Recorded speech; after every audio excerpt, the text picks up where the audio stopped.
Hello, hello, hello, everyone. This is Dr. David checking in.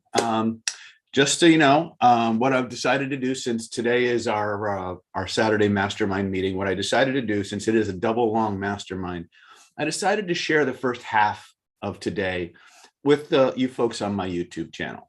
Okay, you're going to see us. You're going to see me taking questions. You're going to see me creating a lesson plan for folks, and then start drilling them and interacting with them.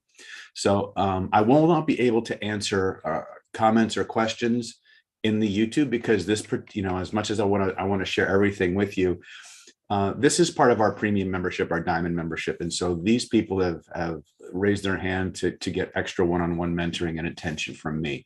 If you're enjoying what you see, by all means, I encourage you to go ahead and join our members channel at the diamond level, and you too will be able to come in and participate with us during our next meeting.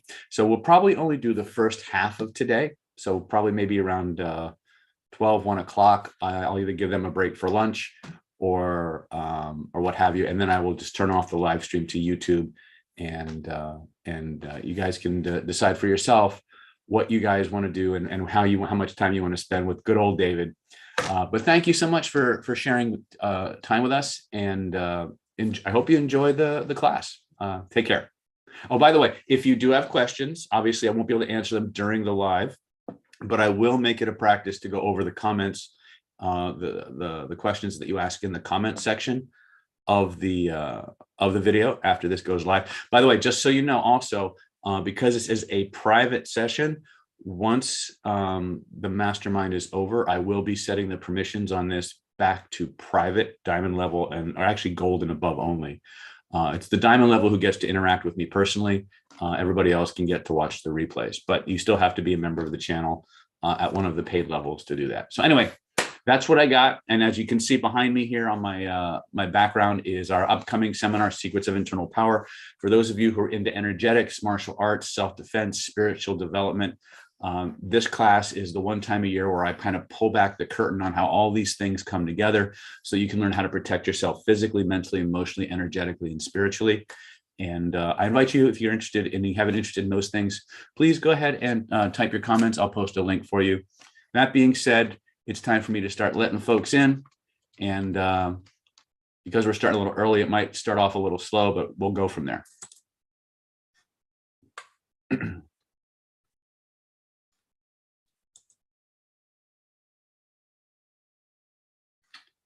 Hello, hello, hello, everyone. We've got about 2 minutes until the official start of our NLP Power Mastermind Mentoring Program. I see some familiar faces.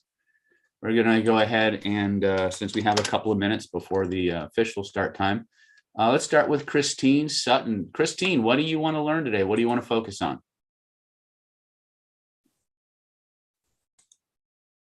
Maybe she's away from the computer.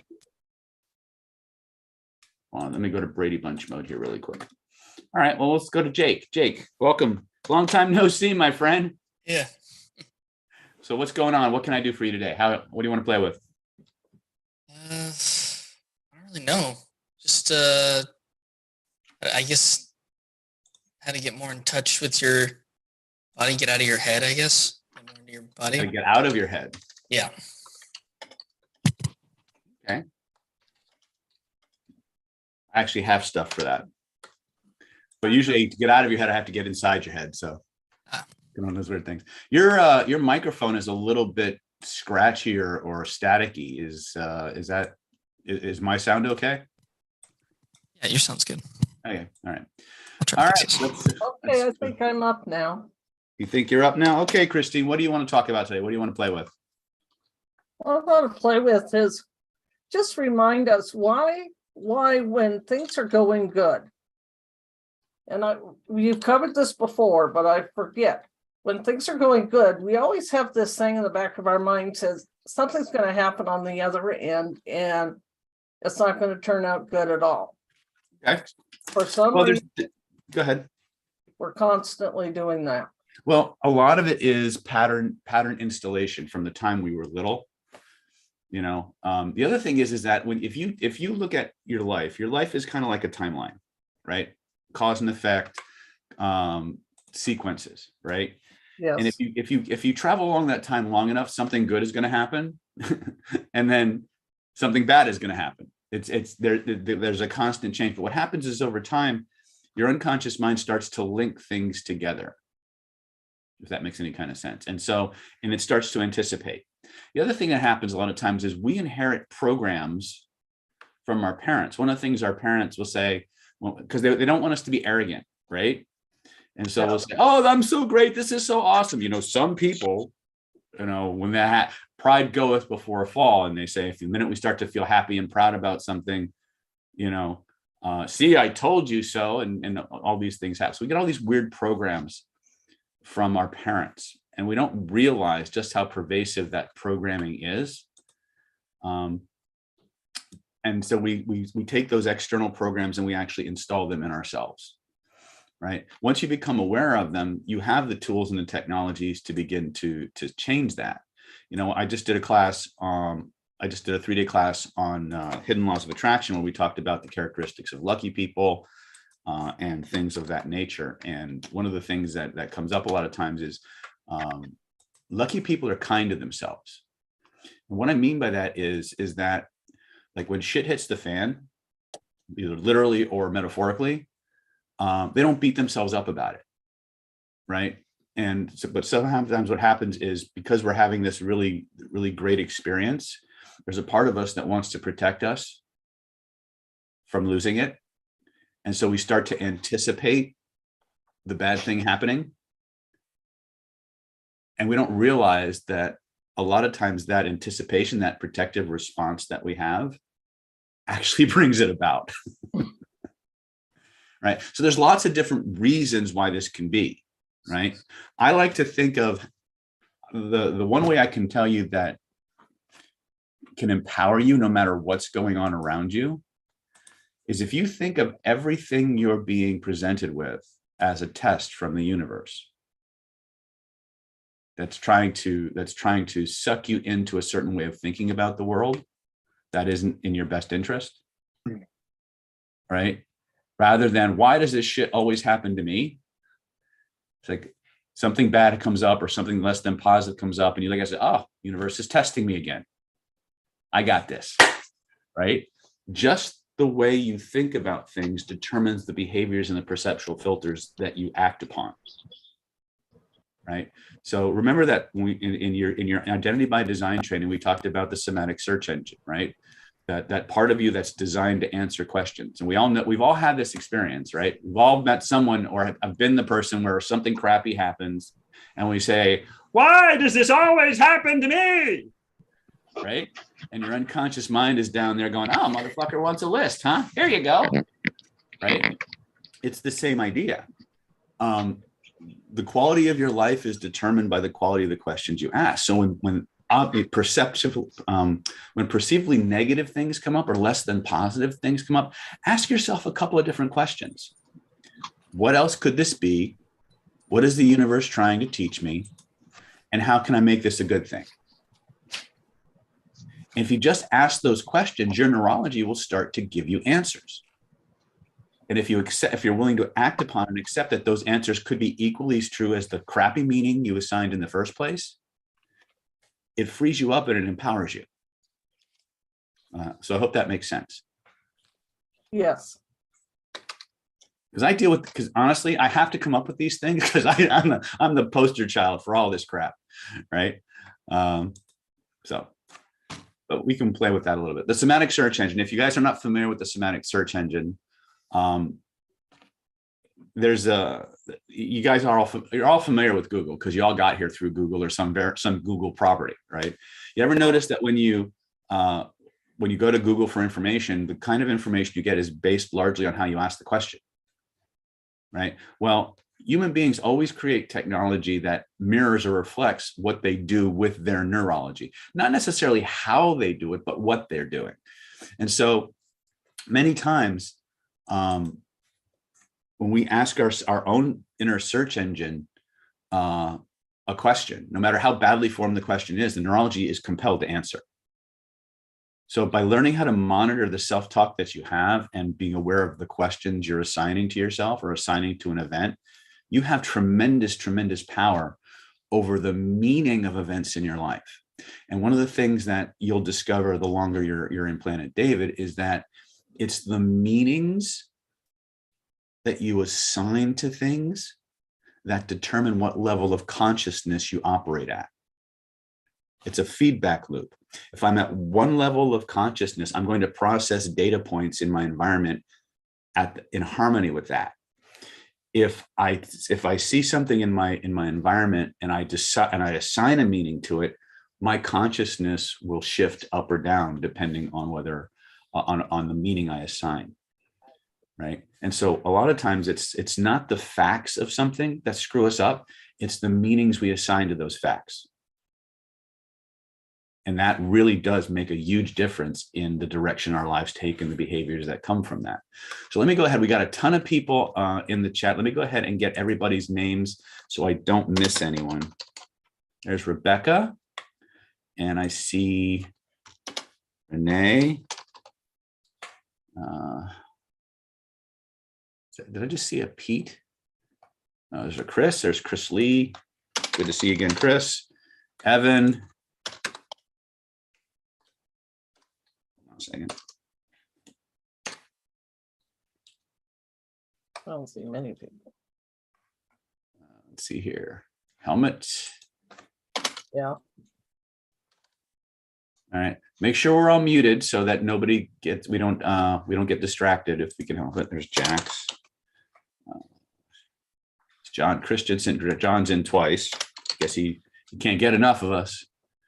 Let's see here. There's Royce Bivens. Sorry, I had a Brazilian moment. Royce, I wanted to call you Royce. So, yeah. Satyrus. And then V got in early, so he's next on our list. V, what do you want to learn today? What do you want to talk about? Hey, David, good to see you again. Been a while. So I had two things. One is pretty quick and the other one is more drill based. Mm-hmm. First one is I was going through some of the older videos and you'd mentioned some stuff on image cycling. Mm-hmm. So I wanted to know more about like the applications of that, as well as like just the general structure. I saw like the file in the group that someone had created like a year ago. Mm-hmm. So I wanted to know more about the image cycling process. Okay. And the drill-based thing is language patterns. Like I'd really like to work on Magnificent Seven if we can. Okay, Mag 7, sure thing. Awesome. Yeah, we can, once I have everybody's questions and I know where we're going as far as the lesson plan goes, we'll see how we can work all that into the training. Rebecca, what do you got for me? I'm so new that I'm not sure what to ask. All right. Well, as we go through the process, again, this part of the mastermind is sometimes a bit lengthy based on how many people are in the group and the kinds of questions that they're asked. Sometimes if they're asking just a basic question, I'll just do a little monologue on that and then that'll be it. Sometimes there are things that need drilling and they're universal to everyone. So we'll put that into the lesson plan and the practice. Remember, today is a double mastermind, right? Because of my training schedule last month, I couldn't do the regular mastermind. So one of the things that we make a policy is whenever we have to reschedule a training or not do a training because of that, the next month we always double it up. So you're never, ever going to lose your training time with me.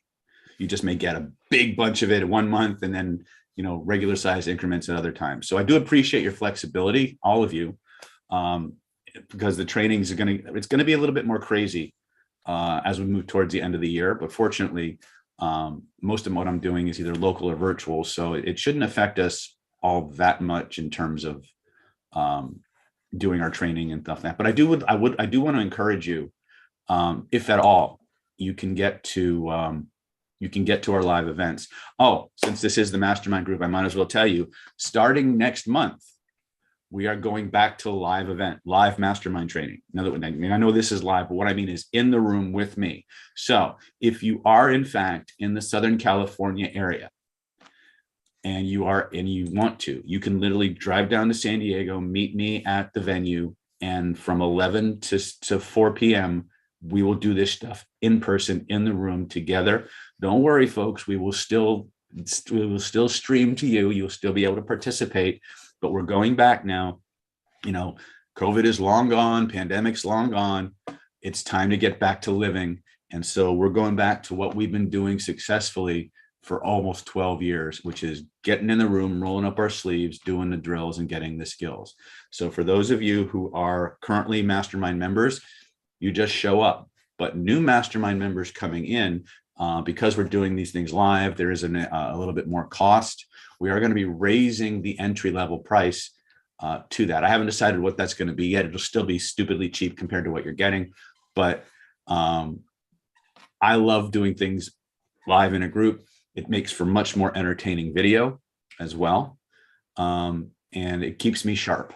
So I'm excited about it. Our first actual meetup, we reactivated our meetup program as well. We filled up instantly with over 40 people in a room that holds 30. Actually, we got close to 60 people in a room that holds 30. Monday night, August 28th, down here at the Country Inn and Suites. If you're in the Southern California area and you are a Mastermind member, you're allowed to come, right? We'll find a seat for you. That's kind of what we're going to do. Okay. I do have something. I knew you would, Rebecca. If I just kept talking, something would pop up. Yes. I'm still at the point where I'm trying to figure out sort of how to apply some of these things to myself before I think about applying them to someone else. So that's where I'm at. So it starts with, and here's the secret to starting anything. What do you want? It's a really simple question, but we don't really think about it. Well, what do I really want? Right? What would be fun? What would be nice? You know, what do I want? Everything starts with an outcome. Once you know what you want and how you know you're getting it, the next thing is, what state do I need to be in to begin the process of creating that, right? So if you look at some of our training materials, we'll talk about the Universal Persuasion Protocol. Know your outcome, control your state, get rapport, use your language, manage the state of the person you're targeting, jump into their process, bond to their criterion values. What you're going to find is that when you apply that formula or that algorithm to the most important person in the universe, which is you're the most important person in your universe, things become very formulaic. Now, formulaic doesn't make it bad. It just gives you a roadmap to follow that still has a lot of flexibility in it that you can do some pretty cool stuff, right? So start with what you want. Let's go to Renee. Renee, you with us?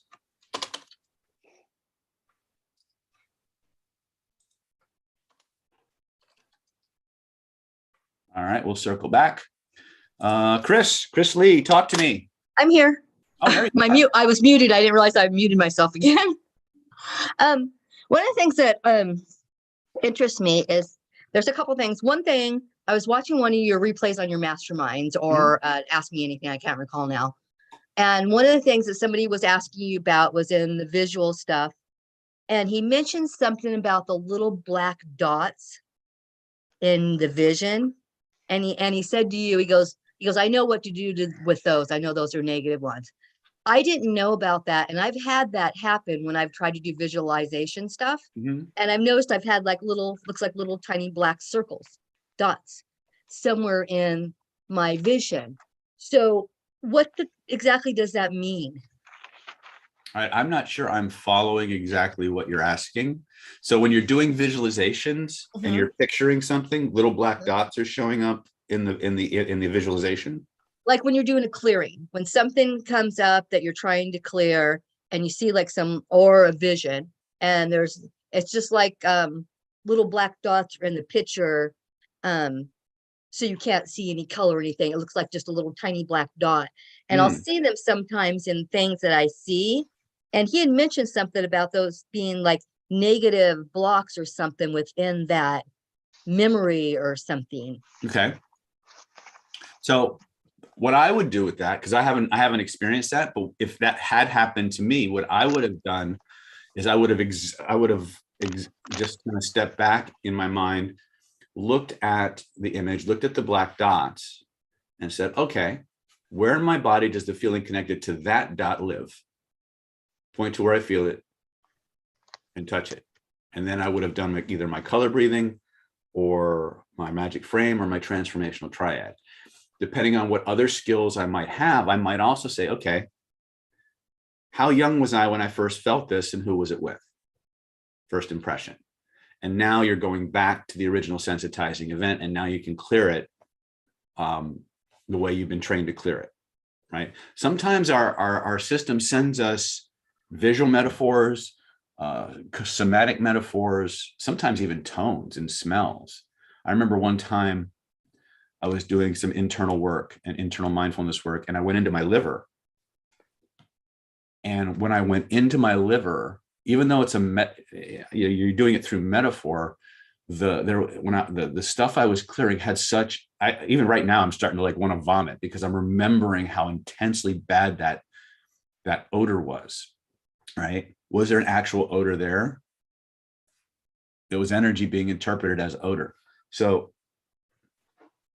be open. This is one of the things that when we're really starting to explore our inner universe, we have to become aware of. Let me go to Brady Bunch mode because I really want to explain this, because you've all encountered this, whether you realize it or not. So how many of you have done the gray room? Just by a show of hands. Okay. How many people don't know what I'm talking about when I say gray room? Raise your hands up. Royce, you've never seen the gray room?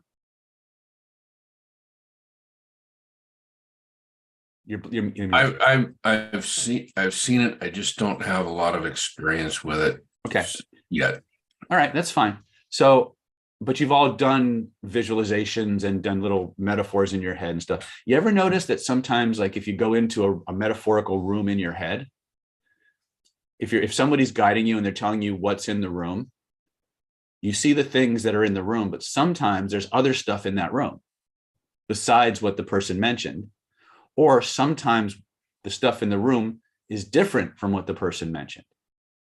Have you ever noticed that? Yes, no. Okay. That's something to pay attention to because it's all you, right?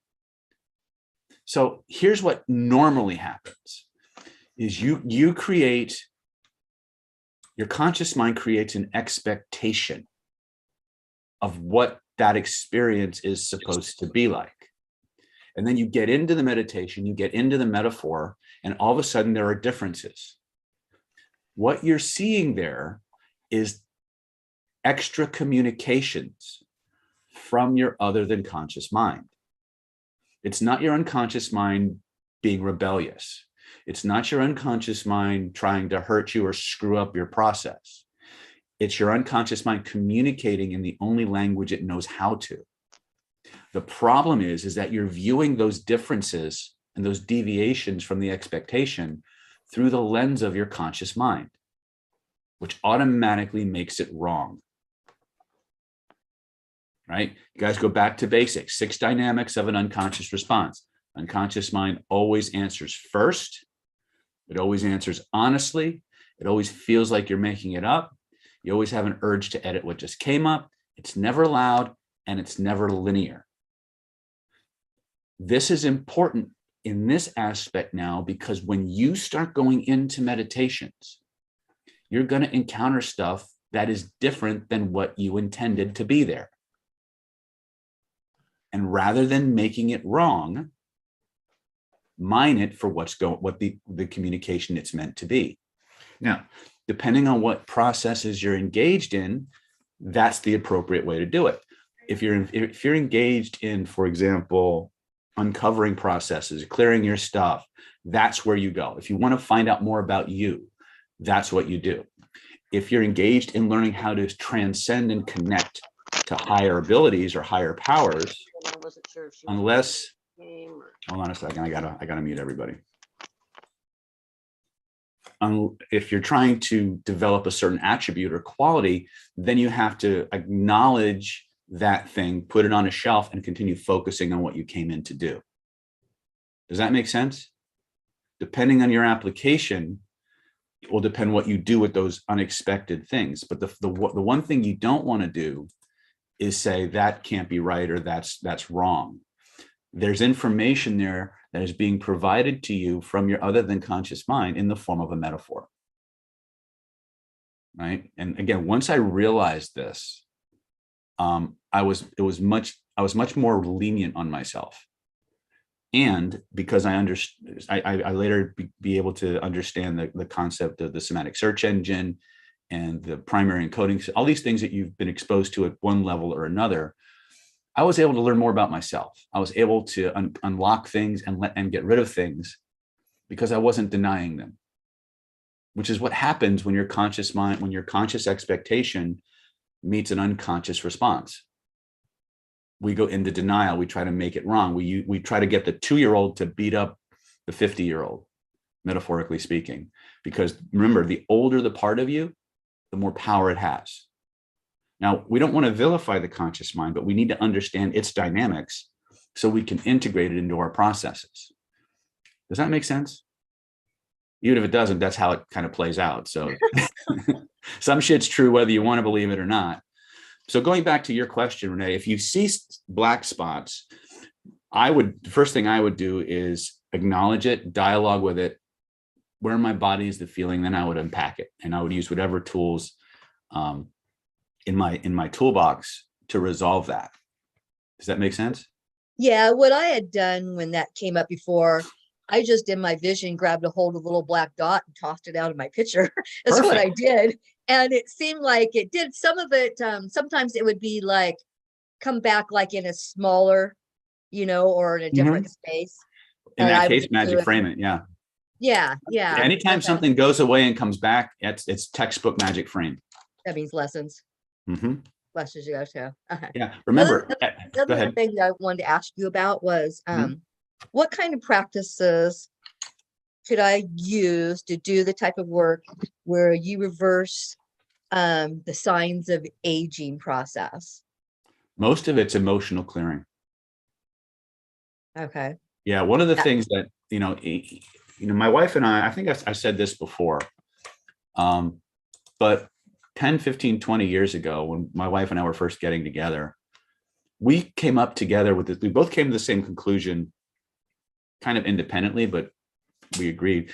We started to really believe that most physical aging is a result of emotional toxicity. And almost 20 some years later, as I delved deeper and deeper into the inner teachings of Buddhism, the Taoism, the Christian systems, the Neigong and the Shengong systems, I'm finding that same truth. For example, in all 5 systems, when the soul is escorted into the physical body, it's escorted by 5, they call it 5 lights. And these lights actually are virtues. They're not yours per se. They're things you have to develop. And that's actually what the heart and soul of many of these mystical practices is developing these virtues. Now, each of these virtues, each one settles in an organ. So like inner peace and joy goes to the heart. Now, when I say joy, I mean good, like happy joy, not like pathological joy, which is also an aspect of the heart. But inner peace is really what goes to the heart. Integrity goes to the lungs. Kindness goes to the liver. Trust goes to the spleen. And when we come in with these things, part of our spiritual mission, part of our energetic mission is to cultivate those frequencies of energy. The attribute is kindness, but the energy itself is a positive, healing, nurturing, rejuvenating energy. But what happens is anytime we lapse into the negative aspect of that energy. So let's use the liver as an example, right? So the energies that heal us and rejuvenate us are kindness, integrity, gratitude, trust, wisdom. Okay. When we actively cultivate those things, we get healthier. Every time we get angry, which is the negative aspect of the liver energy, we actually consume the kindness energy. We actually burn it up. So if I spend, a week practicing and developing kindness and cultivating that virtue in myself, I get mad at my kids once, poof, I just burned it up. Oh, wow. Now, going back to neuroscience, the game is rigged.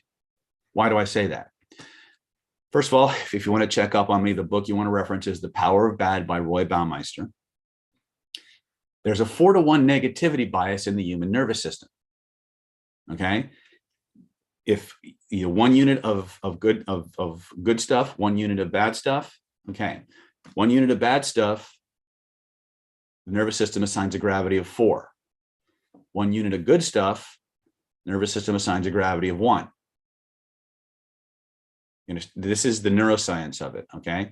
So if with what the Taoists and the Christians and all the other mystics are saying is true, then I have to cultivate at least 5 units of a virtue just to be positive against 1. So this is why we're always kind of aging in the wrong direction, right?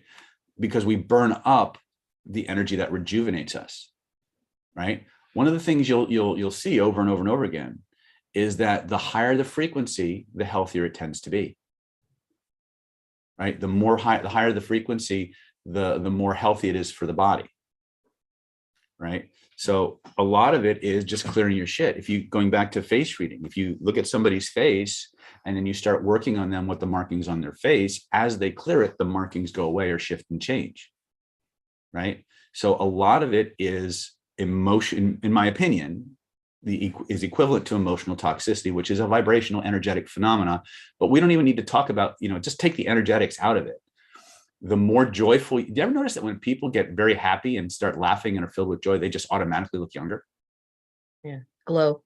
Right? It's the hormones that are released, right? Everything rejuvenates, right? It's connected, again, whether you want to take it as a purely hormonal thing, okay. You want to take it as a vibrational, spiritual thing, you can do that. The mechanics are still the same thing. We spend more time, because of the default system, we spend more time zeroing in on negativity and trying to get back to some semblance of happiness, than starting there and just maintaining it. Right? So if you're working with the spleen and trust, would you do something like 1 part clearing things that you I would see do 4 where parts. that trust issue comes up? No, this is actually, again, big poof moment for me. You need 4 to 5 times the amount of clearing versus cultivation. So you want to work on the positive instead of working on getting rid of the negative. Yeah. In every system I've studied, the full system, 80% of the work is clearing. And if you understand the unit, the nervous, the system's negativity bias, that kind of makes sense. Right? Now, as you clear that shit, you're going to go through some rough patches. Okay. It's not going to be a cakewalk. You're going to want to quit. You're going to hate me. You're going to hate the world. Anybody who told you to do this shit in the first place, you're going to be like, I wish I'd never met that motherfucker in a vest. Right. Because you're going through, the way it was explained to me by one of my sifus was like, for a year or so, several years, you're going to feel like a walking apology. Right. Because as your body starts to energize and purify, it starts to purge. Well, that shit's coming out the same way it went in. So the idea is to understand the process, accept the process, and let it happen, which we don't want to do, right? The moment we feel bad, we start doing anything we can to make it go away. Yep. Right? Yep. And that we honestly, like I keep telling my students, impatience is my superpower, right? So when I go to my Sifu's trainings and I look at how they're doing things and they work really well, but they take a long time. And I'm like, why don't we just spin that shit, right? It doesn't matter how you get there. You just have to have a purging process and understand that as you move towards health, it's going to feel like you're getting worse for a while because your system's purifying. Does that make sense? I get that. I've been through that with my clearing stuff, and I'm like you. It's like, okay, this isn't working fast enough. It's like I got to find something materialistic that I can do to make me feel better. Mm-hmm. Go buy ice cream or something. Right. Okay. Yeah. Okay. So that's all I got. Thank you. cool. Yeah. Hold on a second. I want to make sure I didn't miss anybody. Teresa came in late, so I'll put her in here. Who's on next on my list? Chris Lee, talk to me. Hey, David. Hey, buddy. Just question on, when you use the pendulum Mhm. to see the chakra and stagnation, what if one is spinning backwards Well, the other way? the thing to remember is that the chakras spin, as I was taught, the chakras spin both ways, but there's a predominance. So again, this can change depending on what part of the world you're in, but generally speaking, clockwise is when it's taking in energy. Counterclockwise is when it's giving out energy. So you have to look at what is it you're trying to work on, and is that the appropriate direction for the activity, right? Some people are, especially if they have like retirement lines or over nurturing lines, I guarantee you most of the time their chakras are going up counterclockwise because they're putting out and they're putting out and they're putting out, and they're not replenishing. So when you measure the chakras in the front and measure chakras in the back, are they balanced? Are they bringing in as much as they're taking out, right? And if there's an imbalance, then there needs to be you need to shift some things around. Does that help? Okay. So, all right. Lots of interesting people today. Hold on a second.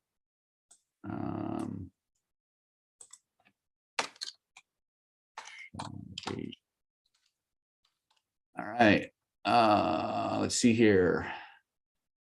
Evan, the mighty Rada, what do you got for me? Hello. Hey.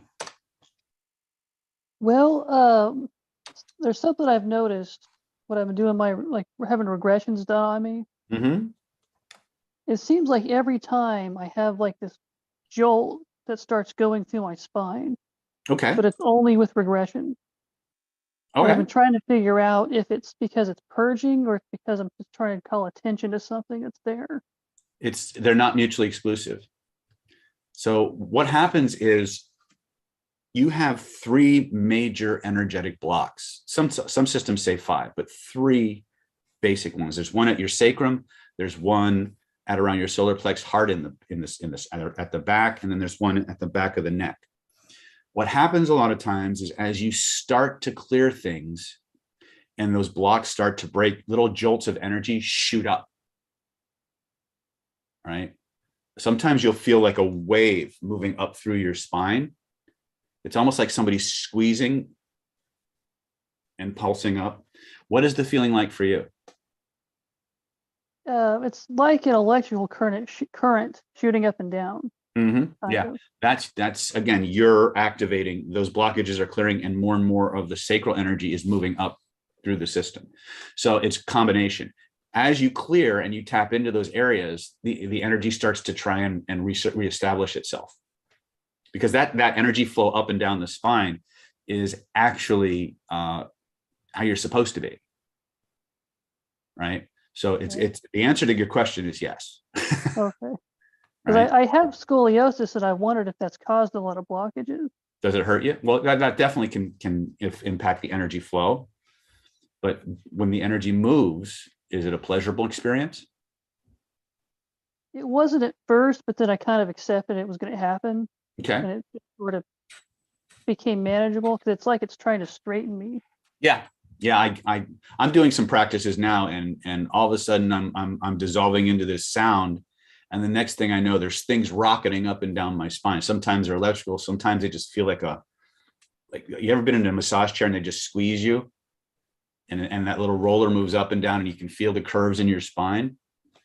That's what it's like. So yeah, my intuition is that an energy flow is trying to reestablish itself as you clear the things that are in the way. All right. Okay. But if you want more work with that, we can, give you some Qigong and some sound work that might help you tap into that, but it's only during regression. Usually, yeah. Like it's 98% of the time it's a regression. Yeah. It sounds to me like something's reactivating, right? Especially because the energy comes from the base up, right? Usually top down, right? So you have below your feet is something called the Earth Star. It's basically a really big friggin' chakra, right? And inside of that, it connects directly to your perineum, which connects to your sacrum, which connects up your spine. Inside that zone are all the memories from your past lives and all the skill sets. So the reason I'm bringing that up is because you say it only happens during regression. So you may be doing something that's activating that energy center, and it's trying to reestablish connection to your, what we call your soul star, which is above your head. Or I could just be full of shit. Either way. Yeah. Well, is there a way to do it, to go into that more directly? Yes. But there are things that I don't know that I'm allowed to teach you yet. Okay. Especially because there's, do you have the pulling down the heavens, the 1 through 10, 3 divine invocations? I have done that. Yeah. All right. Start practicing that at least 3 or 4 times a day. Before you do a client, do it. After a client, do it as a way to cleanse and purge. And then we'll start looking at other things we can layer onto that. But start making it a regular practice. Okay. All right. Let me see what we got here. Any other things? Not really. Okay. Thank you. Mm-hmm. Helmet, what do you got for me?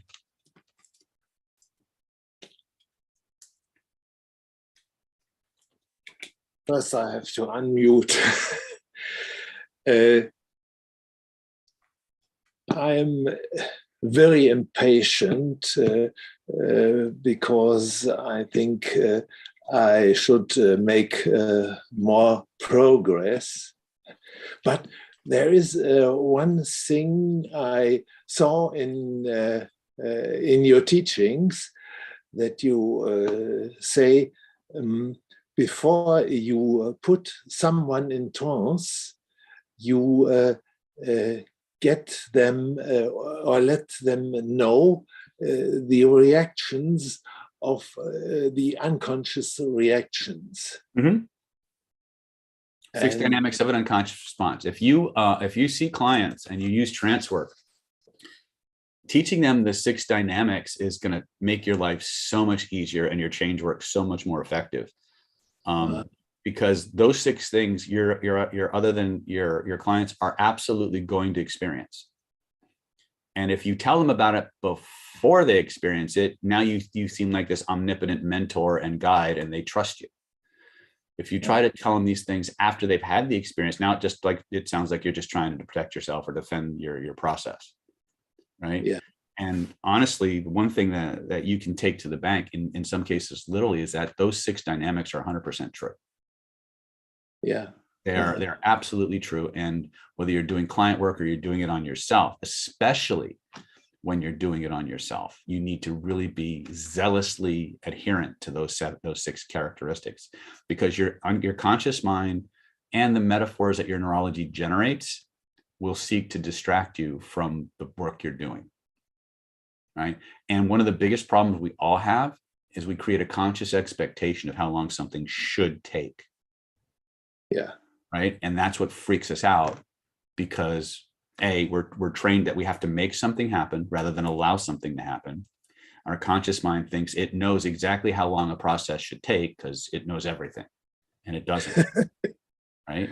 If you're conscious, again, and you have to keep telling yourself this, I have to do this to myself. As long as I've been doing this, I still have to catch myself. If my conscious mind knew how to fucking solve this problem, I wouldn't be doing this right now. Right. And that's the whole thing. The hardest thing is to surrender to the process and just say, hey, it takes as long as it takes. But that's actually what gets you there faster. Because the faster you try to go, the slower the process, and you actually wind up getting more distracted. So absorption, one of the things that I don't usually talk about too much. We did a lot of it at the last Hidden Laws of Attraction class, is this idea of vibration and stillness, right? The real power, the real change work happens in the stillness. When you dissolve into everything and become fully absorbed in it, that's when the real power comes out. So if I'm doing like a mantra sound, I'm Om,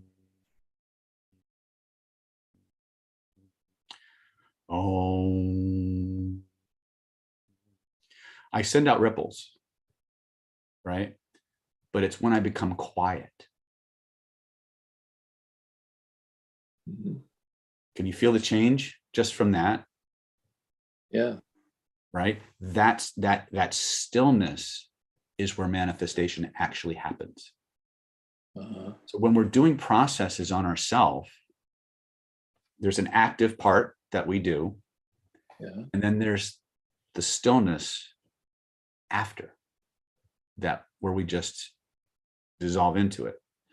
And I did a special process with my students at the Hidden Laws of Attraction, where I just ramped their neurology up to the point where they were like flamethrowers.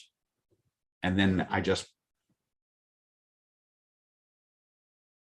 and the difference was like holy crap, right? It was, so there's always this interplay between vibration and stillness.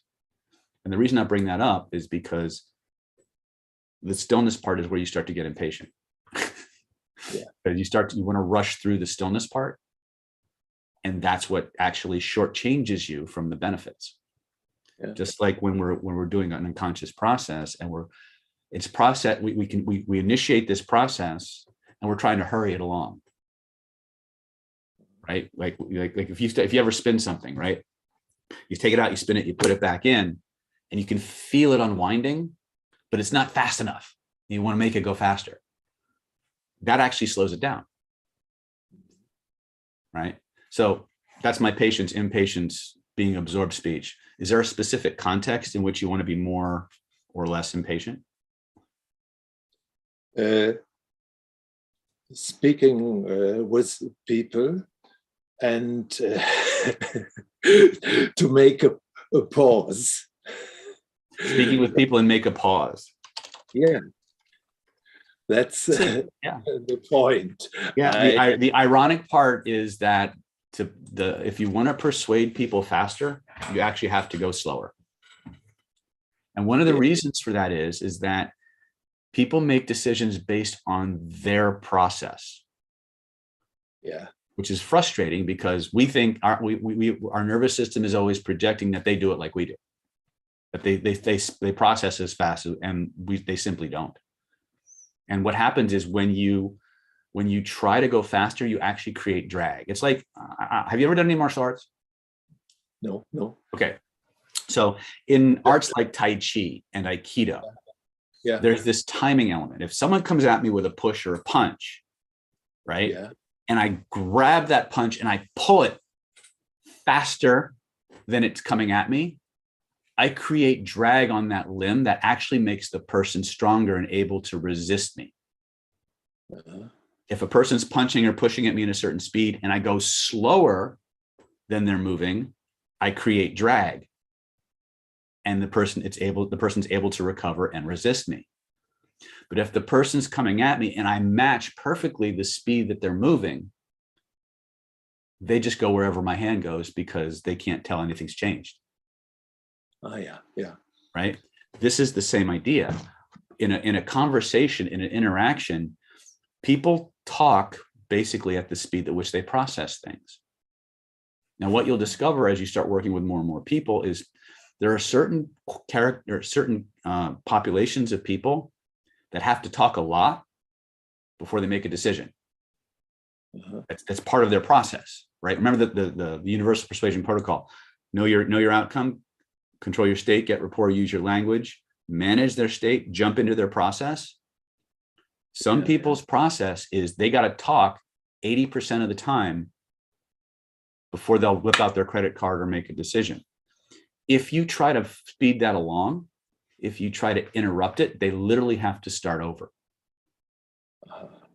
Right? I remember many times I would get on the phone with a potential client, and I would try to do the criteria and values listation, and I couldn't get a word in edgewise. And I realized that they'd already made the decision to go ahead and become a customer. I just had to let them talk through it. And so if the average conversation I have is 10 or 15 or 20 minutes, hour and 10 minutes later, they go, yeah, I think I'll do it. But I haven't said a damn thing the entire time. And inside of me, I'm going, because I'm a very fast thinker. Yeah. It's not about me. That's the hardest part for us as influencers to understand. If you want to get your outcomes, it can't ever be about you. Yeah. It has to be about the person in front of you or the group of people in front of you. What do they want? What do they need? How do they know they're getting it? What is their process? How long does their process take? Yeah. The more rapidly you can zero in on their process, the more efficient the entire interaction is going to be. But the moment you start overlaying your expectations onto that outcome, shit's going to go backwards. Yeah. Right.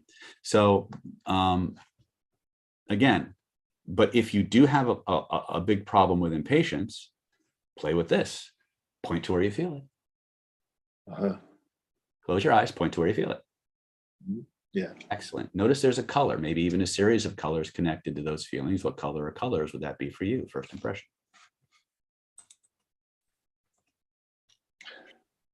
Black. Black, that's right. If your higher mind, your autonomic nervous system, could send you a feeling, a frequency, a vibration, a color that would completely dissolve that impatient black energy and turn it into what you most need and want and desire instead, what color or colors might it send you? Orange. That's right. I want you to imagine a beautiful ball of that orange energy floating above your head. Notice how the feelings in your body shift and changes with every breath you take and every beat of your heart. That orange energy begins to grow, begins to expand, begins to fill the entire room from floor to ceiling, from wall to wall, and all points in between. Notice how it wraps itself around you like an amazing blanket of patience, or whatever word you use to define it. A cocoon, a shield, a suit of armor, insulating you, protecting you from all impatience, all that black energy and anything connected to it, real or imagined, while at the same time flooding your mind, flooding your body, flooding your spirit. That's right. With everything it most wants, everything it most needs in an infinite, ever expanding and unlimited supply. When you know you've got that, go ahead and breathe that amazing orange goodness through your entire being. Let it fill you up like water fills up a bottle, like fluid fills up a test tube, like hot air or helium fills up a balloon. Anchor it in so fully, so completely, no force in the universe can turn it off or take it away, not even you. And when you realize it's true, Helen, it's locked in, test it. Try to turn it off, try to make it go away, and notice what happens instead.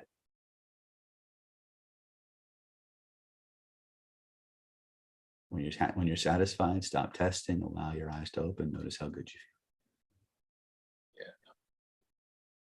Great. Bravo, my friend. So there's strategic answers to the issue, and there's direct interventions. So what I call it, because they're tactical or surgical interventions. But one of the things that we have to remember is that when it comes to influencing people, we have to blend with their process. Yeah. And it's very easy to forget that how somebody else does it isn't how we do it, and try to make them conform to us. Mm-hmm. So when I wrote the book Secret Orgasm Tips, which was all about how to be the perfect lover your partner's ever had. One of the things I said in that book was, if you want things to happen faster, you have to go slower. Yeah. Right. And it's the same principle. You have to match the partner. And that partner can be a romantic partner. It can be a business partner. It can be a client. You got to mesh with their process so you can guide the process. Yeah. Right. Does that make sense? Great. Excellent. Excellent. All right. Jax, you're up. Well, what a day, huh? So I'm totally out of balance. I've been feeling guilty about everything that's coming my way, even though I'm not guilty of any of it, at least most of it. So my question is about my throat. Okay. And I'd love to know a lot more today about, I mean, I'm listening to a lot of chakra stuff, which is cool. I need that. But I can't seem to get my throat to clear. And also I've got a floating collarbone that gets over here and bugs my ability to talk, but not so much that. I really believe that it's energetic, because I started losing my voice when I got with Terry. Mm-hmm. And I think I've asked you about this before, but it's funny because now that I'm trying to do something, I'm singing, I'm trying to sing, Mm-hmm. among other things. Even talking can be a chore because it takes so much air to force my words out. And I don't know how to clear it. I don't know how to clear that chakra.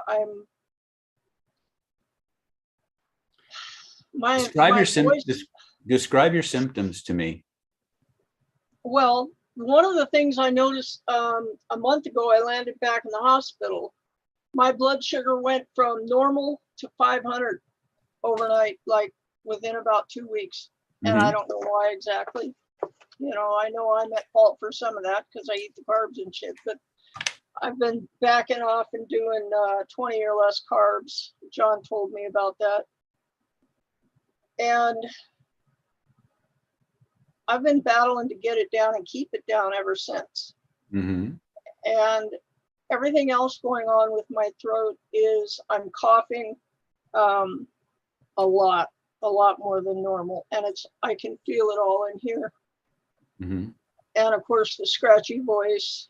I can't keep that collarbone out of anything. It gets itchy. I just don't want to talk some days. And for me, in meditation, the things that I do are very important. Like, you know, the tones, the sound. Boy, when you made that Om sound, my whole body just vibrated. Thank you for that. Welcome. So that's kind of what's been going on. And I don't know what to do with it. Okay. So is it mostly a scratchy throat? Or is it feel like there's something in your throat, like a pit or something? I've felt that, but that's not what's happening lately. But it's scratchy. I cough. I can't talk. Okay. How are you sleeping? It's like crap. Okay. I'm usually up to about 3 or 4 and go to it sounds to me like what you're going through is a kind of a yin deficiency, to use a Chinese medical perspective, which is almost always because of poor sleep.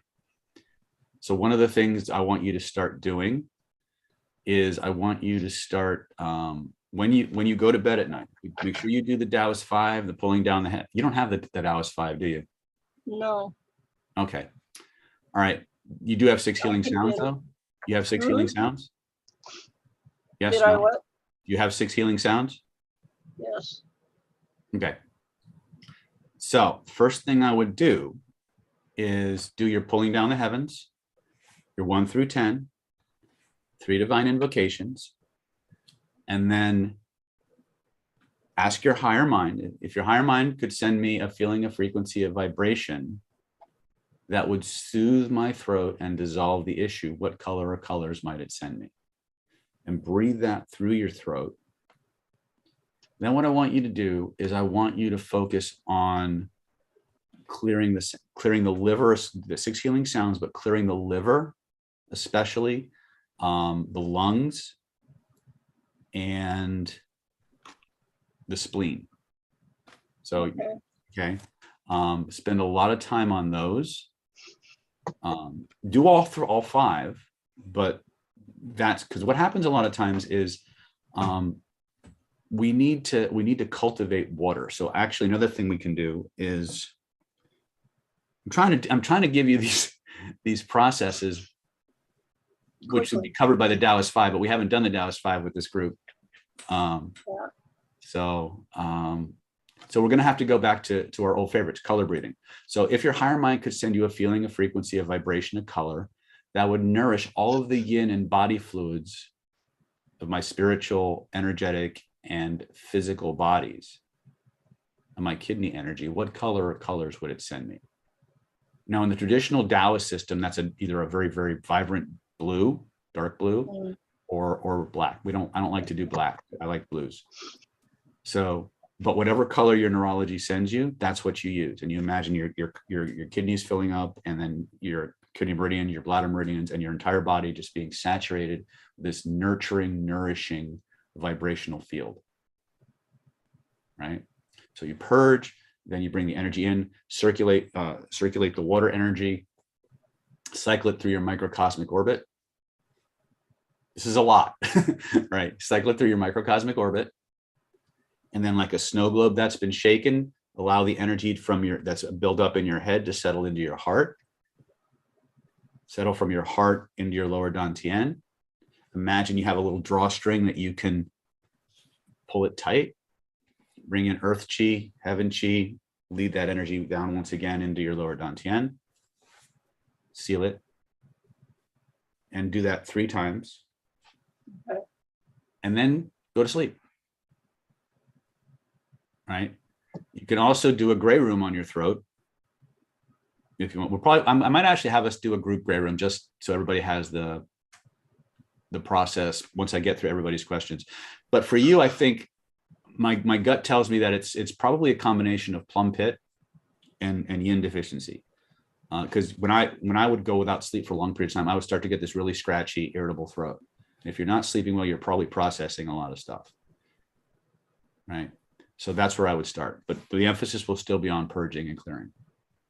I have been doing more sleeping in the last month than I have in forever. I mean, for whatever reason, I'm sleeping a lot, and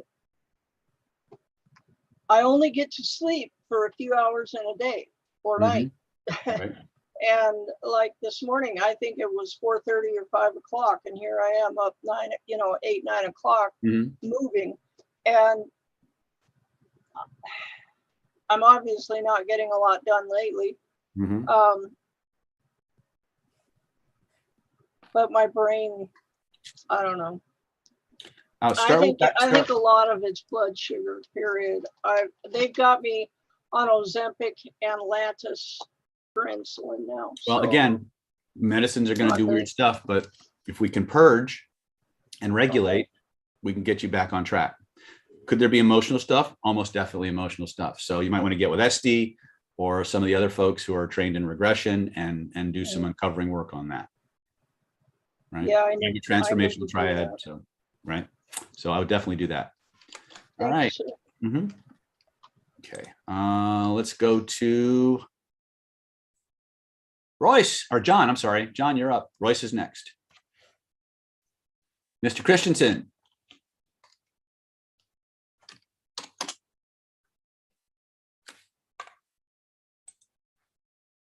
All right, John going once.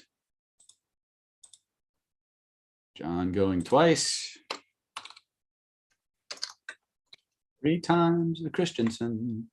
All right, Royce, you're up, my friend. Long time no see. Oh, it's been too long, David. Boy. How you doing, my brother? My Qigong brother. Yeah, in some ways amazing, and everything is progressing. But I'm glad you remembered the Qigong thing. I was wondering where you, what is your training on the healing sounds and all? Is that in like vibrational healing or what?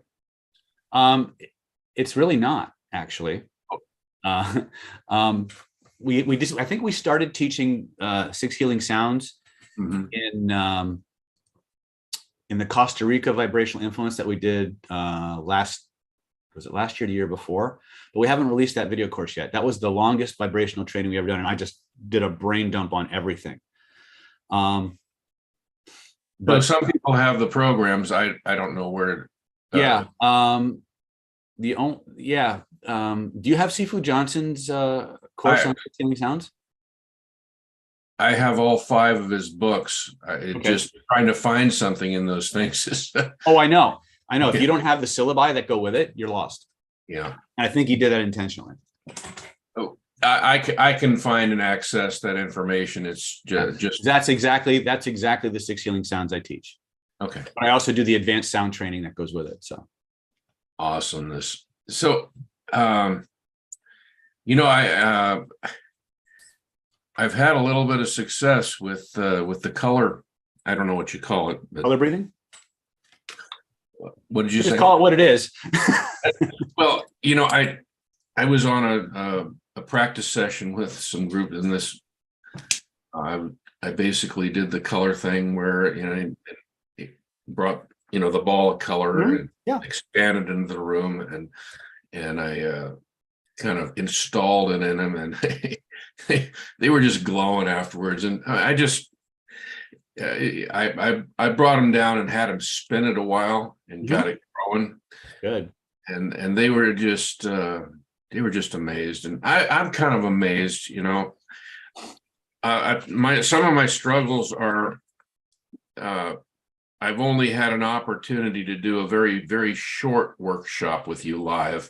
If you remember, it was in ICBCH, I think, a couple years back. Yeah. And I just struggle with learning the processes by myself on the video, which leads me to a one of my questions. I don't know where you went. Right here. Anyway, it leads me to one of my, I know why. Leads me to one of my questions is on the meetups down in San Diego. What days are those? It will be Mondays. So the big one is Mondays. Okay. Are you doing some on Saturdays at all? I don't have any plans right now. Usually when I do a meetup on a Saturday, it's a martial arts meetup, or now that we're doing a lot more, my whole population here in Planet David is making this radical shift from influence, even though I'm still teaching influence, into therapy and actually moving towards energetics. So I might start doing energetic trainings on weekends that are available in lieu of martial arts or alongside martial arts. Generally speaking, what I've found works best for people in terms of attendance is anytime you can schedule something on a Monday or Tuesday, you're going to get the biggest bang for your buck. You start hitting Wednesday, now people got other things going on, and they have social things they do on weekends. So so we do have a lot of activities like community stuff, like Planet David stuff. Like we have the coaching programs, we have the AMAs are going to move to the weekends as well. Okay. So everything that's not necessarily a revenue generating function, we're going to move to the weekends because that's when people want to be social and work anyway. So again, we're redoing everything a little bit, but like I said, I'm literally just reactivating my meetup programs. And honestly, I was expecting like 7 people for this one because the last time we ran a meetup for NLP Power was 2017. Right. I'm in meetup and I got the notice and I joined, and I keep like disappointing myself because it's like, wow, that's, 900 miles away. Well, aren't you in California? I'm in Southern Oregon. Oh, okay. Yeah. That is a little far. Yeah. So that I got some miles. I could fly out, but I just contracted with a chiropractor. I do massage. Oh, beautiful. I'm working Mondays until 6. So, but I'm going to find a way one of these days. Well, keep checking in on the AMAs. People are starting to ask if I'm going to stream the meetups. I may do that down the line, but right now I'm getting all the technology kind of sussed out. My biggest fear with streaming the meetups is that we won't get the same number of live butts in the seats, which is what made us so powerful in the first place. But I get that people want to attend, they want to participate. We will find a way for that to happen. I just don't know what that looks like just yet. All right, can I got a couple more things I'd like to ask about. All right, what do you got? Well, I'm really curious about lucid dreaming. Do you have some guidance on that? And Unfortunately, I do not. Ironically, I do have Sifu Johnson's training on dream magic and soul projection, but I haven't actually started practicing it yet. So I won't teach something I'm not actually doing. okay, all right. But if you run into there's a gentleman, his name's John Campbell. He's out of the UK. He comes in on the masterminds pretty frequently. He is an expert in lucid dreaming. Okay. So if you run into John, pick his brain to your heart's content about how he does it and stuff like that. All right. And I have issues with my health as well. Okay, what's going on? Well, similar to Jack's, I'm dealing with blood pressure and blood sugar things. And the odd thing is, so like I really think, because I was taking some medication for it and the medication stopped working. So I think there's something inside of me, in my unconscious mind, some pattern or something that I've generated that is keeping me in a state of high blood pressure, high blood sugar, and overweight. And I need to kick this thing in the butt. And I don't want to take medication. Okay. I'm a firm believer that, you know, our realities we've created them. Okay. And I want to uncreate that thing. Uncreate that? Okay. Create something. Be an uncreator. All right. All right. What else is there anything else? That's pretty much it. Well, again, I'm having a hard time. I've got a lot of your programs, but I'm stuck on day 1, video 3 on identity by design, because I really want to learn it. And I'm not in a live situation. We would be practicing in 3 different roles 3 different times. Right. And I don't have that. And it's like taken me forever to learn anything. Are we focusing on, day 1, video 3 would be gray room? No, that was so that I have started practicing the color thing. I think the pictures, the color. Okay. So you're doing magic frame and color breathing and spinning. Yeah. I think that's pretty much where it at. And I just need a lot more practice. That's on the menu for today. You're about to get a whole mouthful. Yeah. I want, you know, I'm a master in a lot of things, but I want to master your stuff. All right. Well, all you got to do is keep showing up. Yeah. All right. All right. Let me get through everybody else's stuff. We'll create the lesson plan and we'll spend the rest of the day drilling and skilling. So Tyrus, what do you got for me? Hello, Dr. D. Hey. Simple like thing for me today is like more grid work. Now, specifically, when I see myself, or like when I'm at public places or when I'm talking with people in a public context, I want to find ways to like use my hands, just like sometimes how you like talk, like probably eventually intentionally as I'm talking, I'm like, I want to say projecting, I'm not sure what the right word is, but like, you know, use my body more to play with my pictures and my states and then give what I want to the people that I'm talking, instead of just like nodding and echoing and not gesturing that much. Or so you want to play with people's pictures is what you're doing. Yeah, I guess so. Yeah. We call that analog marking or proxemic influence. Okay. It's a little bit more advanced, a little bit more invasive, but it's actually, if you normally gesture a lot anyway, it's actually pretty easy to do. So pictures. Okay. Analog marking. Okay. Kim, what do you got for me? Kim Rios, talk to me.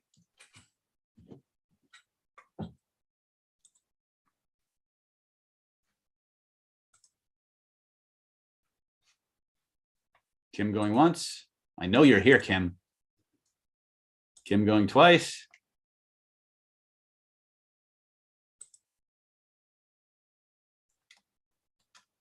All right, we'll circle back. Let's see. Okay. Esty. Hi, David. Hey. You know, I'm really happy that you talked a little bit about the 6 dynamics of the unconscious mind. And I've been looking into that lately more and more and trying to find the source of that. Where did that come from? I want to do some more reading on it. Honestly, it comes from me. Oh, it does. Okay. It's one of the few things I've actually come up with on my own, with actually little to no help. Well, thank you. Thank you. Yes. I very much enjoy bringing that up with people as well. And I highly encourage any of us to bring that up with our clients, like you said. And even when we're doing one-to-one work with each other, just giving us each other the reminder of how to listen to the unconscious mind. Yeah, I think you just answered my question right there. I'm enjoying what you've been talking about so far. And as usual, things fit together very well in the mastermind, so that even if you come in without a question, your questions are answered. So. It's funny how that works out, huh? You're welcome, Esty. Thank you so much. No kidding. Yeah, it's actually, you know, what's funny is that's when I actually tell people that I feel embarrassed to say that, because I'm so used to telling you, I got it from this book and I got it from that book and I got it. No, that one's mine. But well, that's a good thing to get over. So you might want to magic frame that or something. Yeah, I have to point to where I feel that shit. Yeah, exactly. Yeah, all right. That's all we want is me more humble, right? Yeah. Yeah, exactly. Well, humble, it fits in very well. All right. All right. Thank you. You're welcome. Kavita, talk to me. Hello, Dr. David. Hello. I'm sorry. Yeah, I'm not driving, but I'm in the car, so you may hear some ambient noises and all that. The thing was, I had a very challenging last week. I was diagnosed with slip disc and having severe pain. Actually, I was hospitalized, and most of my time in my hospital was spent listening to all your past masterminds. Okay. So I did a lot of the meditations and a lot of the techniques that were, that you were guiding through and all that. It's had helped me a lot. But what I wanted to ask you was, what can I do so that I get out of this situation real fast, so that I can get back to things? All right. I have a story for you that I think might be very useful. Let me get through everybody else's stuff. I'll tell my story, because I think I see where we're going today. The trajectory is starting to gel, and everything it will all be relevant. There was actually a time where I wound up with 3 herniated discs, and I kept re-injuring. Okay. That was stupid, and my regular techniques weren't working, and so I was actually had to go do a meetup, and I was panicking because it took me 45 minutes to walk across the street to get into my car, and I had no idea how I was going to teach a 3 or 4 hour meetup. Because I could barely move. And while I was driving to my clinic to get my equipment, I got this download and on what to do instead. And I was literally parked at a stoplight. I did the download. I did the download I got. And by the time I got the 4 or 5 blocks from the stoplight to my clinic, 80% of my back pain was gone. And it just kept going away throughout the course of the night. So I can't say that that's going to work for you, but it's interesting that the system is very flexible. So you you can play with different aspects of it until you find the combination that works with you. And I'll give you that tweak as we go through the training process today. Okay. Okay. Okay. And I want to make sure you're not driving while we're doing these things. That will be really helpful. I'm not driving. It's home in another 15 minutes, so I'll get back through my laptop. Yeah. Excellent. Excellent. Teresa, you're up. Yeah.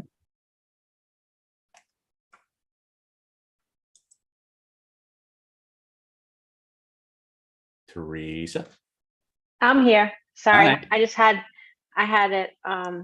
So I feel like I've just have so much that I don't know, and I feel overwhelmed. Like, is there like, you got any advice on like how to, I don't know, what am I supposed to do? There's just like all this stuff, like I feel really overwhelmed with all the things that I don't know.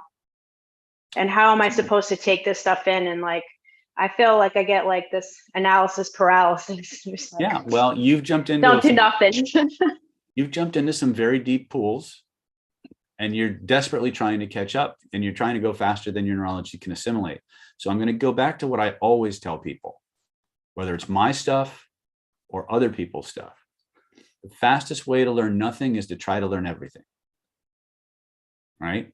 You want to get powerful, you want to progress, start with the stuff that's fun, that's easy, and works for you. Right? Not the stuff that other people make work for you. Right? Start with the things that are simple, easy, fun, effective. Because if it's not simple and easy and it's not fun, you're not going to do it. Right? But it's even like to, like if I'm in school and I have a lot of workload, like how, like I just don't know where to start to like, yeah, I know what you mean by like. What's the priority? Okay. Right. I have to write One of the things that when out. I was training with Lisa Sasevich, so many of her students, and there were hundreds of them, were all in some degree or some stage of overwhelm. And they were all looking for time management this and prioritizing that. And everybody was asking Lisa, how do you do it all? And she said, she sits at her desk and she asks herself one question. What do I need to do right now? What do I need to do right now? And she just does it. And then she asks again, what do I need to do right now? Right? My wife, God bless her, she would spend 8 hours organizing and then wonder why she ran out of time in a 10-hour day to get it all done. Right? I'm very much ready, fire, aim kind of a person. But I immerse myself in things. And so when I'm in front of people, this stuff comes out in whatever form it needs to. That's why every time you come to one of my trainings, it's the same material, but it's different material because it's based on who's in front of me. But a lot of it, when it comes to my day-to-day work activities or my day-to-day duties, I sit at my desk and I say, okay, what do I need to do now? What needs to happen right now? And I do that. And then I sit and I ask the same question. What do I need to do right now? Right? And that has worked for me. Right? But if you've got a gazillion, if you've got 50 things to do in a day that only suits 20, you're going to have to prioritize. So what's imminent and urgent? What has to be done? Get that out of the way. Okay. What's important but not urgent? Do that next. Right? What's just, what can you blow off? Right? And that's how I do it. If it's not something that's, again, from the businessman's perspective, it's not something that's generating revenue for me today. If it's not taking care of me immediately now, it goes to the back of the line. Right? Because that's how I roll. Right?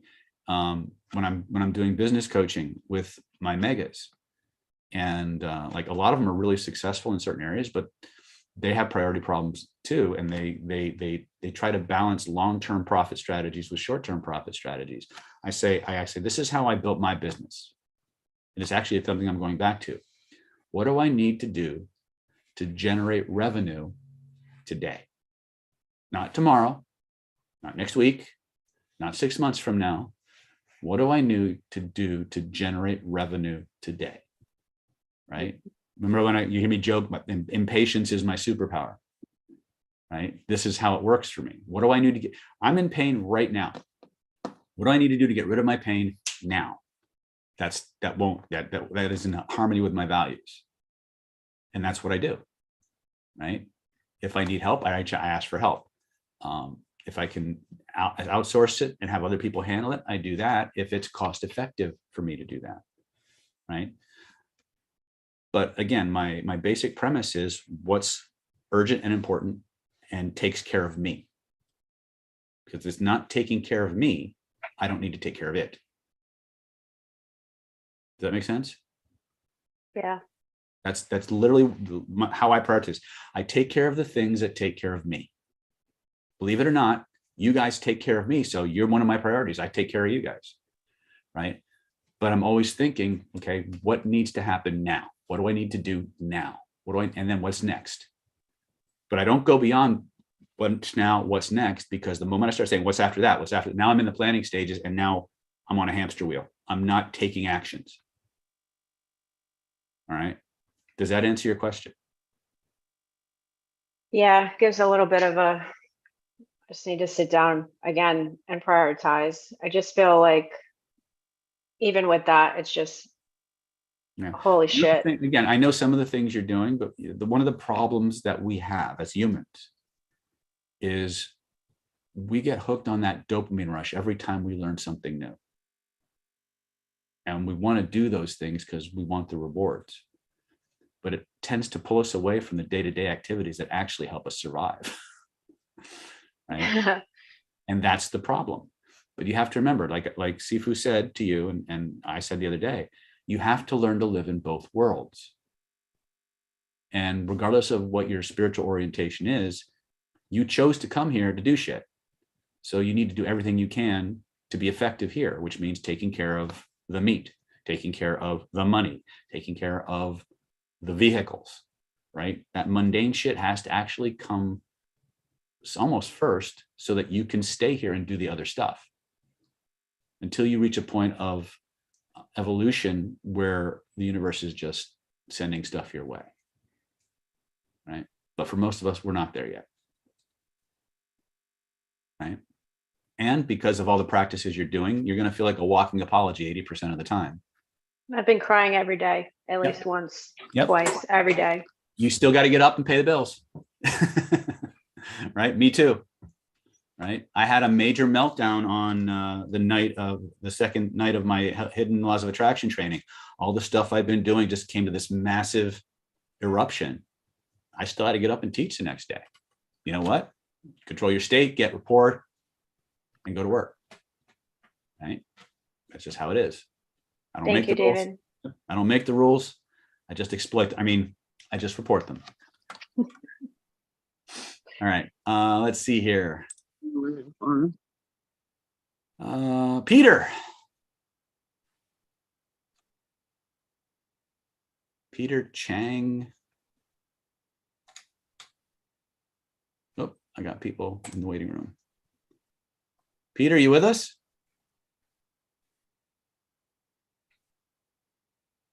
Peter going once. Peter going twice.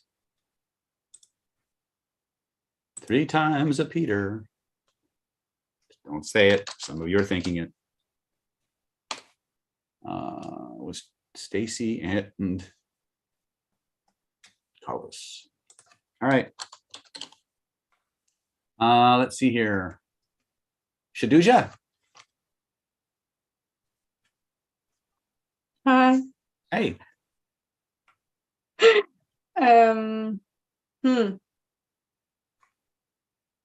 When did you change your name, young lady? It's just more for internet and marketing. You know, change of purging comes and then the name change comes. All right. You still can call me Danka. I'll call you whatever you want me to, sweetie. I don't know, David. Freaking miracle. All right. Because physical health, money, sadness, depression, lack of joy on a daily basis. and tons of clearing and healing. I've done mushroom ceremony literally a week ago, which was good. And like even today, I feel again some kind of sadness, and just meh. And I feel like maybe I'm just picking up from my environment. But the problem is that if I am picking it up on like all the time, then it's like I'm all the time miserable. So something is not working. Okay. Well, one of the things that people often don't tell us is that the more time we spend clearing, The more shit comes out. well, the more shit comes out, but honestly, the more sensitive we become to the shit in our environment and other people's shit. So one of the things that mystics have to learn how to do as they continue to become, because that's what you're training to do. You're training to become more and more energetically sensitive. Most people don't realize that. You're training to feel, as Sifu says, the micropulsations of the earth and the energy around you, which is filled with oxygen. So you need to learn how to develop street armor, right? And learn how not to ingest other people's shit. Right? Yeah, I've been trying for a long time, and it's been a struggle. And I think part of my really difficult situation is because I've been absorbing so much that I've been struggling to get out of bed. Because yeah, by the time I realized, oh shit, maybe it's not even me, maybe I need to clear or whatever, and I do some magic, I'm like 5 minutes and I'm up. It just takes me a long time to get to that stage, because I get, for example, during the night, I get swamped. Yeah. Okay. Let me ask you a question, and this just popped into my head. Let me ask you a question. Are you clearing your environment? Are you clearing your room and creating sanctuaries and barriers so that shit can't come in and feed on you at night? I am, but it's like, seems to be it's either not strong enough or doesn't last long enough. I'll see what we can do for that. Yeah. Okay. Anything else? No, just some kind of miracle to be able to have some kind of period of peaceful quiet where I can work on stuff, and stuff like marketing and earn some money. Okay. I'll add that to the to-do list, and we'll do some try. That's the miracles list. Well, we'll do what we can, right? Again, I'm not there. I don't have time. I can't do full sessions with you like Sure used to do. But we'll do some group work together. We'll see what we can do. Anything that can, like you say, dealing with the energies around could be helpful. Yeah.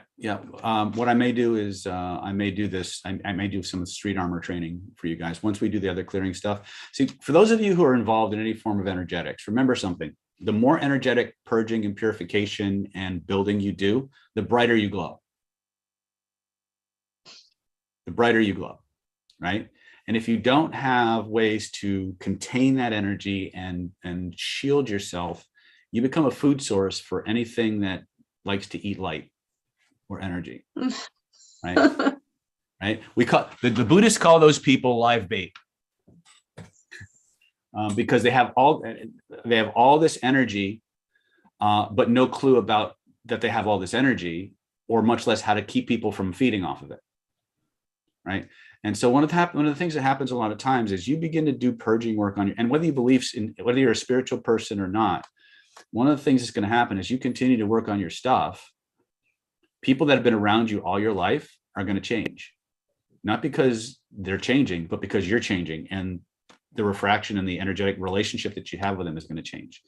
And one of the things that tends to happen a lot is that, again, I'm talking editorially, but again, this relates to whoever needs to hear this is going to hear it. What's going to happen is when people are around your new vibration, they have basically two choices. They can either change or leave, but sometimes the way they leave is by turning the part of them that's turning the thing that's trying to make them change into the enemy. Oh, yes. Okay. Now here's the thing that both sucks and is comforting at the same time. That never changes. Okay. That never changes. Here's what I mean by that. If you're on an evolutionary path, if you're working on yourself, your vibrational signature, your sense of possibility, your sense of entitlement, your sense of deservingness, all of these things are going to continue to change. As those things change, people will either resonate with that or they won't. If they resonate, they'll stay. If they don't resonate, they will try to, it's like the crab trying to pull the crab that's escaping back into the bucket. They'll try to pull you back down, or they will try to vilify you, and then they'll leave. Oh, yep. All right. That's actually a normal process. The problem we have is we don't understand that. And so we create a negative narrative about ourselves around it. Remember, I don't think you were here at the beginning of the meetup when I said it's the meanings we assign to things that define the consciousness we live at. All right. Watch the beginning. No, but I know it from before. Watch the beginning of the video. I spent a lot of time talking about the meanings that we assign to data points in our environment. But one of the things that you need to understand is that people are leaving not because you're a bad person, but because you're no longer a fit for their life. You're no longer a fit for the box they've put you in. And so it would be just nice if I wasn't, for example, physically assaulted or that would verbally be nice. assaulted Yeah. while they're departing. Well, again, I understand that, and I'm sorry that those things happen to you. Maybe there's some other resources we need to get you aside from these understandings. Maybe you need to carry a taser, or work on martial arts training or other things, right? Because this is something that we very much do. That aspect of it, by the physicality aspect, is something we very much do emphasize. See that behind me there?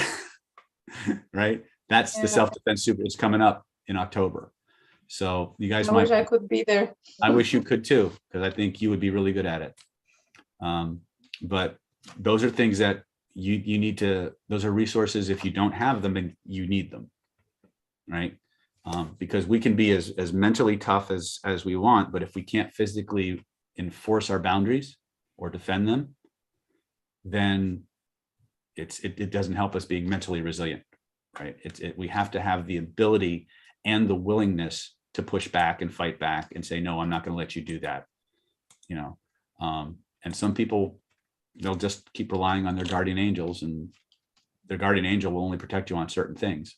If there are certain things that are necessary for you to grow and learn, it's going to happen, right? So that may not be the most popular thing I've said today, but it is the truth, right? It's not our fault many times, the shit that happens to us. It's not our fault, but it is our responsibility for cleaning that shit up, right? I'm no different than anybody else on this call. I have to clean my shit up. I have to be responsible for the results I've helped create, because nobody's going to do it for me, right?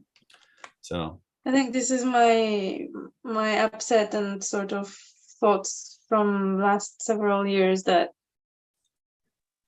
having gone through a lot of trauma and development trauma, like probably a lot of us, right? And then in adult life, dealing with the outcomes of that, and the sickness and whatever, and then having to go through the severe healings.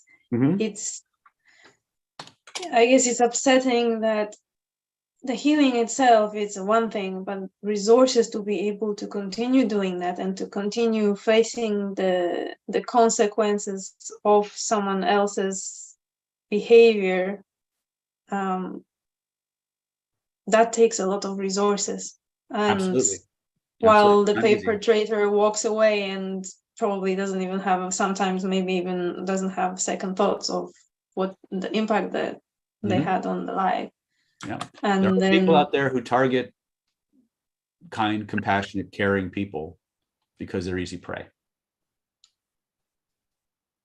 Yeah. All right. So let me see what we can do about getting you back on track, kiddo. Shannon, how about you? What do you got for me? Hey, I just moved my screen, so I don't know. Can you hear me? I can hear you. Okay, excellent. I don't know. I'm just excited to be back. I kind of got depressed when I couldn't go to Costa Rica because it took me too long to get my passport. Right. And I got in a funk, but then I was at Wawa the other day and they were playing Hooked on a Feeling, and I was like, God, I miss David so much. Welcome back, my friend. I saw the thing today and was like, yeah, I need to get back in. And, you know, I've been seeing people because I do hypnosis with my patients in my office because I do chronic pain management. So I've been doing that, but I feel like coming into these meetup things is soul nurturing. Good. I'm glad. So, My job is to, my job here on these things, is to help you develop your skills. But sometimes, there's only so much that I can do. I can't, as much as I would love to reach through the video and wave my hand and everything is good, I can only point you in the direction of where to go. You guys have to take those steps because you want it, not because David says so, the martial arts class, is that October of this year? I thought it was October of next year. It's October of this year, and we'll probably be, we do it every October. We've been doing it pretty much since 2019. Oh, sweet. I want to go to that. All right. If people want, I will post the link so people can get in. And what I'll do is maybe I'll put a coupon code. You guys can get a little bit of a discount for those of you who want to enroll while we're on today. But we're here till 6, just in case you guys are wondering. So if you need to go and come back. But all right. So Shannon, did you have anything in particular you wanted to work on today? No, not really. I'm willing to go with the flow. Okay, cool. Mr. Matt, what do you got for me? Yes, sir. How you doing today, David? Getting better all the time. Good, man. Good. Yeah, I'm out here living the dream with the kids at the park, man. So cool. Yeah. I'll pop in and out as I can. I have a few specific questions. I'm all about the energetics. I would love to hear a little bit about how to use that kind of energetic stuff to help me convert. I'm having a little bit of trouble getting the clients in. The meetup group is going great. It's growing. Robert and I have a seminar next month, a 4-hour seminar, so it's fantastic. Things are happening. Good. But just keep going. Seriously. Okay. It's when you're starting this, especially if you're using the meetup model that I teach, it's going to be slow. Okay. But you got to be methodical. It's the long game. But you start getting momentum and you start putting out your content, and people find you and they resonate with you, and then they look for you on Facebook, and then they start calling you, and that's that. But you got to feed the beast, right? You guys have been doing meetups for a while now, and you're starting to see traction, I'm guessing, right? Yeah, we're getting about 10. Good. For the Zooms. Yeah. There were many years where there was 4 people in the room.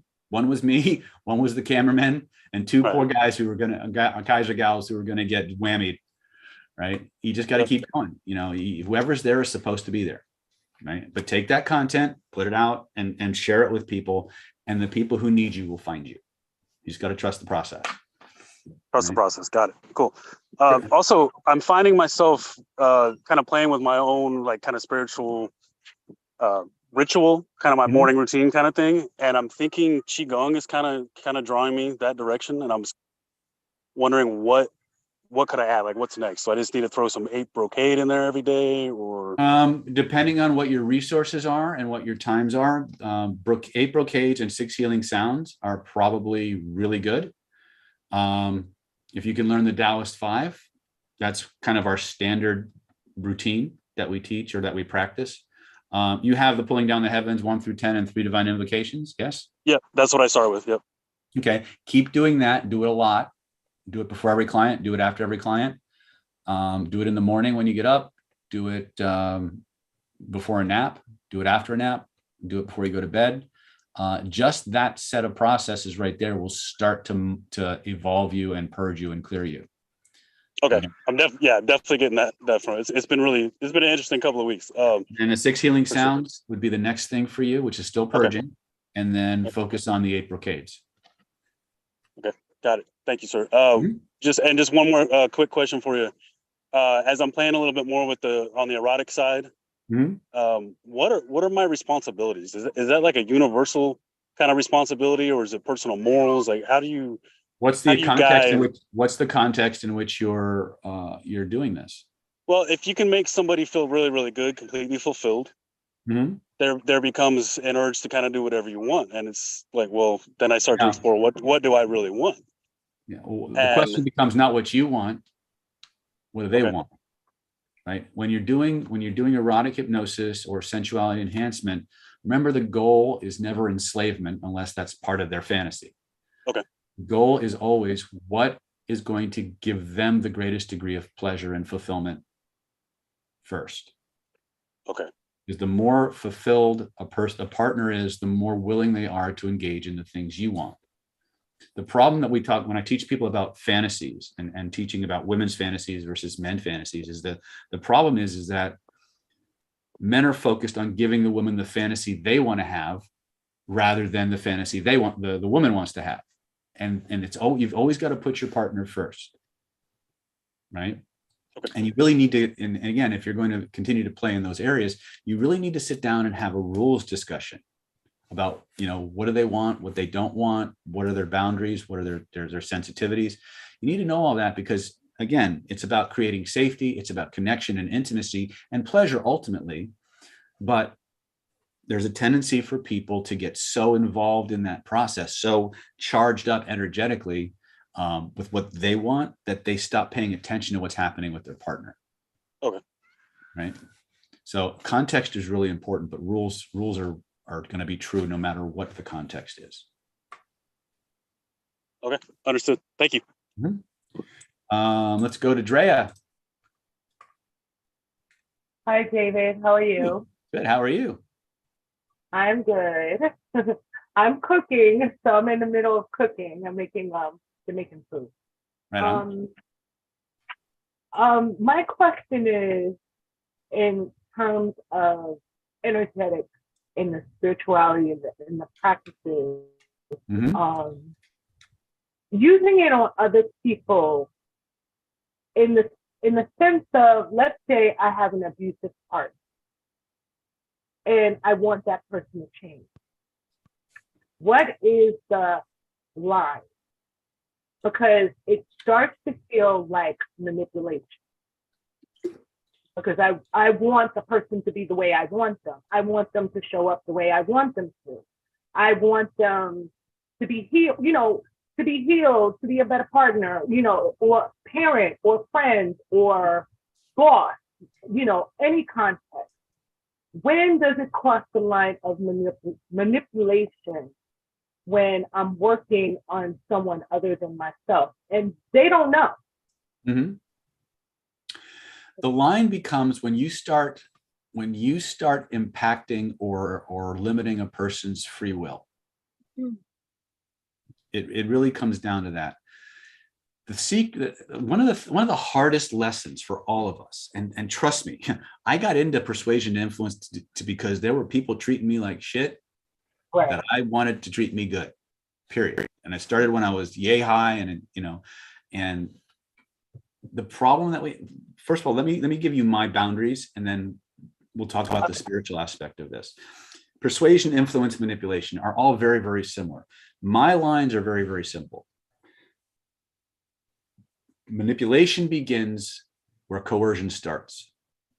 Manipulation begins where deception starts.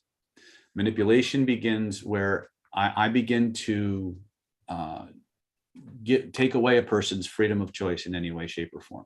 Let me clarify that more. Deception, coercion, and leaving the person in a less empowered state than I found them.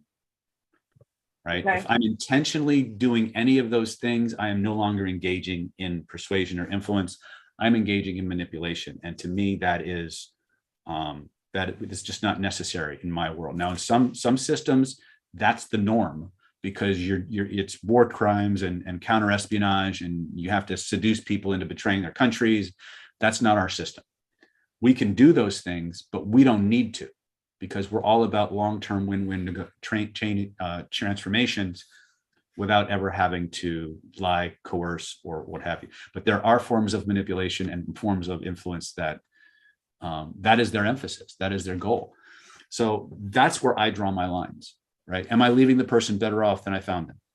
Am I taking away am I coercing them in any way? Am I deceiving them?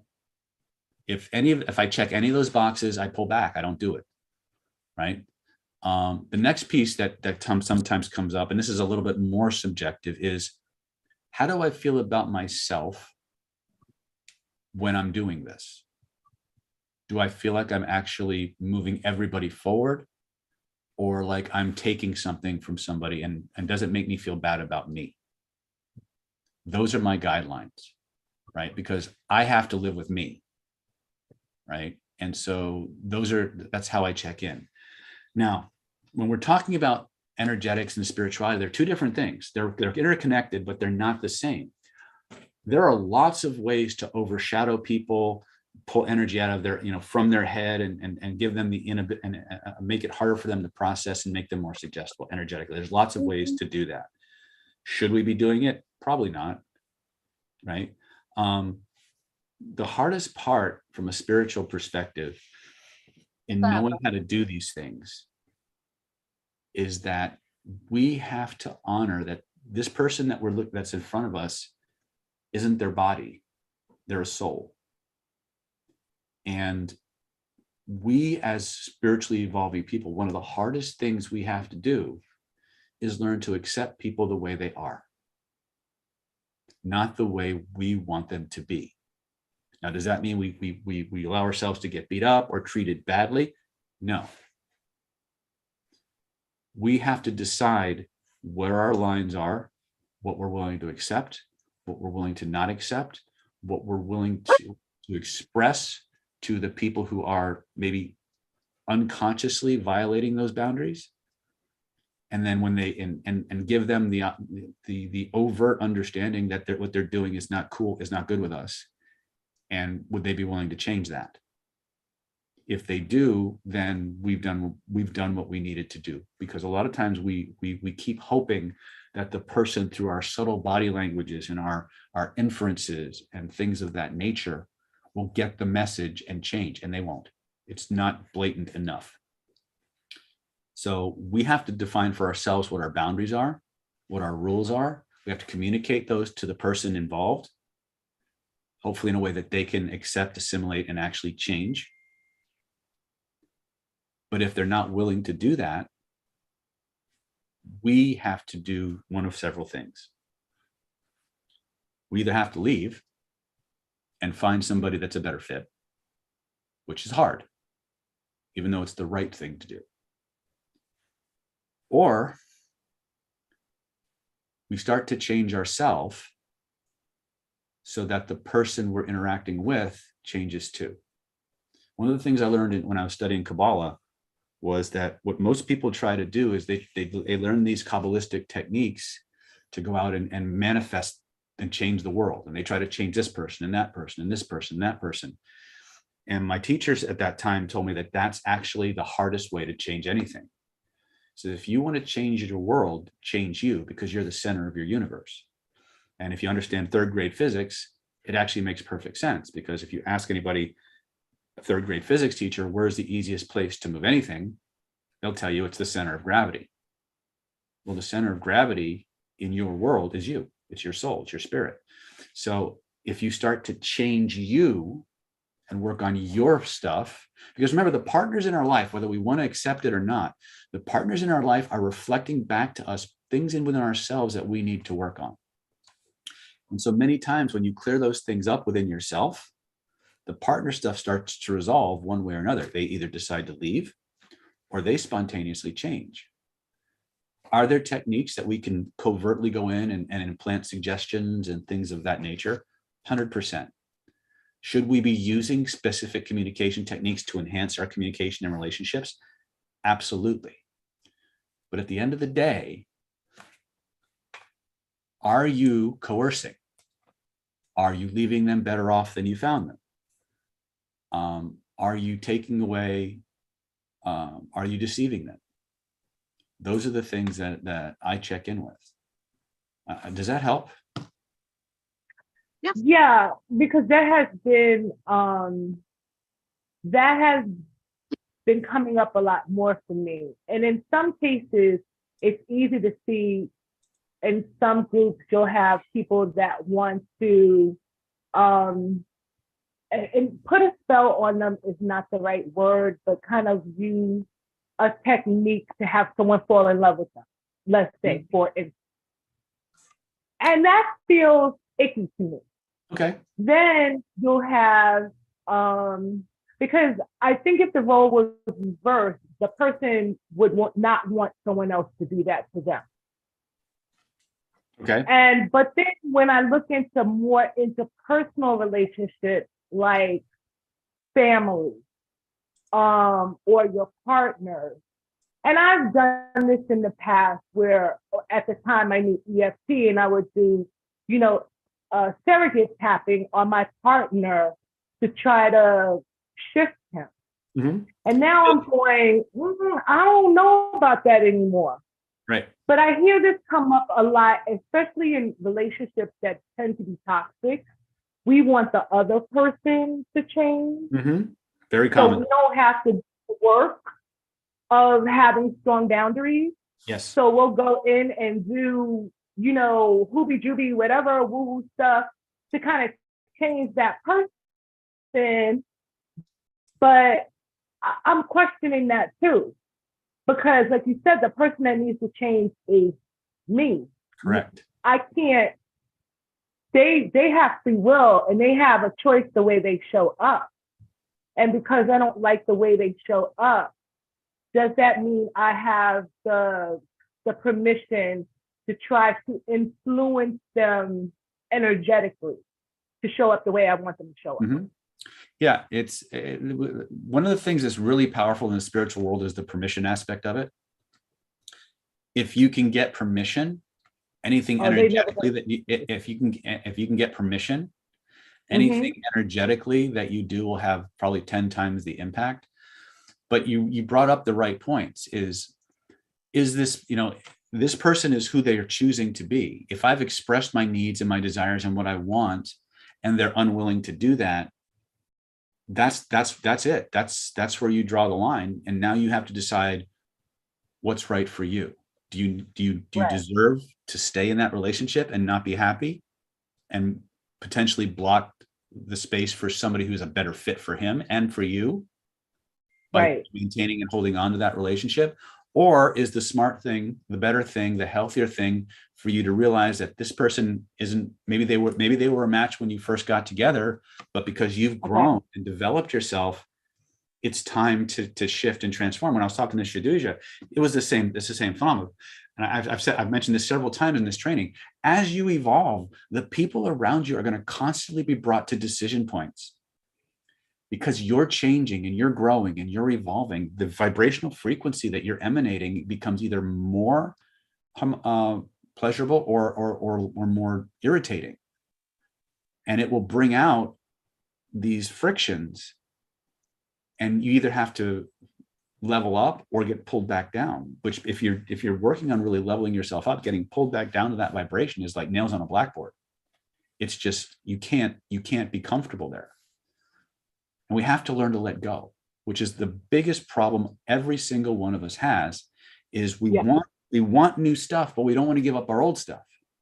But nothing's free, right? You want the newer level, you've got to let go of the old stuff, right? And that's the hardest part. When I was teaching back in my early meetup days, right, I would teach romance seminars, and I'm going to talk about the whole techniques for romance thing in a minute. I would teach romance seminars and I would teach relationship seminars. And most of the people who showed up, well, actually it was about 50-50, but there was an interesting dynamic, which I'll talk about later. But the women would come up to me, especially after the training, and they would say to me, David, I don't understand. I go to seminar after seminar after seminar, and he still won't change. Right? Women tend to ask for help more than men do, but they go to seminar after seminar after seminar, hoping their partner will become different somehow. But that's not how it works. Right? So if the partner's not willing to come to these things with you and do the work alongside of you, at some point, there's going to be a fission. right? Now, in terms of technique, I struggled with this for a long time. If I know how to make somebody fall in love with me, right? If I have a formula or a set of techniques that can do that, should I use them? And I struggled with it for a long time. And then a metaphor popped into my head that really kind of gave me clarity. You see, there's a thought virus that we have, that if something's not natural, or if anything's engineered, it's not real. Right? That's what we see. Well, if I have to do all these things to make this happen, it can't possibly be real. Well, that's like saying, in order for me to buy a cake, it has to just magically appear with all the ingredients. All the ingredients have to jump up and magically jump into the bowl and pop into the oven for it to be a real cake. Right? If there's a recipe for getting a result that's honest, integral, and moves the relationship forward in a way that it's a win-win for both parties, then you're actually being a jerk for not doing it.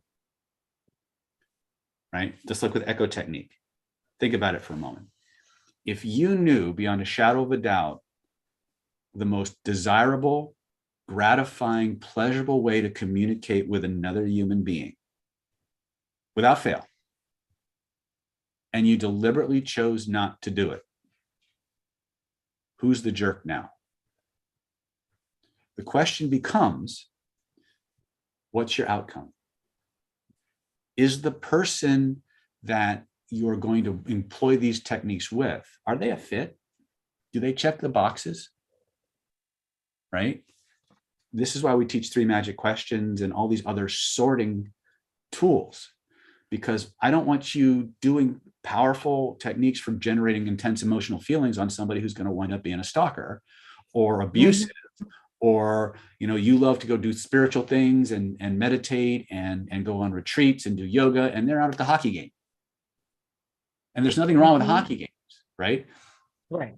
Is what you're, because here's the thing you got to understand is you can make anyone fall in love with you. I truly believe that, if you're willing to work hard enough and long enough. The problem is, however long and hard you have to work to get to that place, that's how much harder you're going to have to work to stay there. So one of my colleagues in the coaching space, Annie Lala, used to say, relationships that work tend to work from the start. Why? Because their values overlap, their rules overlap, the things they love to do overlap. And as long as those things are there, that relationship can grow. That doesn't mean they have to be carbon copies of each other, but there has to be enough commonality there that the differences are exciting without being terrifying or uncomfortable. So it's not about whether you should do these things or not. It's about who you should do them with. That becomes the question. Does that make sense? Okay, and one more question. And it's in regards to toxic positivity. There's a lot of that in the spiritual community. And I find that trying to work with people who practice this or do this, it's hard because you're asking people to, you know, address the shadow, address the pain, address the negativity, you know, see the reality, you know, be honest, and not just toxic positivity in a way. So, and I think it's so ingrained that sometimes, you know, you will get a fight out of people when you try to, you know, bring reality to them. Right. So how do you deal with that? Because, you know, I think in the beginning of my journey, yeah, you know, everything's rainbows and sunshines and, you know, fairy dust and all that stuff. But that's not the reality of life. Oh, God, no. And it's just when I'm trying to, you know, when people want to, especially when I'm trying to deal with trauma or, you know, pain, body, whatever it is, there is something that's attached there. But how it's hard when the person just does not want to go negative, you know, because it's negative to them. So how do you get around that, address it, or do you leave it alone? Like, how do you address that? Because that's the first thing that has to happen is you have to make a distinction between who are the religious people, who are the spiritual people, and who's just doing their time. What are they engaging in spiritual practices for? How judgy are they? Right? Are they using their spirituality as a way to look to raise themselves above everybody else and look down and judge people? Right? Mm-hmm. These aren't people that are actually doing the work of spirituality. They're just punching a clock and going and engaging in the forms.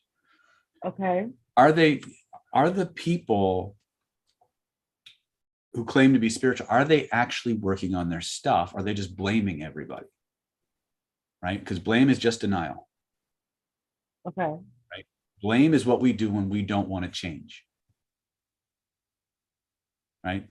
Poster child right here. Right? Blame is what we do when we don't want to change. That's the what we call the soul extension saying, I have rights, I'm a victim, this should be fixed. No. You weren't a victim. And if you were a victim, so is everybody else. We're all suffering. We all have trauma. We actually create our friendships through shared traumatic experiences. So what is the behavior they're generating? Are they constantly blaming? They're in denial. But understand they're in pain. They may not, they're suffering. The way it was explained to me a lot of times is do you yell and shout at a blind person because they're blind? Right. That's not going to help.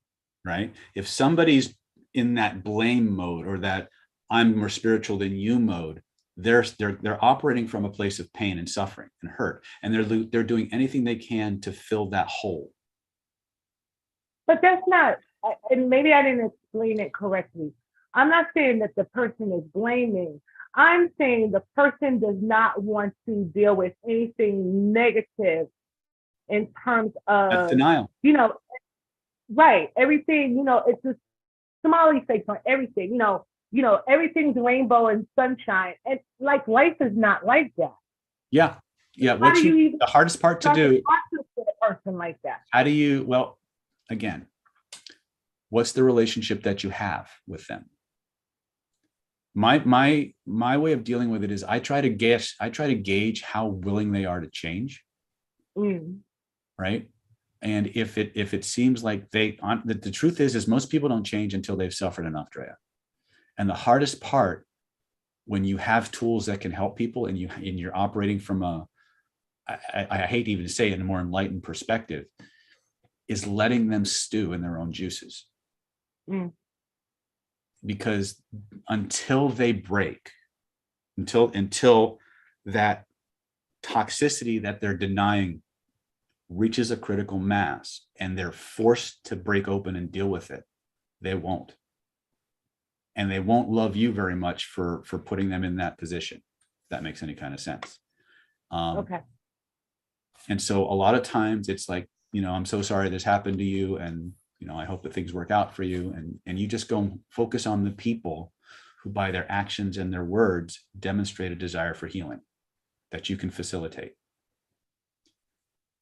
As a therapist, one of the hardest things for me, knowing in my heart of hearts that I had tools that could help pretty much anybody who walked into that door, and sitting in front of a human being who, in spite of everything I knew how to do, was not willing to let me do it.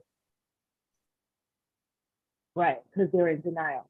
Yeah. It's like a person who thinks they had a wonderful childhood. And then when you start to talk to them and you start to hear the stories, you're like, in my head at least, I'm like, dude, oh my God. But to them, they had a perfectly normal, wonderful childhood. Yeah, I got you. And this is where it goes back to that influence technique. I'm always saying, always be testing. Doesn't matter if it's romance, doesn't matter if it's spiritual healing, mental healing, emotional healing. We're always testing to make sure the person in front of us is actually congruent with their desires. They say they want help, but they've been through 57 therapists, right? And they're actually more identified with their problem than they are with the possibility that that's something they just made up, right?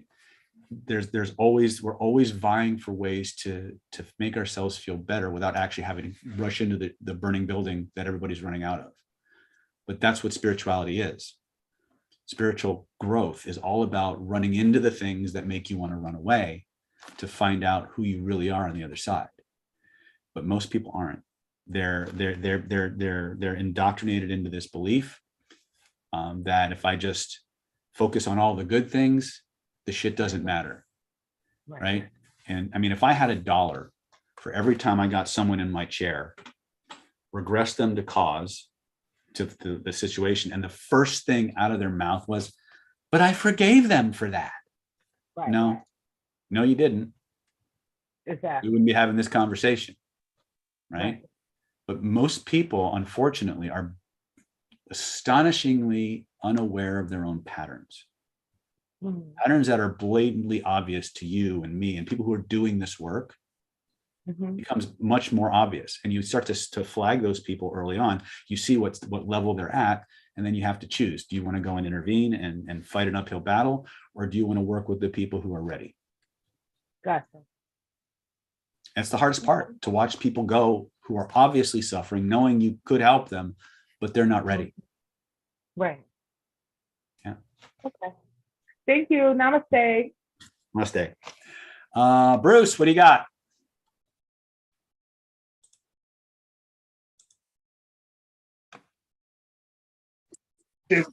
How's it going? Good. Okay, so few things I had today. First, I want to follow up with comments you made in AMA back in June, and unfortunately, we haven't met since then. So I haven't been able to mention this until now, which is about remote viewing extraterrestrials, and I actually belong to a group that does that.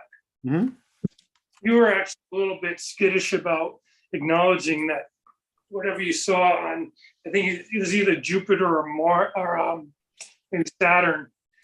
It was Jupiter, actually. Yeah, it was actually a secret. There's a whole legion of people around the globe that do this, and there's an app called CE5, and there's been, I think, about 4 documentaries by Dr. Stephen Greer in connection with this. So, it sort of isn't a secret.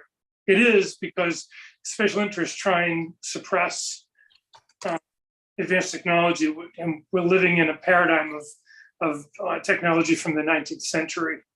And most of like the jets, petroleum, all antiquated technology. Anyway, I just wanted to comment about that, because it kind of piqued my interest when you were talking about it. As a matter of fact, I went to a seminar by Dr. Greer, and he talked about the existence of an art over it. I think it's Saturn. It's like 1,000 years old. It's huge. It's like, I don't know how big, like miles and miles across. But anyway, so I just wanted to comment about that, because, like I said, it kind of piqued my interest. Some other random questions about a few different things. First is you'd commented, when a person starts pursuing higher states of consciousness, improving themselves, pursuing some of the material, you're going to see people leave. Well, that's actually happened to me. My college friends, who I used to drink with and party with, I mean, I would kind of characterize them as like kind of bravado type that you just described, like folks that are just going to a hockey game or sitting and watching football on a Saturday afternoon, rather than maybe perhaps doing something like this. They kind of steer away from me, and there are times where I feel bad about it, but just listening to you say that, it kind of makes sense, because I've seen it, and the type of guys that I'll go out with them, and I don't drink, and they do, and they'll be screaming and yelling and being boisterous, like we were when we were 18 and 19 years old, going to the University of Rhode Island. And the interesting thing is when you hear things and then you see them independently from the original source, It How do really, we really get Sorry, go ahead. break me in anyway. So I wanted to comment about that. So I have a couple questions about different. Well, one is the information. Actually, that with the my desires on my what do you call it? Cycling. So you said that, and I actually took the course in 2020 in a manifestation and what do you call it? Anyway, so my question is, when you do the information and you ask that question, the first question, you actually use the cause and effect language. Do you and then the second part of it is the what's important. Why is that important? I'm not sure what that why is important question. What is that modifying? What is important? What is important is about value elicitation. So what that taps into are the emotional reasons underlying why you want that thing, or what it's going to do for you. When you have the attainment of that, it's going to be the feeling you get in your body that lets you know it's right for you. Well, it makes sense. I understand that. So what's the answer to the question? Actually, the question is modifying why you want the desire. What it'll get you if you get the desire. Yeah, most people's belief systems are their value system are the checklists by which a person defines what is optimally desirable in their world. Mm-hmm. And so by asking what's important about, it elicits not just the thing they're asking for, but what the emotional payoff or situation is going to be when they have it, which is their highest reasons for doing something. So so I was like more like, I understand that, but I was asking more like about the mechanics of it. So so if you were doing, like, for instance, like you want to manifest a new house. So I think the first one, the first part of it, the way I understand it is I always manifest the house or the desire that I want because I'm in a higher state of consciousness. So then after I answer that question, when I say what's important about, so am I saying I think you're actually mixing two separate processes. Mixing criteria and values elicitation or emotional bonding with the informations. Both are products of a cause and effect structure, but they're used for very different contexts. Well, you had said in one of your free events, you were describing the information. You said there's different levels to them. Yeah. And The next level after a cause and effect is complex equivalence. So I am now getting my $200,000 house because I deserve it and the universe gives me what I want. And that means God loves me and it's going to happen. Okay. Oh, well, yeah, that helps. Right. Appreciate that, David. Incidentally, it seems like the image cycling has gotten more potent. I've been doing a lot of meditation in the morning, like I used to. Pranayama, most. And I wanted to do pulling down the heavens too, but there's a little mechanical part that I didn't quite understand when he did back in that was actually the last Mastermind. So when you're doing that, and am I right? That's another way of doing clearing, correct? Yeah, the pulling down the heavens, the 1 through 10, and the 3 divine invocations it's actually designed to create a very balanced energetic vessel. It allows you to begin rudimentary purging. And then you actually you connect to the divine source, and you use that to make yourself an instrument of God, purify and sanctify the environment, and create a safe sanctuary in which to train and activate your three bodies and your soul. And now, as a tool of the divine, you work with that power and authority for healing or manifestation or influence or whatever it is you're going to do. I've been just doing the just connecting to source the way you taught it 3 years ago. So as a corollary to the pulling down the heavens, just the one mechanical part. My question is, you talked about the lower dantian. I wasn't sure the movement or where or exactly how that fits in, like mechanically. I know you mentioned it, and I watched the last Mastermind, but if you could just pretty much tell me what you need to do with the lower dantian when you're breathing in. Okay, so are we talking about Yeah, how to breathe? Okay, so most of the time you're going to be doing what we call regular or Buddhist breathing, which means as you inhale from the lower dantian, the abdomen balloons out in all directions. Yep. As we breathe in, the energy, the lower dantian contracts. If you're doing Taoist breathing, which is almost never done, and you especially don't do it if you have high blood pressure, you actually contract the abdomen from all sides as you inhale and relax and push the abdomen out as you exhale. That's actually a more powerful, energetic way to breathe, but that's the problem, is it's more powerful and energetic. And so if you have blood pressure issues and you don't know how to balance or are sensitive to your own energies, you can cause an excess conditions. So the Buddhist breathing is much safer. It'll get you there. It just may take you a little bit longer to build up that energy. Well, I don't have high blood pressure, but it sounds like the first one was simpler. So just breathe through the abdomen like that. Yeah. Now the secret to building energy or energy is you think of your body. The energy comes in, and it's like a one-way valve. The energy comes in, and as you exhale, the energy stays, and the breath and this turbid energy goes out. So it's always holding the energy in, then you circulate it. So some breathing, so I circulate and I breathe it out, visualizing dantian. Is that correct? Yeah. For right now, that would be, all you would want to do is just whatever exercises you're going to do. You start from rooting and anchoring yourself on the lower dantian. You do your processes, and you bring all the energy, excess energies, everything back to the lower dantian, cycle it so that it rebalances like a centrifuge, and then recondense it and seal it in the lower dantian. Well, what about breathing it?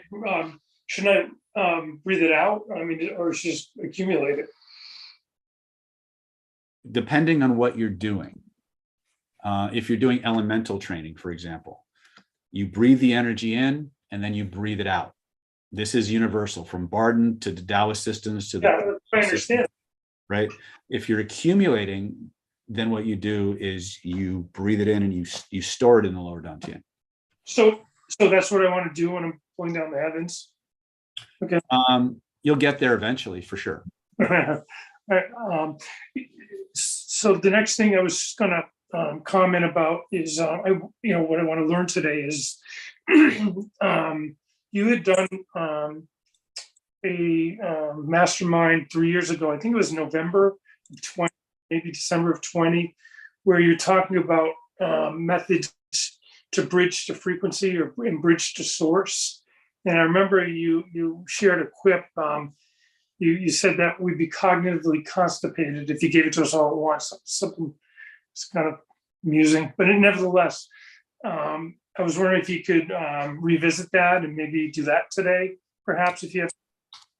Well, actually, most of what you want to do in terms of connecting to source can be handled with the pulling down the heavens, the 1 through 10, and the 3 divine invocations. That's actually a really powerful way to do it. The God meditation that I teach sometimes, where you're doing the 4 attributes of the divine, is really powerful, right? And you could actually combine them if you really wanted to. But really, again, it's really what's the most efficient way to, what is it you want to do? What's the most efficient way to get there? I like everything I've taught is safe. So, and that's the thing I want you guys to understand is there are more powerful things I know how to do, but without somebody to guide you through those processes, like on a personal level, they're not safe. So I don't teach them. I don't want that karma. Right. Well, I appreciate it. There was actually something I saw on YouTube in connection with growing hair back, and it talked about the fingernails having a correspondence to the head. I'm going to put it on Facebook so you can check it out. I think you'd be amused by it. It might be bullshit, maybe not, but I know you're knowledgeable about correspondence. Okay. All right. Thank you. You're welcome. You're welcome. Let's go to Eileen. Eileen, are you with us?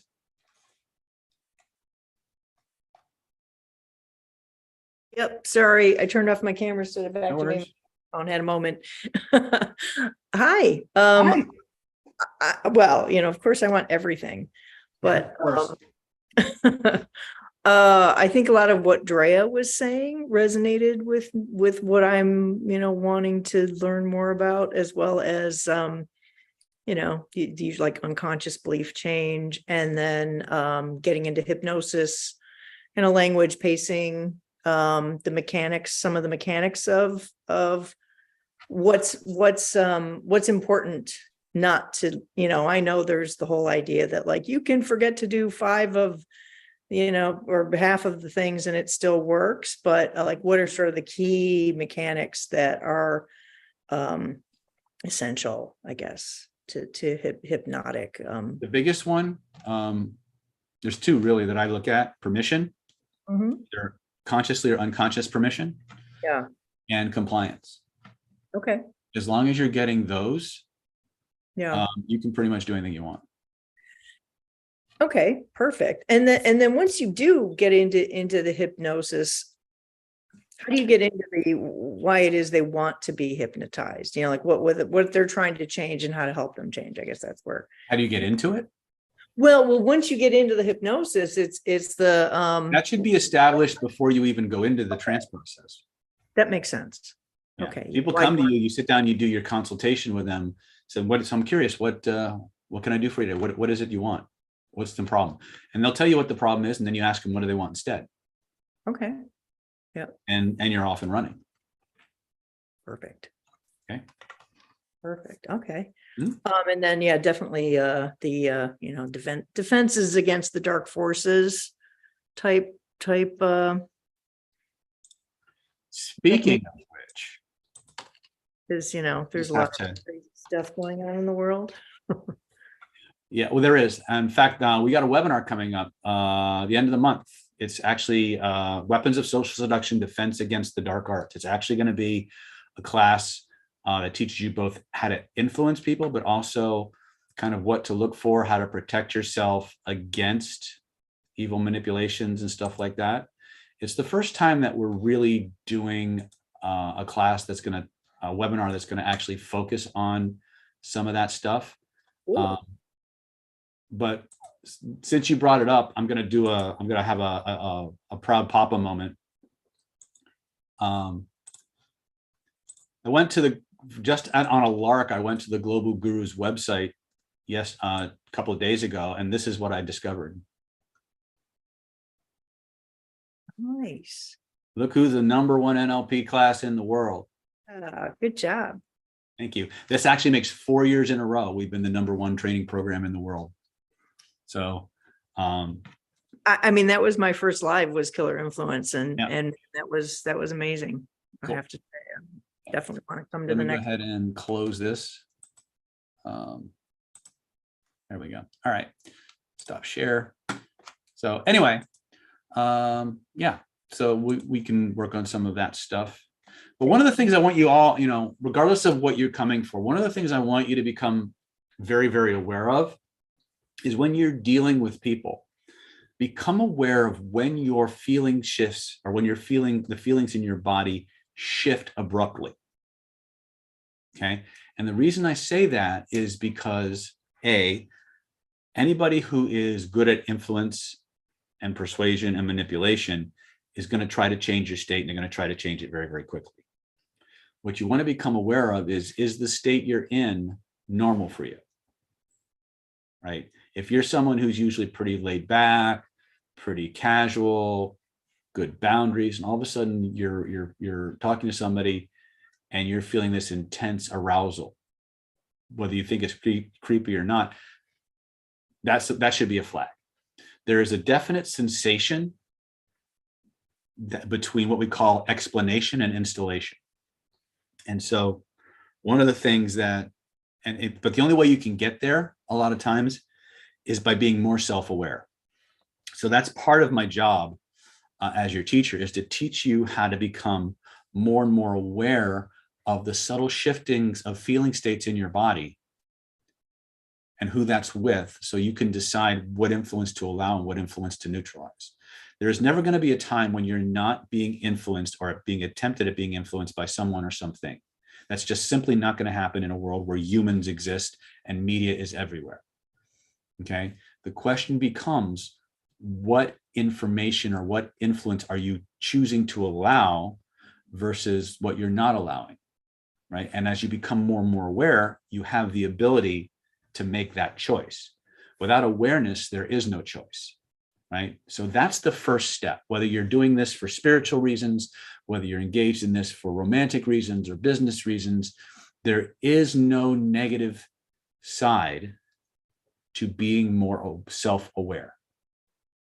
Okay, with the exception being that the moment you become aware of something and it's something you don't like, it's your responsibility to change it.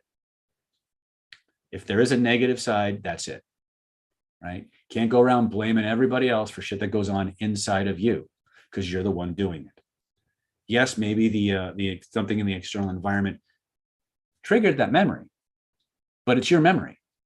It's your body feeling, right? It's your responsibility for dealing with it. Alex is asking, when would that be? August 31st, 4 p.m. Pacific. Are you guys having fun? Is this useful? I know we've done a lot of questioning and Q&A, but is it helpful, folks? All right. All right, I got a few more people, then we're gonna drill and skill. I promise. Let's see here. Let's look at Stacy. Stacy, you got something? Or are you just here for the beer? I'm trying to get my camera to go on. It's not overly cooperating. Can you hear me at least? I can hear you. Okay, technology is not always my friend. Do you have a couple other pointers? I have like two things, but I'm gonna throw one ahead since you were talking with Drea. Do you have other guidelines on how to pick up when people should just sit and stew in their stuff? Because that would be helpful for me to identify that quicker. Yeah, it actually is quite simple. Do they say they want help? Give them something small to do. See if they do it. If they don't do it, they're not ready. If they argue with you, if they start talking about their problems and they argue for their limitations, or they start playing, well, what about this game? Or what about that game? They're not ready. Right? If they knew what the problem was, they'd have fixed it. Okay. So when I sort for people, I want people that are open to what I'm saying, not going to argue with me. I don't mind if they ask questions, but you can tell the difference between an honest inquiry and a defensive response. And so I'm looking at behaviors, right? If I'm not convinced, I will do one or two things with them, just small things. I'll play the frame game or whatever, and I'll gauge their level of willingness to do the work. And if they're not batting at least 75 to 80%, I throw them back, right? Or I refer them to somebody that I think might be a better fit, right? There's a lot of things I know how to do. Guys, I'm one of the best at the world at this shit. Okay. And I'm not trying to be arrogant about it. I'm one of the best. I'm not, maybe not the best in some things, but I can get people to do stuff. Right. But the amount of work and energy and time that I have to put into that often isn't worth the return on the investment. So for every one person you have to fight to change, you could see 5, 6, 7 people who are ready and make the world a better place. The most compassionate thing you can do for people who aren't ready to change is let them suffer. It's also one of the most painful things for healers to do. But the truth of the matter is, is that none of the magic, none of the good that you have to share, to bring, happens until the client does what you tell them to do. When I'm teaching my therapist, I said, look, your job isn't about belief. Your job isn't to get the client to believe you. Your job is to get the client to do what the fuck you tell them to do. Right? And if you have maximum compliance, then if you tell them to believe something, guess what happens? They do. Right? But if you have to argue and fight with somebody to get them to do a process, they haven't suffered enough yet. They're not ready. Right? And this will be true in relationships too. You'll have all these things that you want to help the person you love most in the world with, and you'll present them with it and they'll fight you because they're not ready. And you have to be at peace with that. You have to have the serenity to accept the things you're not able to change at that given moment. And that's hard, especially for those of us who are coming to Planet David because we want more control of our life.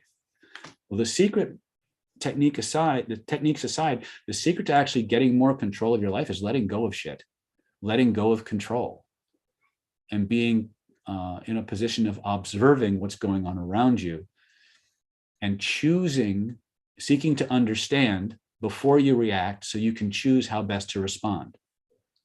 That's an evolution that you have to go through. Okay, I'm gonna get off my soapbox now.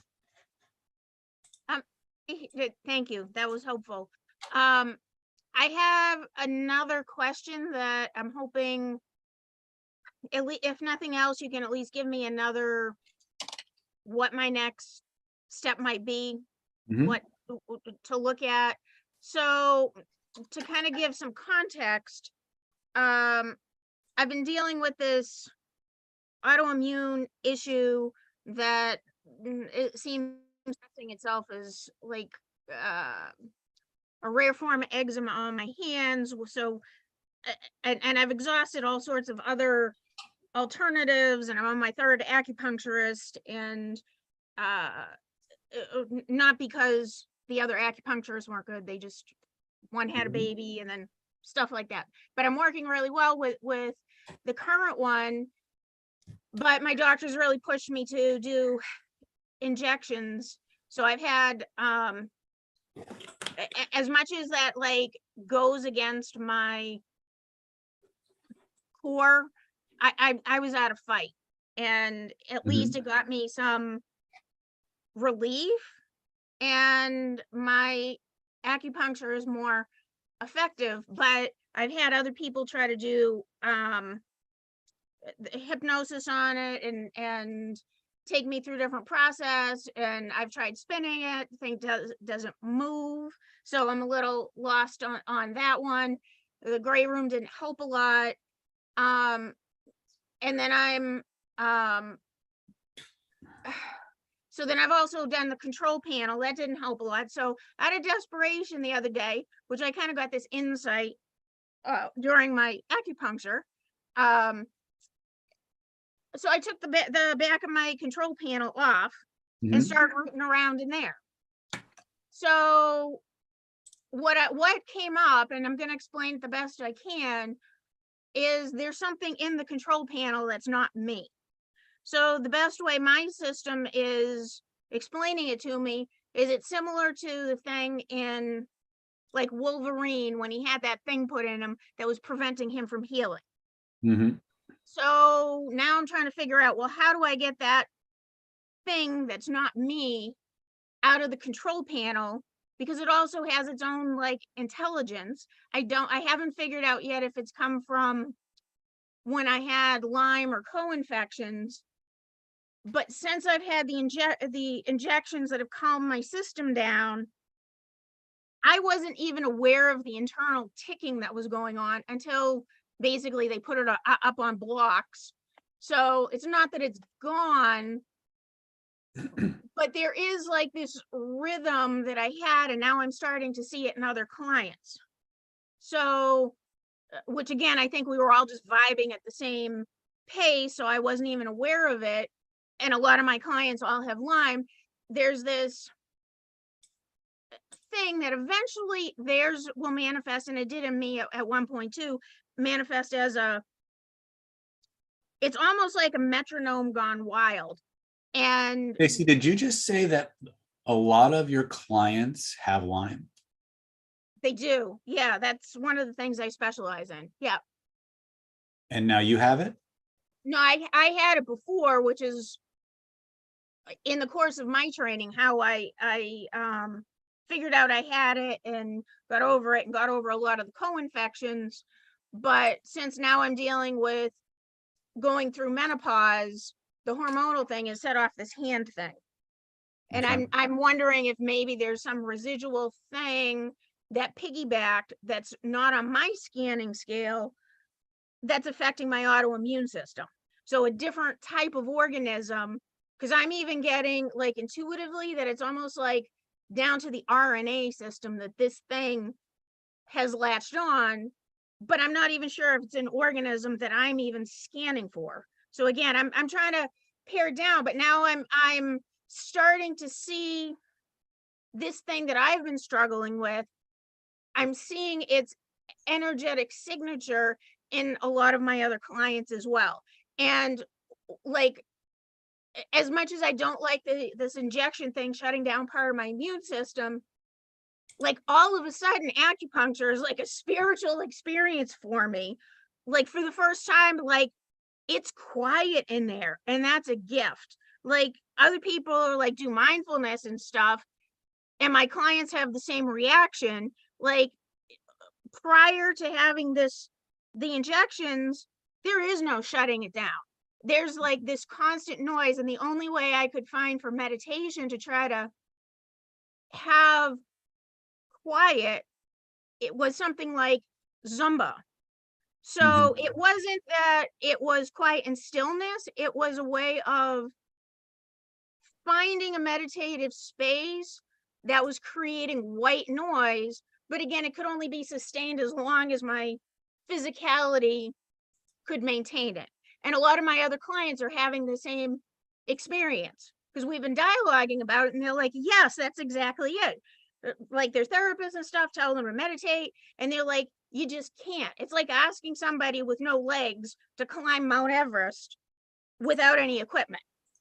It's just, but now that I'm having this other experience, now I understand what they're talking about, that other people get this quiet stillness, and it's sort of like, oh, this is amazing. But I don't want to spend the rest of my life having to get injections either. So, and I actually did a little dialogue with this, whatever this thing is in my control panel, and it said it was there to help me help other people. So clearly it's part of some journey I'm on, but I figured maybe you, if you don't mind at least pointing me in another direction of what else I should probably look at, since spinning and other stuff hasn't given me ongoing relief. And Okay. since I think this is part of a bigger thing, that maybe I can help other people. Then you need to go up. You need to go up to the divine and talk to your guardians and the source and say, okay, what's the lesson here, and how should I use this? Because it sounds to me like it's something for you to use. Okay. Right. And what especially jumps out is like, you didn't know any of your clients were having this until you found it in yourself. So Right. in that respect, it's already helped you. Yes, that's true. So my intuition says go up. Okay. And see what guidance they have for you. If it's something you need to get rid of, then they'll point you in a direction. If it's something you need to work with, they'll probably give you that hint too. There's probably more than one layer to that, but the only one that can really answer that for you is the big guy upstairs, or the big it upstairs, depending on what pronoun you want to assign to it. My approach would be to get you in a chair and regress to cause and find out what's going on. That would be, if you were coming to me, that's where we go. And then I'd work with whatever entity or higher powers you have to kind of get you some clarity on that.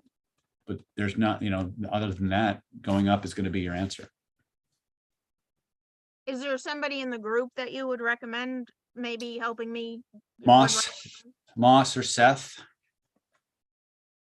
Evan's pretty good. Matt's trained. SD, of course, has been doing a lot of work. Moss probably of all the folks in here has the combination of like all the energetics and all the other crazy shit that we do.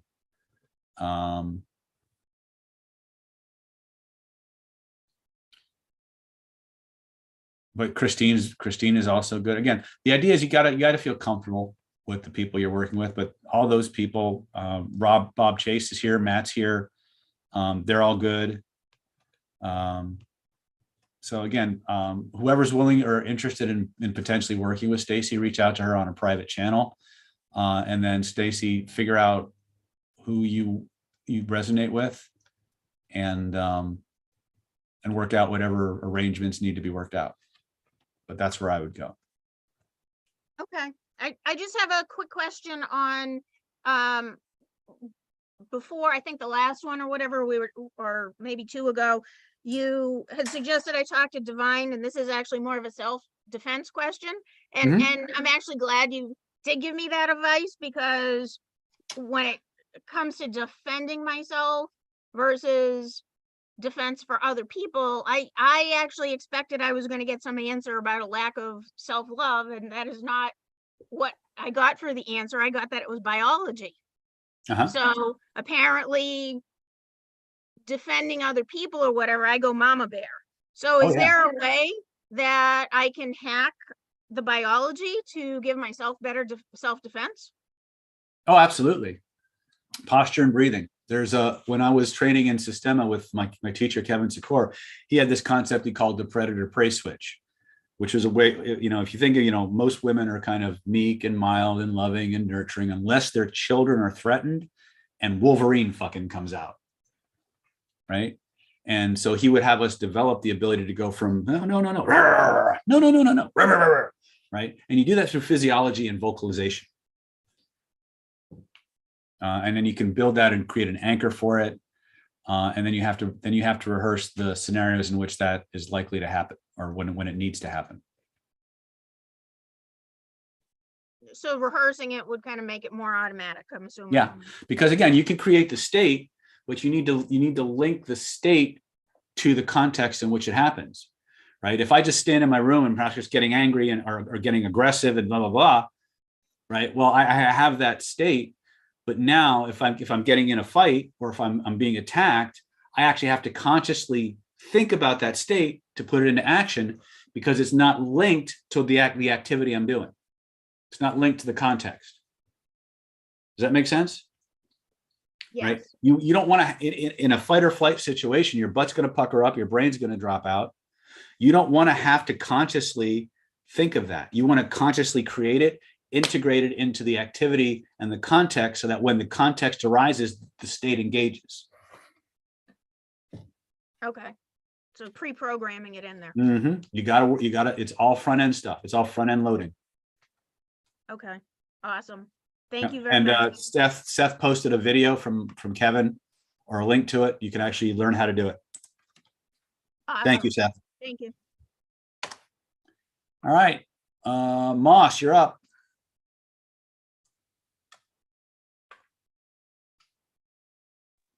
Take a second to unmute.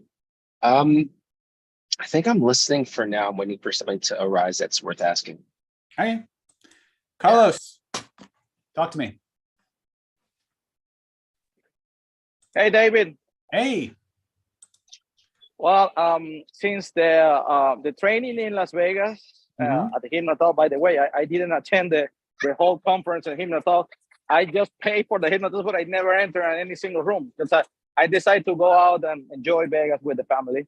Good. And I think that was a good thing because that helped me a lot to relax and, enjoy a little bit more of the time with the kids.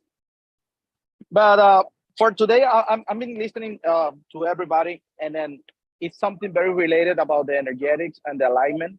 between the things that I'm doing in my work and my business, and the things that I feel I'm called or something like that, sort of say.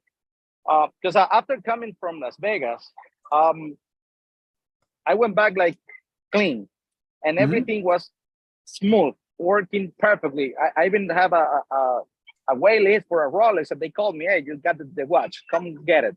So everything, this is surprising. This wait list is like 2 years, that they call you in 3 months. Never happens. I have a property under contract. I'm closing my first home. So everything seems to be just rolling out. But I reach a point where I start facing all fears, like it would be a good choice, it would be a good decision. The money side start like slowing down. It's not the same cash flow as the month previous. And like I start to receiving some requests from people like, hey, I saw you in Vegas. Yeah, I would like to be hypnotized sometime. When can you give me like a session? And saying, oh, I'm not doing sessions. I'm focusing more on other business. Oh, okay, well, just let me know. I'm interested. Not once or two, like many times, and start like, wait a minute, something is happening here. Something is calling me here. And I do feel like I need to do more for others, and because I don't know, it's something like I feel. So the question here is, how can I start like realizing where the dots are to, to be more aligned with what I was saying? Because I'm fearing like the last mastermind we talked about, to say, how do you know? That question keeps popping out in my mind. Like, how do I know if I just do therapy or if I start training people, talking about this? How do I know if that's not the way that I'm gonna get more money than my actual business? Right. But I know it's some like a freezing fear that I don't know where to go, how to move, or what to do.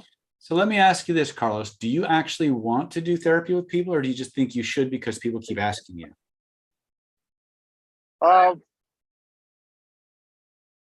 If I think about how I feel aligned with purpose, and then I say yes, I think I should be doing something like that. At least, and not like hypnotherapy, like in a session in a room, but at least doing something to give the tools to people to help them. But if you ask me from the business perspective, I say, how come I cannot afford to stop doing all the different stuff, because I have a shit ton of bills and the stuff to pay. So yeah, I'm in that dilemma that I don't know if, or So how this to is- make it something superior, unifying the two things. Where do you live? You live Actually, in Florida, right? Yeah. Huh? Where do you live? You live in Florida or San Diego? Florida. Florida. I'm in Miami. Okay. All right. So here's what I would do. See, this needs to be fun for you. It needs to be fulfilling for you, or it's not going to work. So Hold on a second. Let me tell you something about that comes to my mind. That exactly another thing. I don't feel passion. I don't feel energy rush. Like I don't feel connected with what I'm doing right now. That's something I have to mention. Okay. But I do therapy. So what you're getting paid to do is not fulfilling you on a deeper level beyond the money. Yep. Okay. That's perfectly okay. That's perfectly fine, because many times as part of our golden path, we're given jobs or jobs, we're gravitated to jobs that, while they're not the most fulfilling, they allow the resources to move those other parts forward until we don't need them anymore. So this is my recommendation for you. Go to meetup.com, create a meetup group in your area. I guarantee you there are a shit ton of people in the Fort Lauderdale, Miami area who are fascinated by this stuff and will come out of the woodworks to play. Start a practice group where people can come in, and if they're hypnotists, they can work on stuff. After you build up a certain momentum, start transitioning your group, your meetup groups, over to how to reprogram your subconscious mind, how to get rid of pain, whatever the things you really feel passionate about helping people get over. Do meetup groups and do whole groups of people, bring them up, show transformations, videotape your stuff and put it out on the internet. So you say meet up like start me just offering. Let's Just start a get meetup for together and- hypnosis or NLP or whatever words you want to use. Energy healing doesn't matter. Meetup will do all the promotion, the basic promotion work for you. They have a venue and just get in front of those people and fix shit, show shit, teach them how to fix their own shit. And what'll happen is it'll start to self-propel. Like Matthew and Rob are doing that now. I just restarted my meetup program. My first meetup, I've got over 40, almost 50 people waiting to get into a room that holds 30, right? And this is after a five-year hiatus, right? When I was doing my meetups, I owned the meetup space in San Diego. In fact, I still have the biggest energy healing meetups, martial arts meetups, and NLP meetups. 5 years after I stopped doing them, I still have more members in my group. Okay, so I know a little bit about how this works. But if for you especially, pick one night a week where you bring people in who have a problem that you can help them fix. Talk about how they can fix it, bring somebody up, fix that problem right in front of them, and then give them the opportunity to raise their hand to work with you. And then set aside one day a week or one night a week where all you do is just see a couple of clients and don't go any further. It's better for them to have a waiting list for you than to be always available. Okay. That sounds like a plan. Yeah, that makes sense. Actually, the property I'm closing. And this is another thing. When I put the property under contract, I had the money, the cash, everything to close it out, everything perfectly. And now I'm having issues with the approval, with the down payment. People doesn't pay. So it's like I'm gonna make it complicated. Life is telling me like I'm gonna make it complicated if you don't turn around and seek another things. But in the property, when I saw that, I say, here is a good place to gather people because has like a tiki place covered with air conditioning and everything. Say, this could be a. So it's funny that you mentioned that because it's all related. Yeah, it's all connected. Again, things will come together. But again, the secret is make it fun for you. If it's fun and fulfilling for you, do it, and you'll just keep going. And eventually, you'll gain a critical mass. And you'll be able to help people to whatever degree you find useful. I feel now more fulfilled. Coaching the investors that want to invest with me in the construction side, I feel more fulfillment talking about their shit than receiving their investment and making money. Right. So Just don't forget the investment's important too.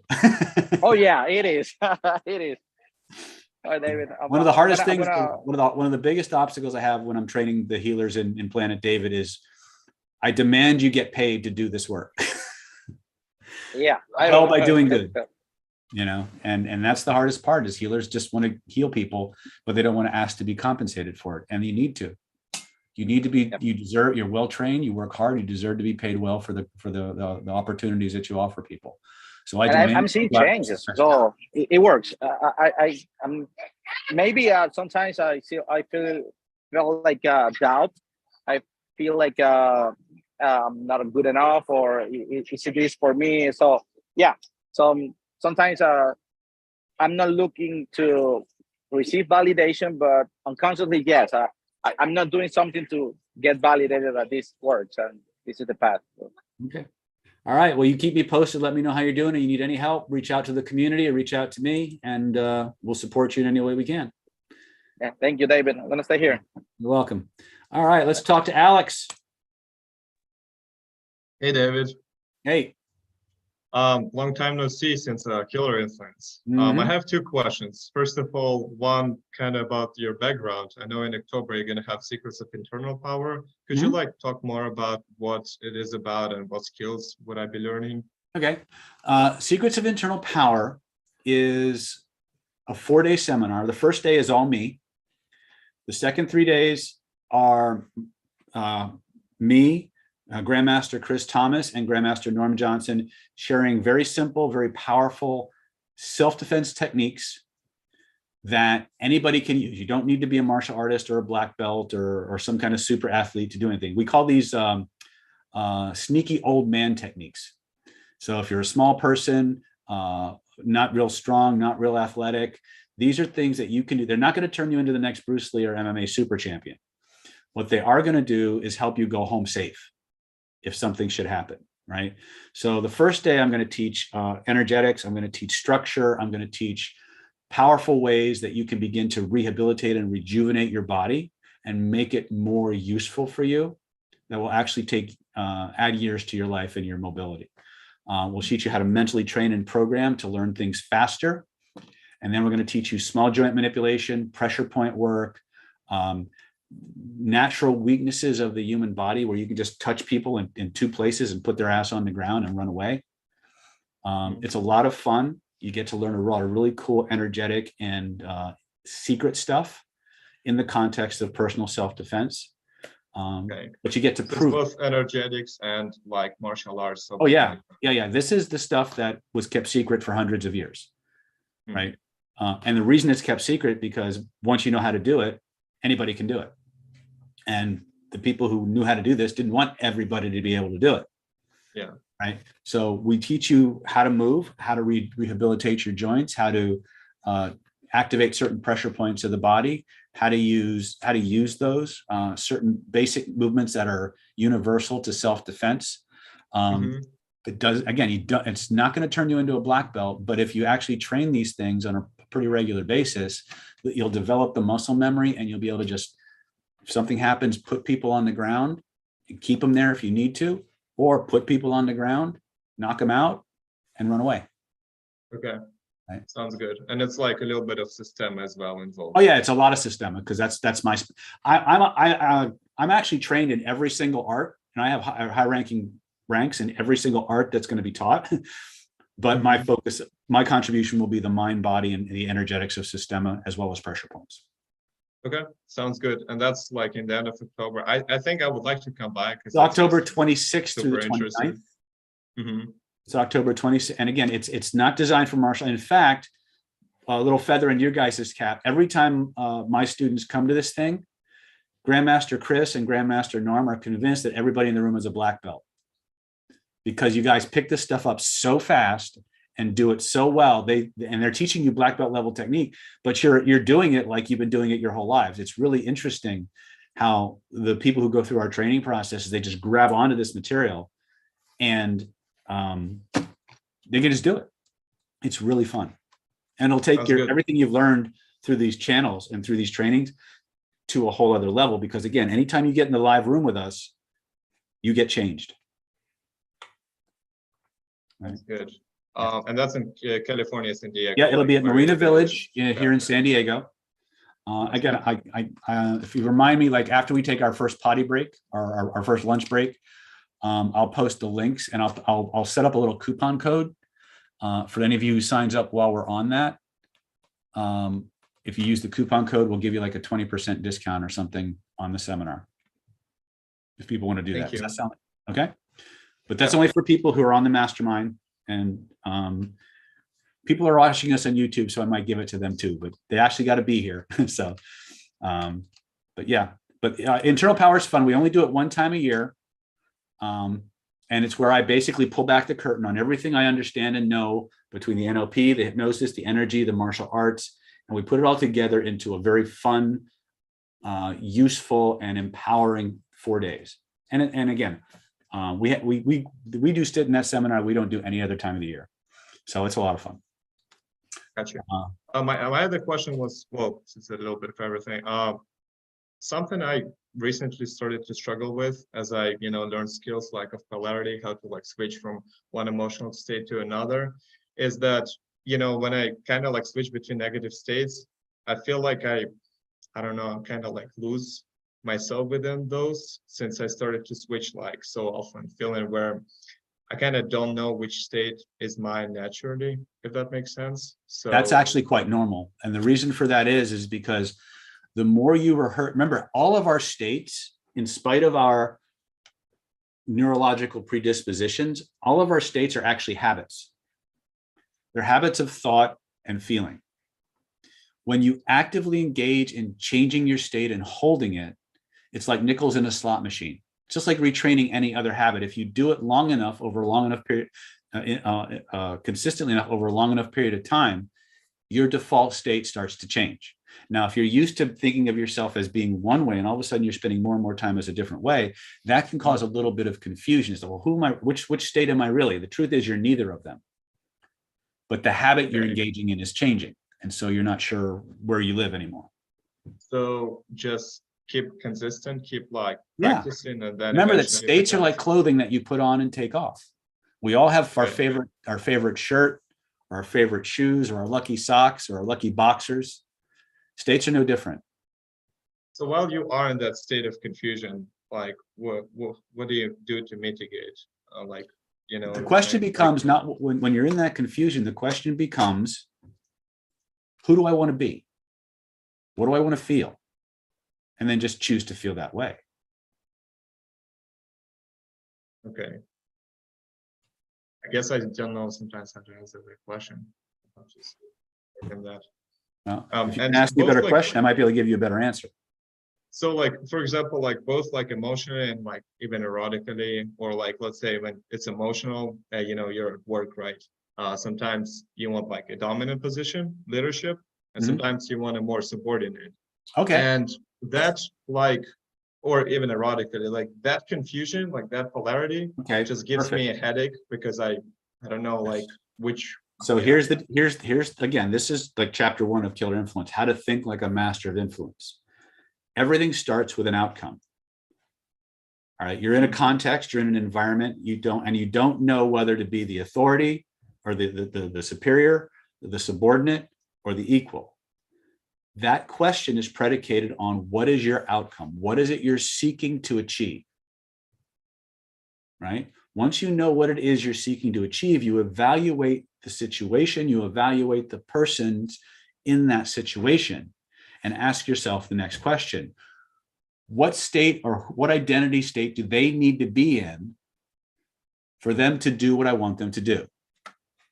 Who do they need to be so they'll do what I want them to do? Once you've answered that question, the next question is, who do I need to be so they'll be who they need to be so they'll do what I want them to do? And then that's the state you take on, or that's the frame position you take.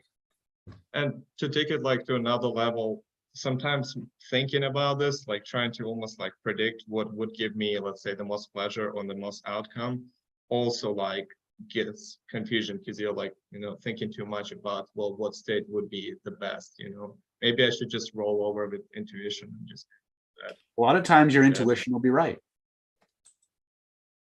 But the idea is that to have our intuition work in harmony with our other faculties, right? And so we want to train, we want to have intuition, but we also want to have a trained set of skills that we can deploy as necessary. What's interesting about all of the things I teach is that the further along the path you get, the less of them you actually have to consciously use. Because the core skill sets, the ones that keep paying off, become locked into your unconscious way of moving through the world. So they're largely intuitive, but also you have conscious control over them. But also you start to realize that you don't need to use everything all at once, and that just your energy, the vibration, and the identity that you've created causes people to become hyper compliant. Things just start, I call it your probability field. The probability field around you becomes so conducive for you getting your outcomes that you almost have to never consciously do much at all. But it's a process that you go through. Makes sense. And one more thing. So right now, I'm kind of like in the process of, you know, searching for a new job because I don't necessarily like one right now. And just kind of to, I guess, a little bit open up, I am, you know, seeking to like change my status as a part of immigration stuff. And, you know, kind of a job could help me with that. And the problem is that right now I'm at a job that can do that, but I, you know, I am not I would say not treated well, and I'm not growing career-wise. So basically, it's kind of like a deal with the devil. I kind of get this one thing that I have, and kind of trade off everything else for a very long period of time. And so I obviously don't like that, and I would like to get something else, right, as a job. And because immigration process is kind of complicated. It's a little bit risky, and like logically, it's kind of better to just stay safe. But at the same time, I want to feel happy. I want to enjoy my life, and so I kind of would rather like take that risk and maybe like sort of find another job that would be able to actually fulfill both like career growth and at the same time that part. And I don't know, I feel like, you know, just being, because I was in this comfort zone for quite a period of time, I like, I know that I should get out of it, but I like something's like holding me. And I'm not too sure what it is. I don't know if that makes any sense. Something's holding you back. Where in your body do you feel it? I'll say around heart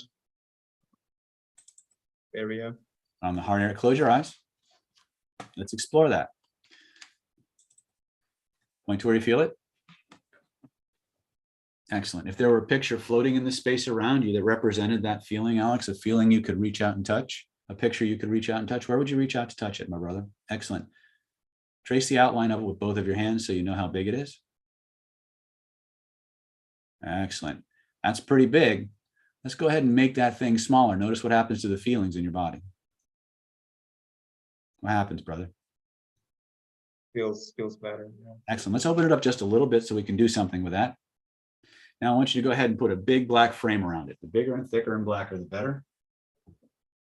Excellent. Now you're probably too young to remember when televisions had real dials and knobs and switches instead of touch screens and remote controls, but I want you to feel along the base of that frame. You're going to notice some dials and knobs and switches like on a touch screen or a remote control. I want you to find the knob that controls the brightness or the contrast. When you find that knob, turn it all the way to the right until the image whites out completely. Notice how it makes you feel. Then turn it all the way to the left until the image blacks out completely. Notice how that makes you feel. Decide which one you like better and turn it that way. Excellent. Now I want you to take the index finger of your dominant hand and in glowing golden letters on that whited out or blacked out screen, I want you to write the lessons that this experience is having to teach you, the things it's trying to protect you from, so you can keep all the lessons and let everything else go. Now, some people know exactly what those lessons are and they just blast it on the screen like it's nobody's business. Some people have no conscious idea what those things are, but the part of you that created those feelings in the first place, that part always knows. So let that part express itself. Now, when that happens, some people just draw squiggles. Some people draw pictures. Every now and then you get somebody, some part pissed off, you goes, fuck you, fuck you, fuck you across the screen. Some people write with both hands simultaneously, like they're writing Chinese or Hebrew at the same time. However your body does it, Alex, just let those fingers flow. Let the information flow out of you and onto that screen so you can keep what's worth keeping and let everything else go. Now the screen will scroll like a tablet will scroll. So you have an infinite and unlimited writing space. So just keep going. When my wife does this shit, she writes for 40 minutes. It's like she's writing a chapter from War and Peace, right? And the shit's all in Chinese, so I'll never fucking learn what she's saying about me. Just keep going. If feelings and emotions come up, put them on the screen too. That's okay. When you know you're done, you just nod your head to let me know, and we'll continue with the next part of our process. Doing great. Keep going, brother. You got this.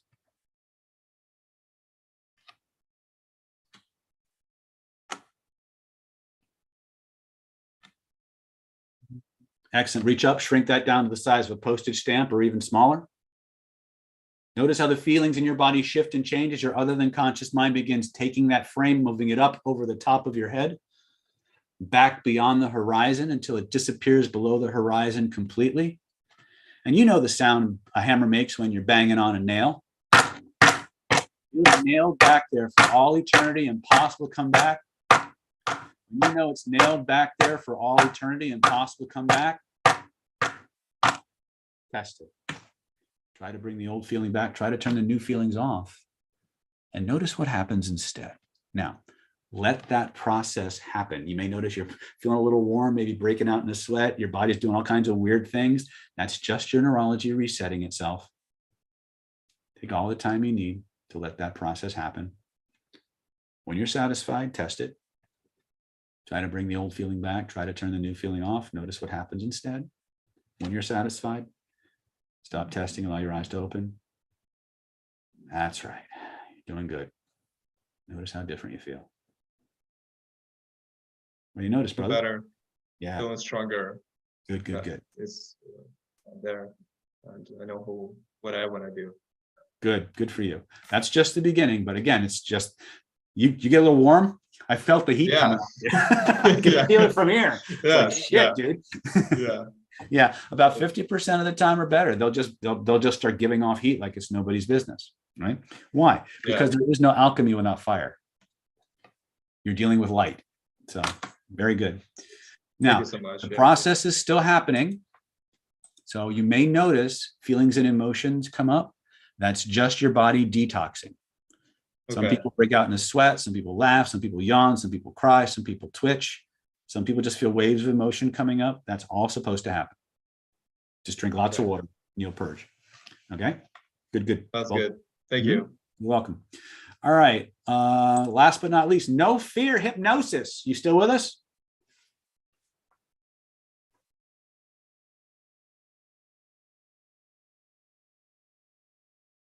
No fear going once. No fear going twice. All right. All right. So here's what's going to happen. Here's our curriculum for today. We finished going through and demonstrating some stuff. So what we're going to be working with today is going to be, we're going to be working on the transformational triad. We're going to be working on getting rid of physical and emotional stuff using the triad. Then we're going to move into image cycling. We're going to talk about ways that you can begin to create your image cycling lists and start using it to manifest the things you want. Does that sound like a plan? Let me just go to big screen here. Does that sound good? All right, then since that's what we're going to do, let's go ahead. And what I want you to, we're going to take a 10-minute potty break so you guys can go grab a coffee, get a snack that's full of oxytocin or dopamine, right?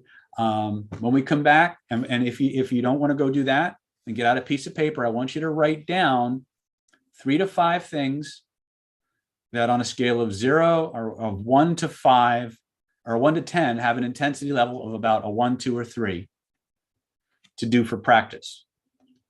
Okay, because one of the things I want us to do is I want to teach you these, I want you to practice these processes, but I want to teach you something that's almost as important, actually maybe even more important in the long run. I want to teach you the difference between doing this with others and doing this for yourself. Okay? Because if you want to start working on yourself, you have to train a little bit differently than when you're going to do this with other people. So we're going to talk a little bit about bucket listing. Okay? So any other questions before we do our break for the day or for today? Royce, can we use a VIP ticket for the martial arts workshop? Royce, you absolutely can. If you were to call Stephanie, she would encourage you to not use your VIP ticket for the martial art. And the reason is because all of our other seminars are more expensive, right? So it's actually a better value to just pay for the seminar than to waste the VIP ticket on it. But it's your ticket, brother. If you want to use it for that, I support you. Okay. So let me go ahead and you go to the potty. Let me see if I can throw that coupon code together. So for those of you who want to come to Internal Power, I can give you a little bit of a discount if you're on the call, either on YouTube or the Zoom room. All right. We'll see you guys. It's 1:13 now. I will see you at 1:23. And we'll get back into stuff. Talk to you soon.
I do that.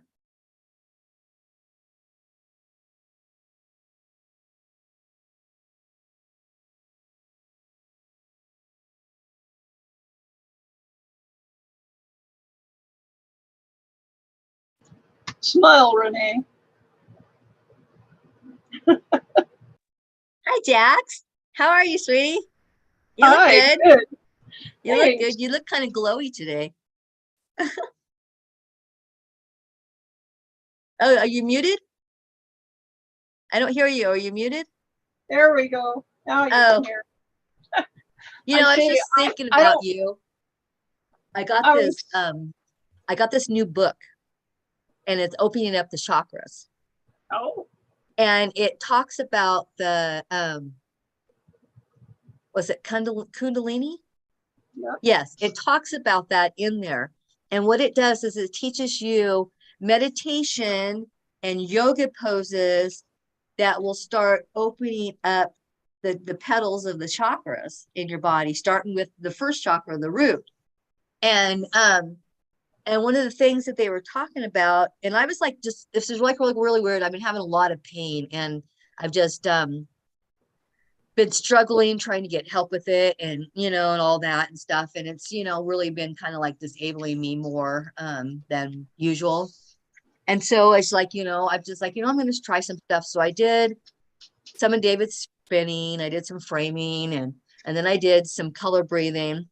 And for the last like 4 days, I had been doing this thing in my meditation in the morning where the light comes down from above, comes up from below, and then I start circling the light coming up from my root chakra all the way up and to the front of the chakras, working on opening them up, going down the back, and then circling and circling and circling the light. And I've been doing that. And I was thinking there was one other thing that I did.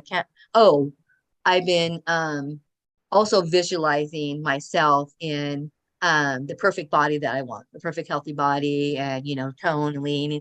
And I've lost like 5 pounds like in the last week and a half. And but I found this kind of interesting, and I haven't got into it. I'm not at home right now, but I haven't got into the book too much. But it was I thought it was interesting that they talked about the Kundalini, whatever that. Yeah.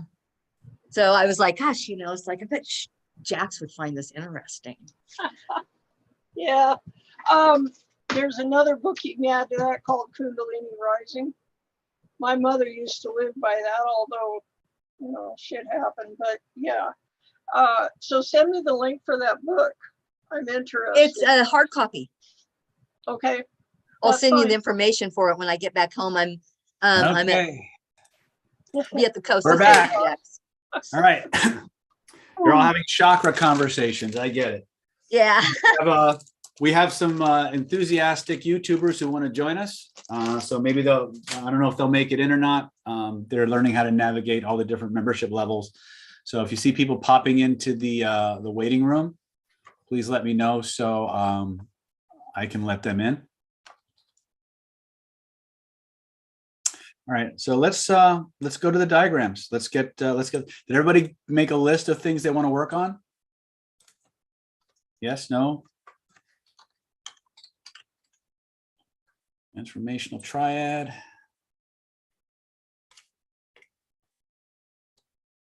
Come on. All right, let me share my screen. All right, this is your working diagram. So we're going to go through each of these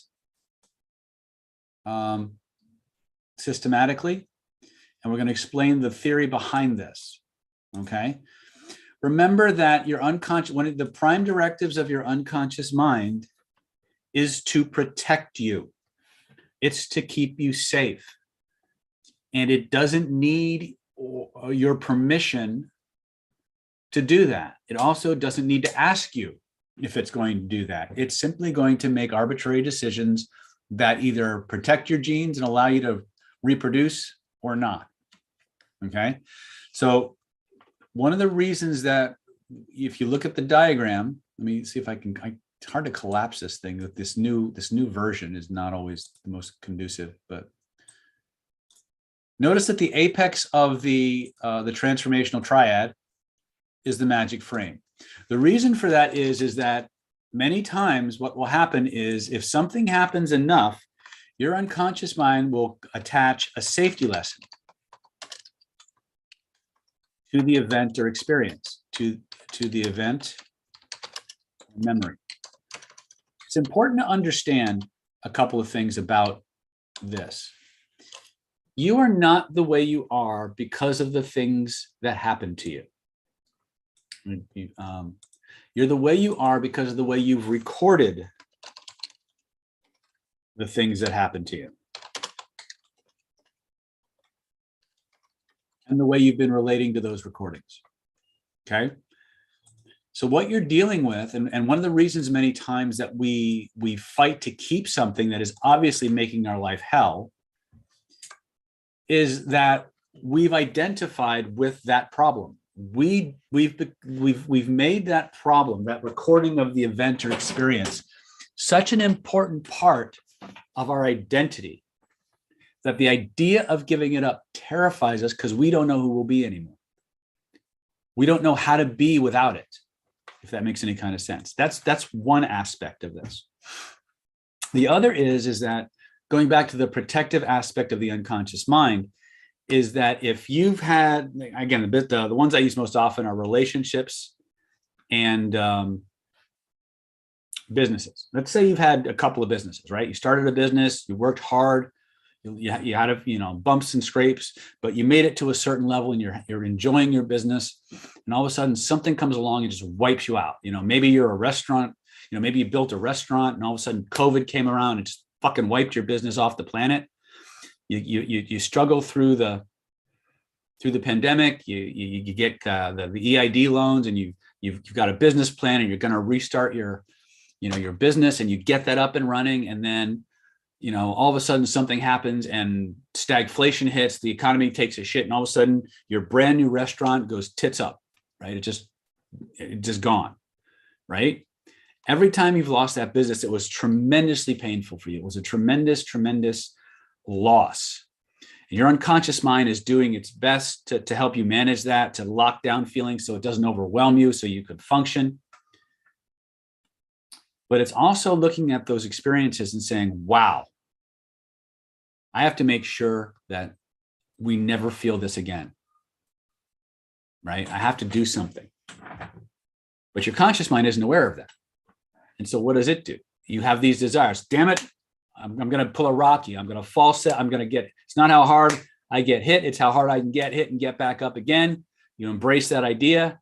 You go out, you secure more funding. You've got a business plan. You've tightened up, and you've learned from your previous two businesses of what to make sure doesn't happen. So you're ready. You've got the money. You've got the plan. You know who to do it with. You know when to do it. You know where you're going to do it. But for some reason, you can't pull the trigger. You can't take the action. What's behind that? Well, what's behind that is your unconscious mind is looking at what you're doing, going back into its files, seeing if you've ever done that before and what the result was. And based on the level of pain or pleasure connected to it, it decides this almost killed him. I have to protect them from this. What am I going to do? I know if they never start another business, they can never lose it. And if they never lose the business, they can never feel that pain again. Your unconscious mind puts an addendum on the file, flips a switch, and now no matter how much you want to, no matter how much you know you can't get out of the gate. You've also had these experiences with relationships where you've had some amazing relationships that all of a sudden just evaporated. Maybe they blew up ugly. Maybe the person just vanished. And like you've learned and you've grown and you find this person that just checks all the boxes for you. And when they go to ask you out or you go to ask them out, it's like, and you can't, it's a fit. They know it's a fit, but you get so far in the relationship and the brakes come on. What happened? Safety lesson. Your neurology said the last time we let somebody in this far or farther, and they lost them, it ripped their heart out. It tore them up. They almost suicided from the emotional pain and loss. I have to make sure they never feel that level of loss again. Well, if they don't ever get in that level of intimacy with someone ever again, they can never lose it, so they're safe. The unconscious mind flips a switch, and all of a sudden, boom, you can't get out of the gate. So why does that put the magic frame at the apex of the pyramid? Many times when we have a physical or emotional or mental pain, there are safety lessons attached to it, but we don't know that. And so if we try to spin it, or we try to color breathe it, a lot of times what will happen is, if let's say they have a physical pain, or by the way, just so you know, those of you suffering from high blood pressure, I've done at least 2 cases of high blood pressure with a spin that I can verify changed. So I do know this works on high blood pressure. But let's say that they've got a safety lesson attached. So it's at from a scale of 0 to 10, it's like an 8. So you take it out, you spin it, it drops to a 0. It's gone. And then within a short period of time, it comes back. The reason it comes back is because your unconscious mind doesn't know how to is not willing to let the lessons go. So let me go back to Brady Bunch mode here. How many of you know what soup is? Okay. How many of you have ever made soup? Okay. How many of you have ever tried to unmake soup? It doesn't work real well, right? Why? Because it's all mixed together. You can't tell the one thing from another beyond a certain level, right? Your unconscious mind creates these containers for these memories and these experiences and these rules about safety. And even though I can show you really pretty diagrams for what it looks like in terms of my conceptualization of it, and I'll show you a diagram later, in reality, it's like a big soup that's all moving and interacting and intercommunicating with each other. And so when you go to begin one of these other interventions like spinning or color breathing, or even gray room for that matter, or universal solvent, or sometimes even safe place induction, when the resolution starts to come in and it starts to get flushed out of the system, an alert goes off at the unconscious mind that says, hey, if we let this go, he might forget the lessons and it'll happen again. And because your unconscious mind doesn't have a real good way to unmake the soup, rather than lose that one thing, it keeps all of it, because that's the safest way to make sure that the lesson's preserved. So whenever we're working with people, the rule of thumb is always frame it before you do anything else. Why? Because well, maybe not 9 times out of 10, probably 7, 8 times out of 10, just framing it will get rid of it. And you don't have to do anything else. But even if it's not all completely gone, the moment you extract the safety lesson and you put it in a different location, as far as the system's concerned, the system's willing to let everything else go because what it wanted to keep in the first place has been preserved. Think of it like your taxes. How many people here know what taxes are? Okay. So I'm going to give you a long drawn out story, but you know, at the beginning of every year, January, we all start fresh, right? We're making money, we're buying stuff, and we get receipts and we throw them in a box, right? Unless you're my wife who just starts organizing that shit early, but that's not me, right? And as months go by, we throw shit in the box for a year. And then the following year, as we get closer and closer to April, that box starts to become more and more heavily on our minds. And then usually around February, March-ish, we realize we should probably do something with that big box of shit that we spent the last 12 months throwing stuff in. And usually right around, April 10th, we get a bottle of Jack, a calculator, a container of suppositories, and while bleeding from the anus, proceed to organize and bring order out of chaos as we prepare our tax returns for that year, right? So you're drinking heavily, bleeding from the rectum, writing the check, drinking more, right? Finally, you get it all. You put it in the envelope, you write the check, you seal it. You're crying all the way to the fucking post office, right? Little drops of blood following behind you. You mail that shit off with a big relaxed. You walk in the door, you look at your table, and there looking at you is a big box of stuff that for all intents and purposes is done. It's gone. I mean, technically, I don't need this shit anymore, except you're not allowed to get rid of it. You have to keep that shit, right? So what do? Well, you take the box and you start looking around the house. Where can I stick it? Oh, wait, there's a cubby hole. You put it up there, you forget about it, and for all intents and purposes, it's done. It's gone. But if you ever get a love note from the IRS, you are being audited, right? You know right where to go to find that shit, right? At the end of 10, 11, 12 years, however long it is where you live, throw that shit in the fire, do the happy dance, right? That's what we're doing with the magic frame. When you start to understand how the neurology encodes your experience, let me show you a picture really quick, if I can find it without wasting too much of your time. Well, actually, let's just do this experientially. That might be more fun. All right, so if you're driving, like Moss is, don't do this, right? If you're operating heavy machinery or involved in any activity that requires your full and undivided attention, stop!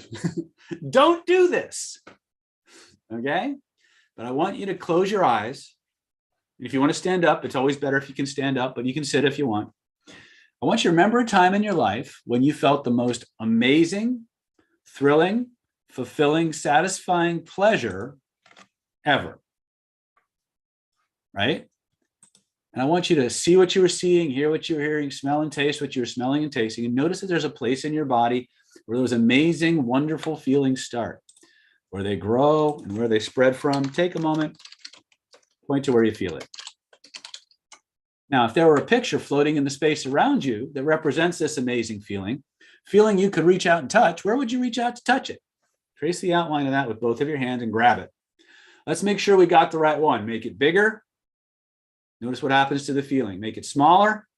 Notice what happens to the feeling. Keep the size of the picture. Go back to the original size of the picture. Make the size of the picture exactly the same. Pull it closer to your body. Notice what happens to the feeling. Does it get stronger? Does it get weaker? Lift it up over your head. Pull it down around you like a big blanket. Notice what happens to the feeling now. Does it get stronger? Or does it get weaker? Excellent. Now you can have this feeling back in whatever way you want in just a moment, but for the sake of our drill, I want you to unwrap that picture, hold it back up over your head. Now you guys all know what a Frisbee is, right? I want you to imagine now what you're holding is a big old Frisbee. I want you to take that Frisbee. I want you to throw it all the way behind you. So it disappears completely behind the horizon. Once it's gone completely, scan your body. Notice what happened to the feelings in your body. What changed? When you got that, lift your hands up.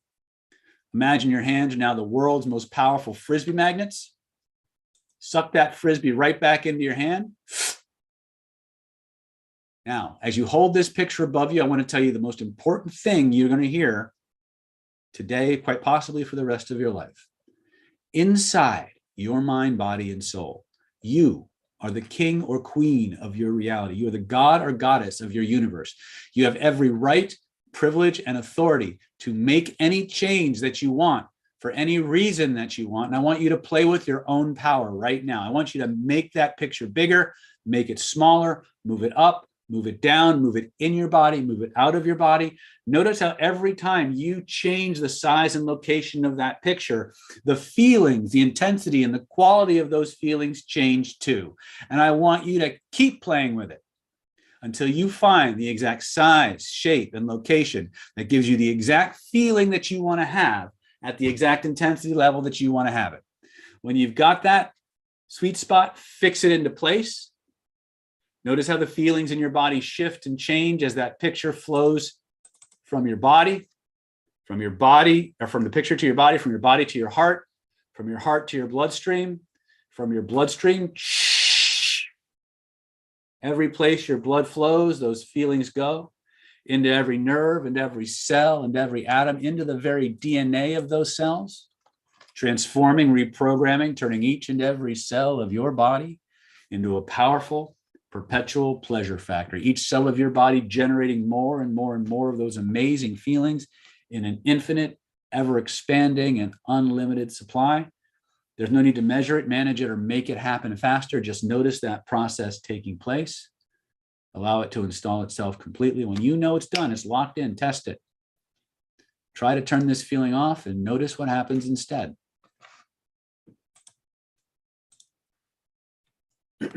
Helmet, what'd you notice?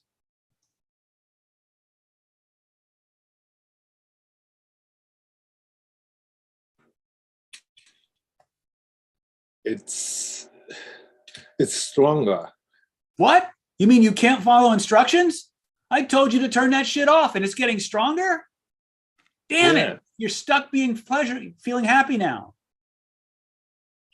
That's a suck deal. Well done.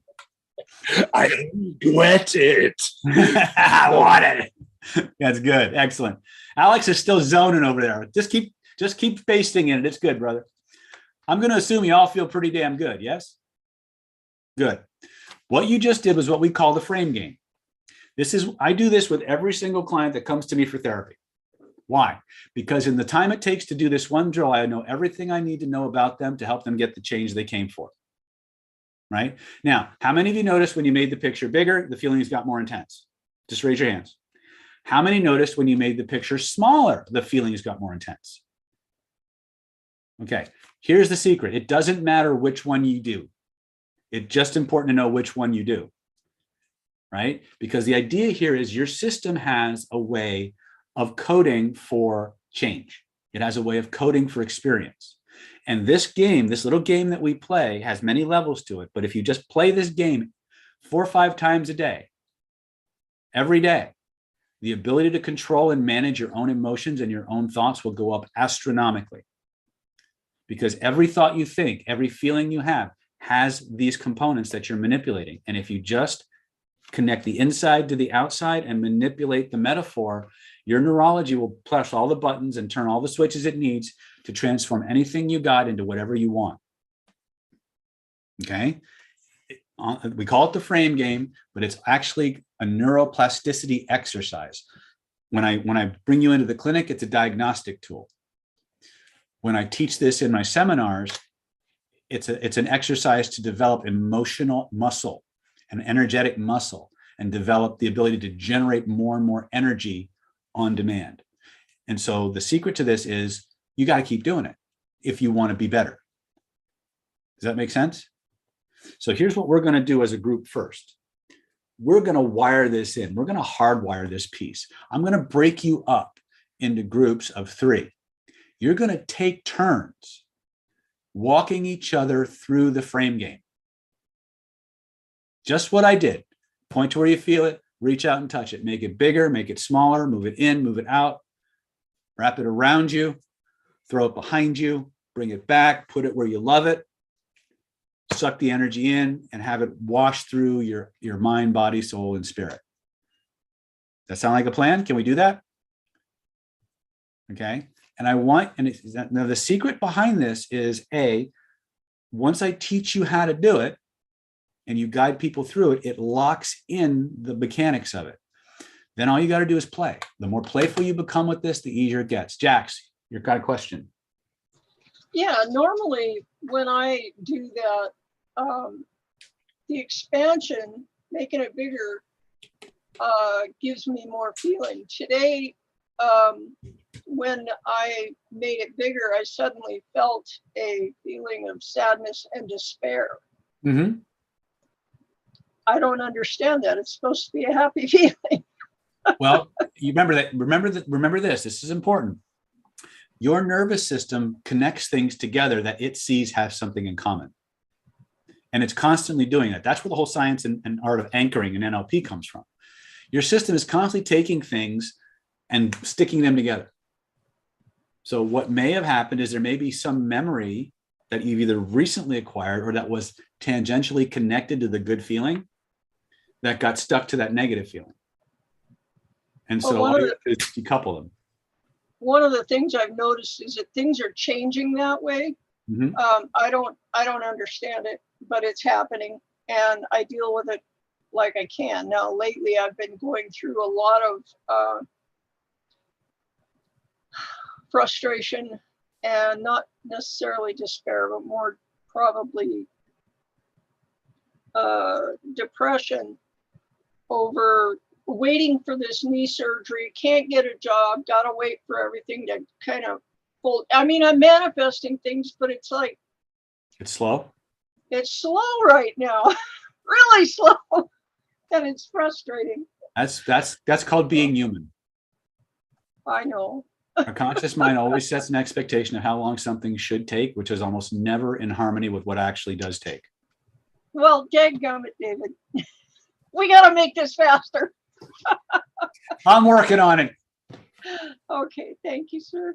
You're welcome. You're welcome. But here's one of the things that some of the things you can do. If you're playing with the pleasure paradigm and a shitty thing comes up, just reach into the picture, pull out the crappy stuff and throw it in the bonfire.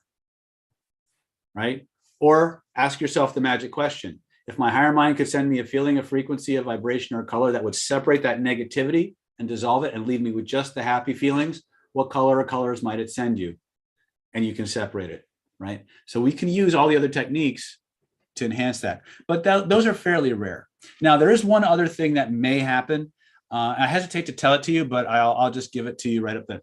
Every now and then, you're going to play with somebody who does the size part of it, and they feel it change, but it's not super intense, or they bring it closer and it's not super intense. In situations like that, what they've actually done is created layers of dissociation and insulation between the external projections and the internal kinesthetics. So there's a rather aggressive way to break through that, which I will give you because it's better I give it to you up front so you know what to do, and then instead of me having to come back. So if that happens for you, and again, if it's not happening for you, don't do this. Okay, point to where you feel it, reach out, grab it, trace the outline of it with both of your hands. And if you're truly ready to feel it, grab it with both of your hands, slam it into the spot where you feel it, pull it back out, slam it in, pull it out, slam it in, pull it, and keep doing that until until you've reconnected the feelings, right? If you go to some of my early YouTube videos where I'm doing a meetups in Florida, you'll hear me actually do this with somebody in the audience because they were doing the frame exercise and they weren't feeling a whole lot. And I asked her, I said, do you really want to feel that? And she's like, yes. I said, are you sure you really want to feel that? I asked her two or three times. She said, okay.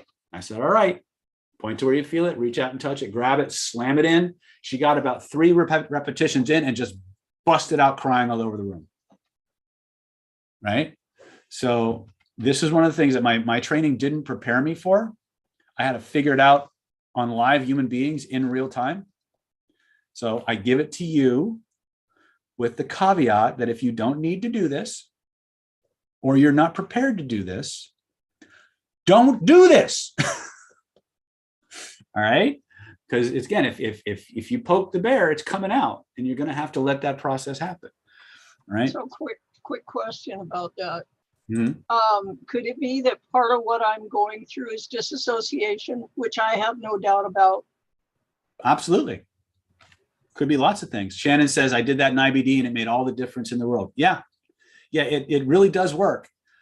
So again, if you're gonna do that, make sure you're ready to clean it. You know what to do next, or you have somebody there who can guide you through the process. Ian, and then we're gonna go break you guys up into groups. So in order to understand this better, I have a question. So the feeling that I just used was accomplishment, the feeling of accomplishment. And I was, so when I pointed to it, I like how I felt it was like looking at a animal hundreds of feet away, or hundred of feet, like a football field away. Kind of felt like super distant. Is that what dissociation is? Is that, would you say It that's can be. dissociation? Yeah, there's different layers or levels to dissociation. One of the things that you'll notice with the frame game is that the closer an image gets to the body, the more it's like turning the volume knob up. Okay. The further away from the body it gets, the more it's like turning the volume knob down. Now, I don't call that dissociation per se, although you could. I call it disidentification. Okay. Dissociation, it has a similar effect to it, but disidentification is where you're watching yourself do something, and then you're watching yourself do something, right? So they have a very similar function, but they're slightly different mechanisms. So when I step out of my body, actually, you could actually say that stepping out of your body is actually disidentification, and dissociation is moving it further away, but only I make that distinction. If you go to an NLP class, they won't make any difference. They won't even talk about disidentification. So when I step out of my body and I look at myself, I disidentified from my form, right? And I can keep doing that.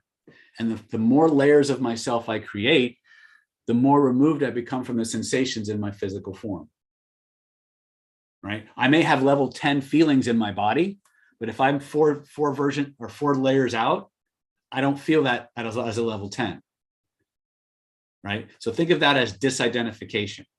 In classical NLP terms, it would be called dissociation. What happens is when you take the picture and you move it away, or you shrink it and move it away, you're lowering the intensity of the experience and dissociating from it. Do you understand how they can give a similar feel, but they're different mechanisms? One is I'm creating layers of insulation between me and the full feeling in my body. In the other one, I'm taking the volume knob and just going by making the picture smaller or moving it away. Does that make sense? This means yes, this no. Yeah, and when I touched the picture, it was right here, right in front of me. But it felt it's possible that there's another picture connected to it that's super far away. I guess that's one possible solution. But yeah, it felt like very the best way I could say it, it's very diluted. It's not the normal potency of the feeling that I normally feel. So okay, remember that this exercise is purely about pleasurable experiences. We're not cleaning anything up right now. So think of something that has a good positive juice to it, so that we can do this particular drill. Then we'll come back, we'll work on the actual magic frame, and then we'll start going through the rest of the pyramid, or the rest of the triad. Okay. All right, any other questions before I turn you loose on each other? All right, so whoever is the most experienced with these techniques, if you've had at least identity by design, or if you're certified all the way up through regression, take the reins, be the first one to guide people through the process, and then hand the reins off to the next person, have them guide you guys through the process. So for each of you, I want you to do this at least 3 times. 3 times as a subject, 3 times as the operator. If you want to work with a bunch of different people and your group has gotten done and you still have time left, come back to the main room. I'll put you into different groups or throw you into different rooms. Okay, but the more times you guide people through this, the more bodies you work with, the more comfortable you're going to get with it. Any questions? All right. Go get them. Keep track of your reps.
Hey, folks.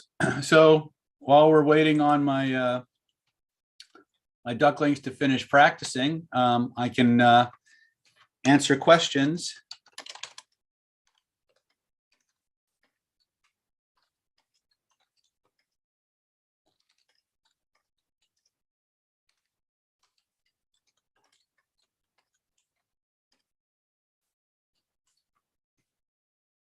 So go ahead and type your questions in the chat, and I'm happy to share any what with the time I have.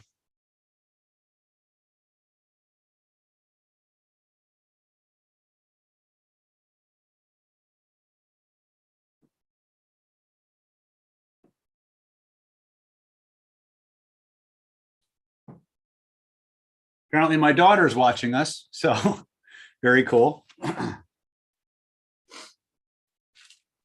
So Heather's saying image cycling, going to the end result and feeling what if you have a block, or does that get bypassed because of the strong emotion and clear to end? So there's different ways to handle things that come up when you're creating your image cycling lists, most of which will be handled by the transformational triad that we're going to be covering first.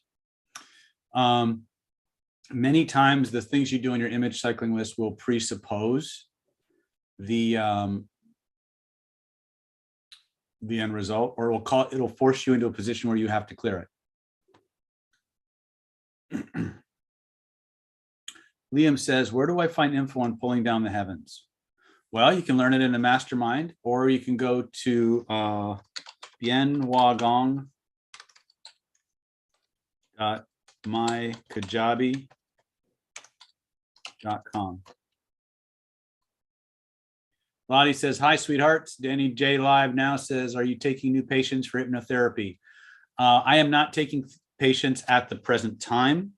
We are debating on actually opening up to clients in the future, but it won't be cheap.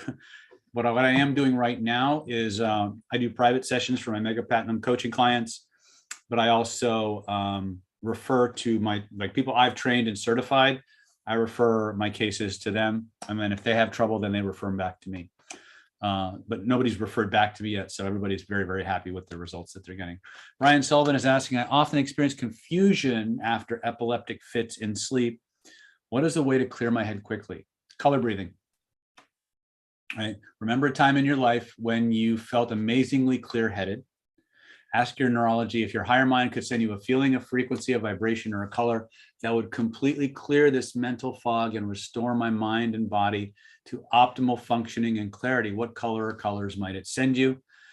Form a ball of that energy above your head, fill the room with it, breathe it through the color of the fog that's making you feel confused, and allow it to just dissipate. And that'll usually regrounds people pretty quick, right? Anything else?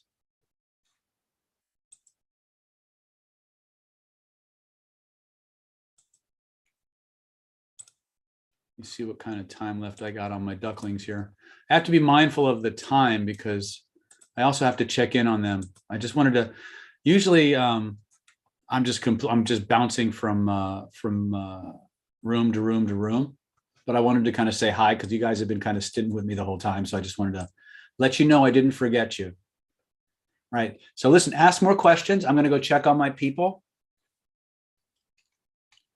Follow-up question in image cycling. Do we look for synchronous events?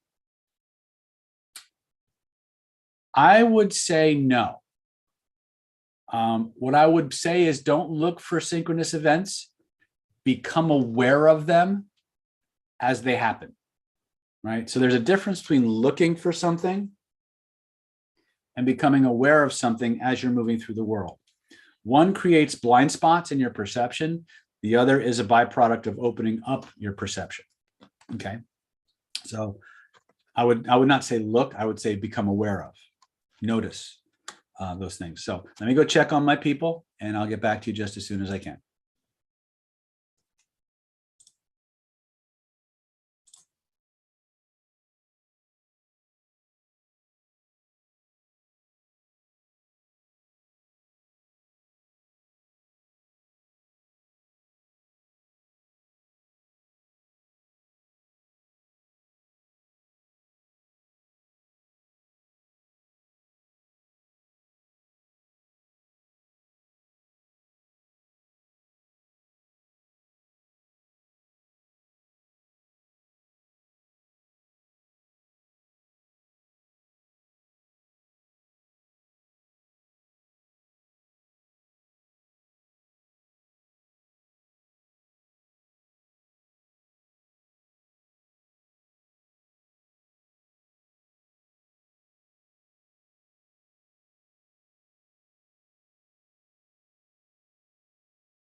Everybody's back.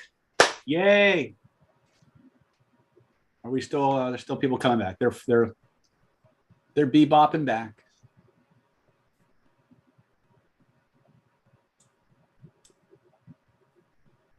All right, what did we learn? What did we discover?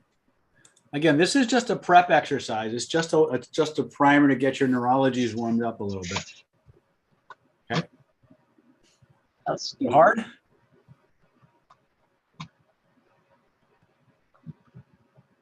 Bueller.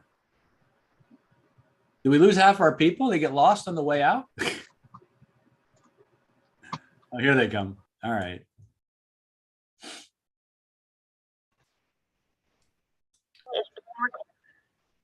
All right. Any ahas, epiphanies, OMG moments? What'd you learn? What'd you discover? Anything weird happen? David, I noticed that that thing about creation, I have that a lot. I actually magic frame. Your audio, Bruce, your audio is just horrible. I'm sorry. Can you hear me better now? For the moment. Okay. So I was just saying. Drive. Nope, that's gone now again. Maybe you can type it in the chat or I don't know. It turned out really well. Good. All right. All right. So for our next practice, now we're going to go into magic frame. So once again, when we do the magic frame, we're going to do one together, just so we all have an idea of how this works. Okay. You've seen me actually do it twice on two people today. I think I did it with Helmut and I did it with Alex. Right. So the process is really, really simple. The first thing we have to do is connect the inside to the outside. We call that a somatic bridge. We point to where we feel it, reach out and touch the picture, trace the outline of it with both of our hands so we know how big it is. Make sure it's the right one by flexing and moving it around and seeing how the feelings in our bodies change. Put a frame around it, white out or blacken out the image, write the lessons on the screen, shrink it down to the size of a postage stamp or even smaller, float it up over the top of our head, back beyond the horizon, and then we nail it behind us. Impossible to come back. Okay. Oh, wow. You can't really see me. Could you guys see me before? Okay. I wasn't sure if you were. Okay. I had my show self view off. And I looked and I couldn't see myself. So I didn't know if I was actually being visible. All right. So then you have, now what's going to happen is when you move it up over the top of your head, your neurology is going to start to recalibrate and recode the experience. That can be really fast, or it can take a few seconds, right? You may notice as it floats up for first few seconds, nothing really happens. And all of a sudden, like weird stuff starts to bubble up, or you get warm or hot, or whatever happens after it moves back beyond the horizon and it's nailed back there. Just allow that process to happen. That's your body doing whatever it needs to do to vent and purge that idea. Now, you know, I'm just going to keep it real simple. You've got a list, right, of 1 to 3 things, 1 to 5 things that are level 1 or 1 to 3. Yes. So let's do this together. Everybody, look at the first thing on your list that you want to clear. Lowest level thing. We're going to start with the easy stuff, even though it's actually technically all easy. I want you to close your eyes, think of that thing you want to change. Notice there's a place in your body where those feelings start, where they grow, where they spread from. Take a moment, point to where you feel it. If there were a picture floating in the space around you that represents that feeling you want to change, a picture you could reach out and touch, where would you reach out to touch it? Trace the outline of it with both of your hands so you know how big it is. Grab it, make sure you got the right one, make it bigger. Notice what happens to the feelings. Make it smaller. Notice what happens to the feeling. Put it back to its original size. Pull it closer to your body. Notice what happens to the feeling. Put it back to where it was. Now put a big, thick, black frame around it. The bigger and thicker and blacker, the better. Now, most of you are too young to remember when televisions had real dials and knobs and switches instead of touch screens and remote controls. I want you to feel along the base of that frame. You're going to notice some dials and knobs and switches like on an old style television. Find the contrast knob or the brightness knob, turn that knob all the way to the right until the image whites out completely. Notice how that makes you feel. Turn the image all the way to the left until the image blacks out completely. Notice how that makes you feel, and decide for yourself, which one do you like better? If you like it whited out, white it out. If you like it dark blackened out, black it out. If you like some other color, put that color on the screen. Take the index finger of your dominant hand, and in glowing golden letters across that whited out screen, there were some lessons that this experience had to teach you, positive or negative. I want you to write those lessons on that screen in glowing golden letters so you can keep all the lessons and let everything else go. Now, part of it, sometimes we know exactly what those lessons are, and boom, we put them right on the screen. Sometimes we have no conscious idea what those lessons are, but the part of you that created these feelings and these pictures in the first place, that part always knows. So let it express itself. Let it write on that screen. Everything on that screen that's worth keeping so you can let everything else go. Some people draw squiggles. Some people draw pictures. Some people get really angry and write fuck you across the screen. Some people write with both hands simultaneously, like they're writing Chinese and Hebrew at the same time. However your body does it, just let it express itself. If feelings and emotions come up, put them on the screen so you can keep all the lessons and let everything else go. The screen will scroll like a tablet, so you have an infinite, unlimited writing space. Right? Just keep writing. If feelings and emotions come up, put them on the screen. Just keep writing. If your body starts to do weird stuff, just keep writing until everything that was in you is on that screen. You can let everything else go. When you know you're done, and only when you know you're done, reach up, shrink that frame down to the size of a postage stamp or even smaller. Notice how the feelings in your body shift and changes with every breath you take and every beat of your heart. Your other than conscious mind begins to move that frame all the way back beyond the horizon. So it dips below the horizon and it disappears completely. And you know the sound a hammer makes when you're banging on a nail?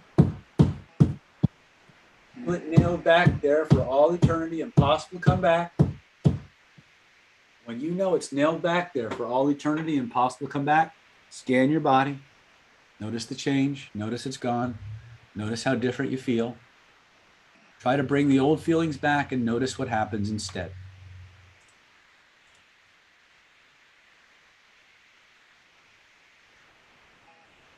Take all the time you need to let that process happen.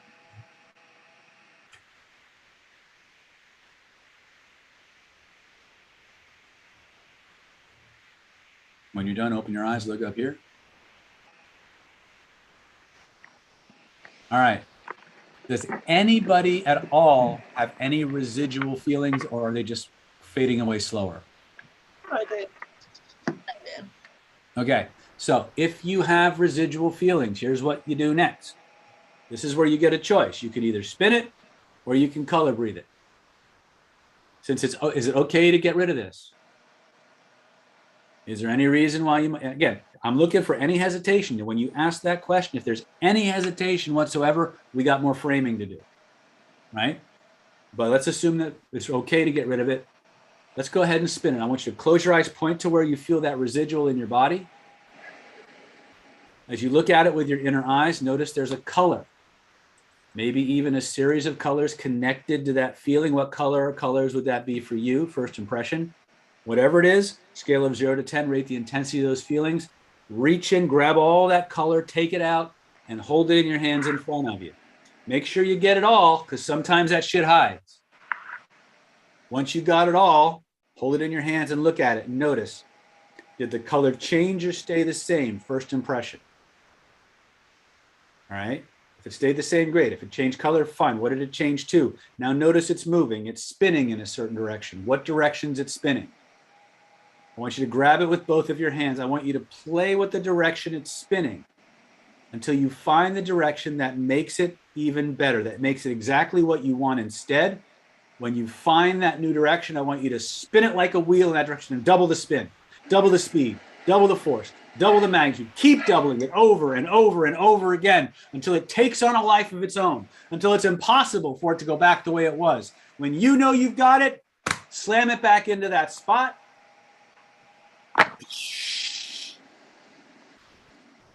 Notice the change. Notice it's gone. Notice as this new program works its way deeper and deeper and deeper into your body. Any program, any belief, any memory, any experience that's not in harmony with this new set of instructions, your neurology is going to begin to shed. It's going to begin to purge like a snake shedding its skin, like old software being uninstalled by newer, better, more powerful software. There's no need to measure it, manage it, or make it happen faster. Just notice that process taking place. Allow it to install itself completely. When you know it's done, test it. Try to bring the old feeling back. Try to turn the new feeling off. Notice what happens instead. Many times as this new program works its way deeper and deeper and deeper into your neurology, your body goes through all kinds of interesting changes, revelations, transformations. Some people break out in a sweat. Some people laugh. Some people yawn. Some people cry. Some people twitch. Some people get sweaty all over and warm and tingly. Some people just feel waves of emotion coming up. However your body does it, it's just your neurology resetting itself. It's just the emotional detox. There's no need to measure it, manage it, or make it happen faster.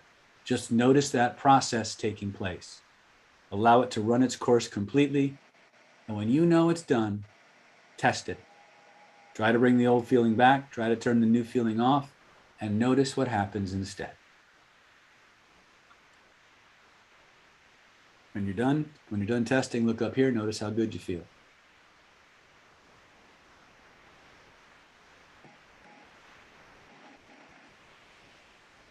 Okay, Jax has a question. What do you got? Well, one thing when I was doing writing, one of the biggest things that came up was what sleep I'm getting is not restorative, but it's a way to disassociate. Okay. And so that's one thing. I spun that and my depression, and it feels better. It feels more peaceful now. So thank you. You're welcome. Well done. Now you know where to start, right? That's the best part. One of the things you can tell that when you're on a genuine path of healing is as you go through the mechanics of whatever technique you're doing with, you will either spontaneously have a revelation or an understanding of that event that is different from the previous one, or you will end up with it. So it either happen as as a byproduct of the process, or it leads directly to that revelation. That's how you know you've got a good intervention, is that you have these spontaneous changes in how you think about the old problem. Okay, it goes emotionally flat. So, anybody else? There's Jake keeps getting bounced. Anybody else have anything they want to share or yes? I do. I can't figure out how to raise my hand. Sorry about that. Right. When we were going through the process, I started getting like the first step, I started getting like real emotional. Yep. It felt like, if I can't see the picture or anything, but it felt like I wanted to break down and cry. Good. But my body wasn't letting me. It was like it was resisting letting go. And then I looked at the picture again. It's like part of the picture, it was kind of faded, but part of the picture was still there.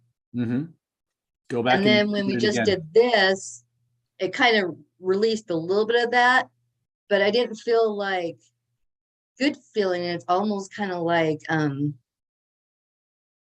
it's still wanting to process, like it's not done It's still processing. processing. Yeah, it's some of these things will, especially if they're really dense, they'll take a little bit longer to dissolve. So just let it go and let it happen. Okay. Yeah. So I may experience more throughout the day. Oh yeah.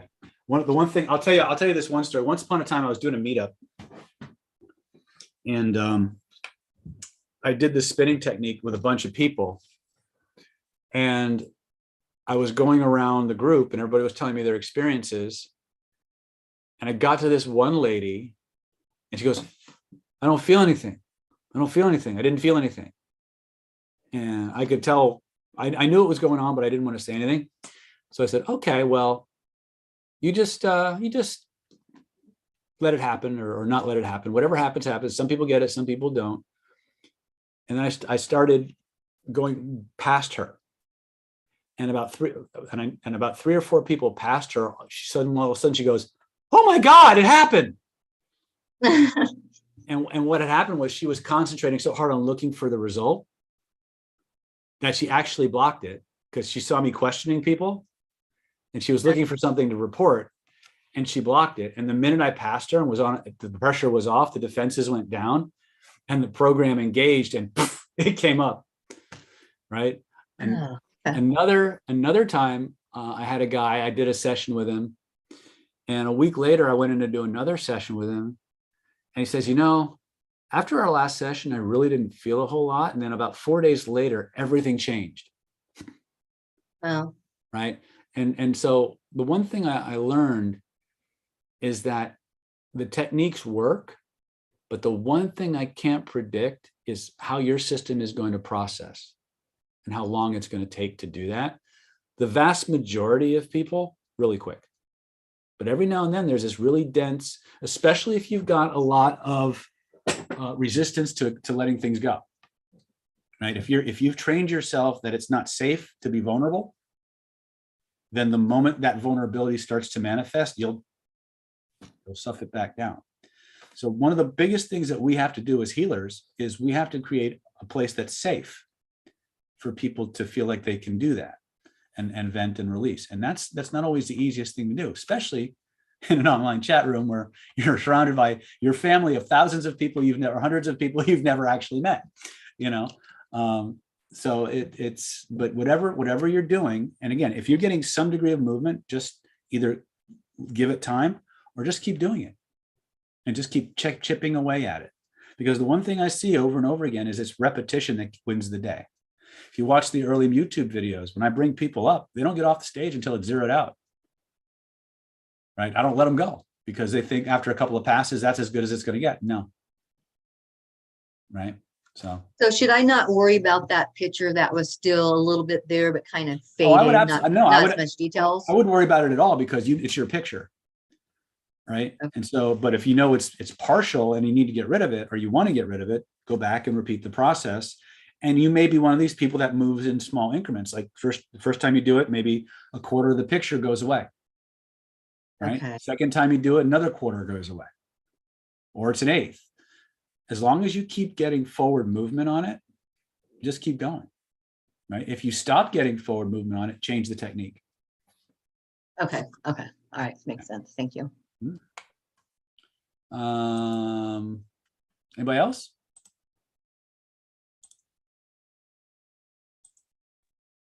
Okay, so what we're going to do now is we're going to start framing all of our stuff, right? So we're going to break up once again into groups of 3, and you're going to take turns guiding each other through the magic frame process. So once again, let's just walk through it. If you want to take real quick bullet points, you can do that.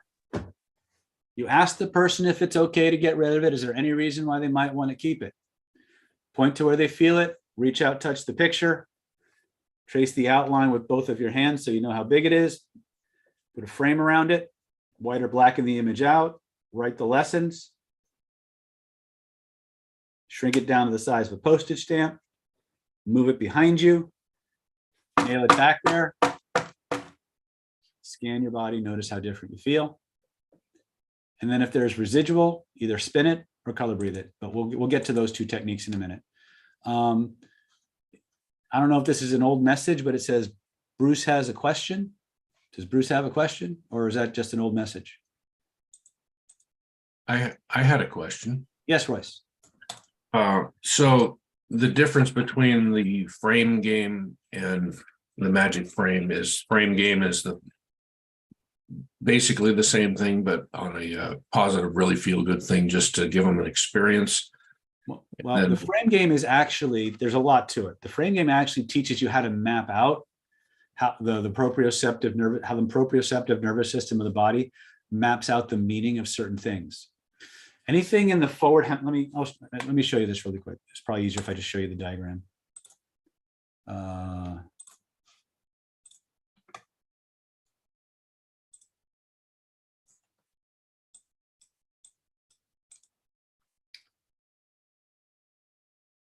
Pardon me for taking a little long with this.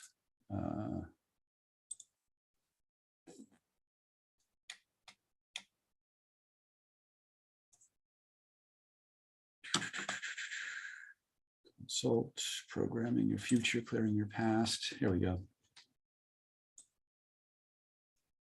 Okay. Can you guys see that? Yes. Okay. What you're seeing here is a map of the frame game, or what we call the proprioceptive grid. Anything in the forward hemisphere of your body, hold on a second. Where's my little draw thingy? Anything out here is a file that's open, active, and running. Okay. When we take that file and we move it behind us, especially the further back we go, the nervous system recodes it as closed, over, and complete. Okay. Just like when an image is out here and we start moving it closer, it gets more intense. Did you guys notice when you move the picture closer to your body, the volume went up? That keeps happening until you become associated with the issue. Once it passes the physical boundaries of the body, it's now like you're seeing it through your own eyes. You may have experienced that when you wrapped it around you like a big blanket. Do you notice how the feeling was now, you were now in it as opposed to just observing it or experiencing it from a distance? Then what happens is as you pass through this axis here, you start moving back into dissociation and disidentification. And now the nervous system recodes the experience as closed, done, or complete. Okay, that's what you did with the frame game. And I didn't tell you what meanings to make. You discovered that on your own as a byproduct of just doing the exercise. So this is how, you know, if you go to train with NLP or whatever, they'll tell you that that shouldn't be possible. There shouldn't be a way for every single person in a room to have the exact same experience doing the exact same thing, or as close to the exact same experience. And it's because they're ultra focused on the fact that each of us use our nervous system differently. Well, that's true enough to be true, but there's two levels to that. There's the system you come in, think about your computer or your cell phone, right? When you get a computer and you boot up that computer off the assembly line, provided they're all from the same company, it's the same operating system. It's the same sets of codes being active. But the longer you use that computer, the more personalized it becomes to you. You start moving your desktop icons around, you delete certain ones, you add them, you create shortcuts, you do all of these things. But underneath all of those modifications that you made is that original operating system. NLP, classical NLP, spends most of its time dealing with the operating system you developed rather than the one you came in with. I focus on the thing that's true for all humans, not the things that are different. So we call that the primary operating system because it works on everybody with a pulse with very, very few distinctions, right? So that's why I can do whole groups like this, and there's very little people who don't have a predictable result. The three biggest factors I've seen in this particular aspect of the system is you're either a concentrator or an expander.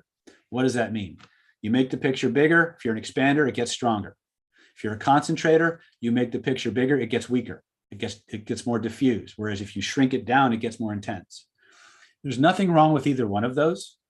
It's just knowing which one you are and which one you do so you can work with your own system more efficiently. While some people, one of the things I've noticed though is that, interestingly, is that while some people have varying degrees of effect with expansion and contraction, almost nobody fails to respond to proximity, moving it closer to your body. And that's what's interesting, is that you would think that bringing it if that same operating system where some people expand and it gets stronger and some people expand and it gets weaker, you would have a similar process with proximity, but it doesn't work that way. In the vast majority of cases, there's exceptions to every rule, but they're exceptions for a reason.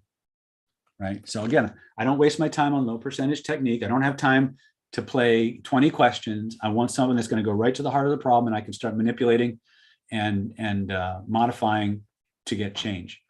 The frame game allows us to do that really, really quick because it moves us through all the different possibilities of the proprioceptive grid, and it allows us to link up, calibrate, and convince them that there's changes happening, right? And I can gauge how much compliance, how much emotional responsiveness you have, everything in just a couple of minutes. But if you keep doing these drills over time, your nervous system will become more and more plastic. You'll be able to move pictures and change those pictures easier and easier and easier. And that allows you to have more and more control over the thoughts and the beliefs and the memories and how you've recorded and coded them. So the more you do this in a fun, playful way, the more flexible and adaptable and powerful the system becomes. Most of us are dealing with neural apathy, our atrophy. These things have been on default and autopilot, and we haven't taken an imaginative control of them. So they take a little while to warm up. So one of the things that's cool is with the frame game and with flexing the picture, that kind of flexes the nervous system and kind of warms it up. You ever have a door that's stuck? Like maybe it's rusted stuck, and what do? You start wiggling it, right? You start working it free and working it loose. That's what the frame game does. But it's also what make sure we got the right one, make it bigger, make it smaller. The more I move this around, the more I'm wiggling the door and waking the system up. If I only do it once in a while, no, that's what I get. But if I do it constantly every day for months, after a few months, there isn't anything I can't change. Right? Because we've developed self-directed neuroplasticity. Right?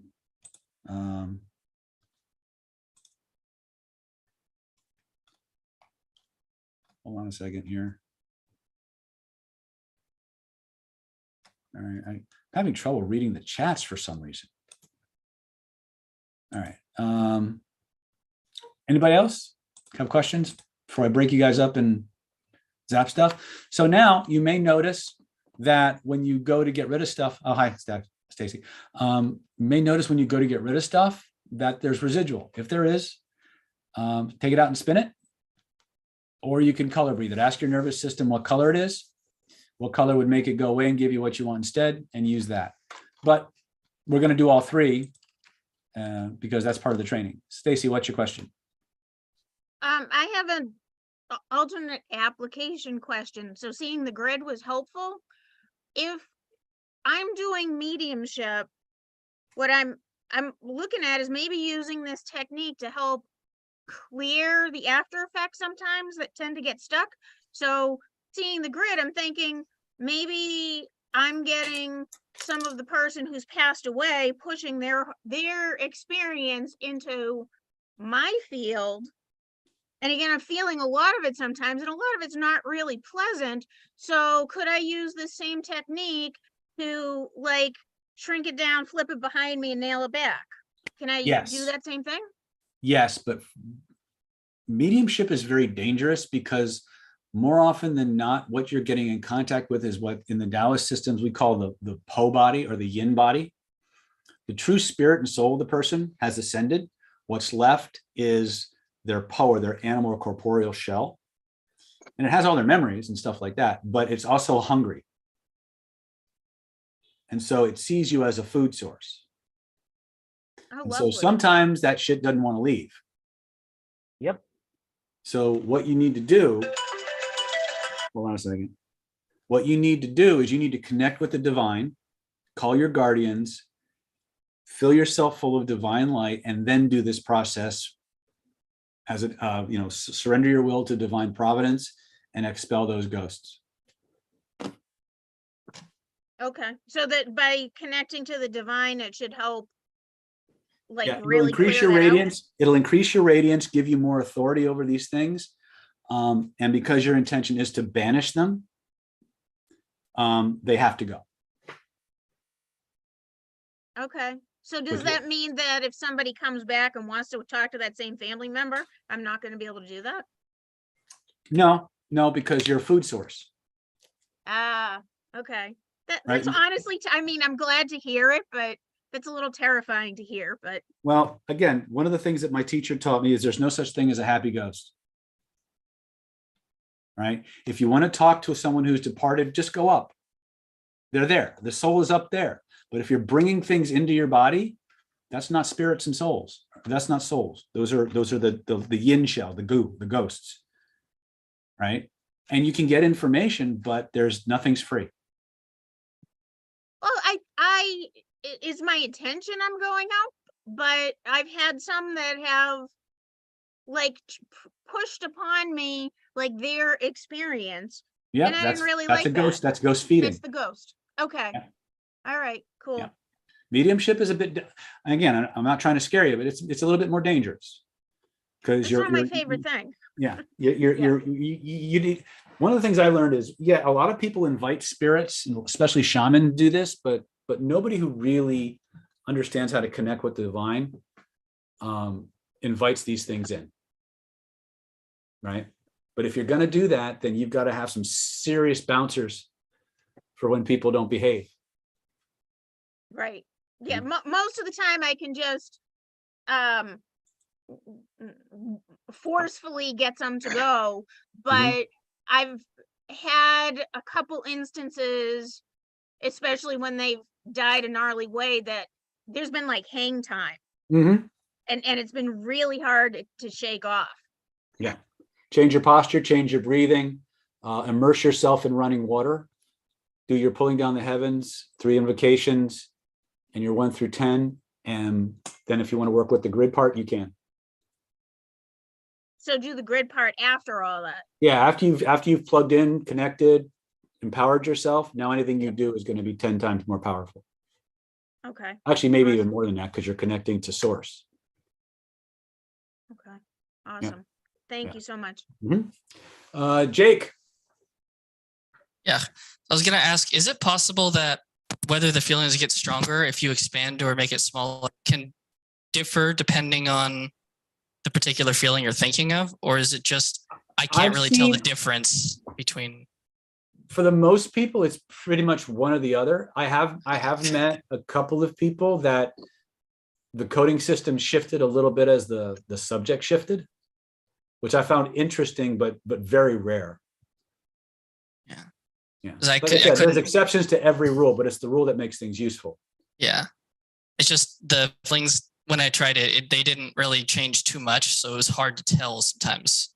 All right. If that's the case, you may want to practice breaking up the insulation. You froze up on me, Jake. The ghost got you. Oh no. He's locked out. He'll be back. He's been out. Okay. Anybody else before there's a lot of talk in the chat here that I can't read, but can we get a bullet point list in the chat, perhaps, David, of the well, let's do this. Let me go ahead and share my screen, and then because I know you guys want bullet points, but the minute you go into your room, you're not going to have it. So I tried to find it in the manual, but it's a blank page. You're right, because there's a specific way that we teach you to do this stuff that doesn't involve bullet points. We tell you in Identity by Design, we actually teach you to storyboard all of your techniques so that it's graphically represented rather than linguistically represented. Because your optic system is actually 12 times faster than your linear system. It's actually way faster than that, but just to give you a ratio, it's like a 12-to-1 speed rate. And whereas the auditory system, which is where your note-taking comes from, is a subvocalization, it's a linear system, whereas visual programming is simultaneous. So you're going to point to where you feel it. Actually, you're going to make sure it's okay to get rid of it. Point to where you feel it. Reach out and touch it. Make sure you got the right one.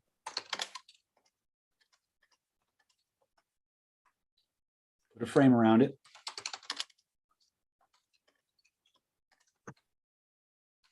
White or blacken out the image.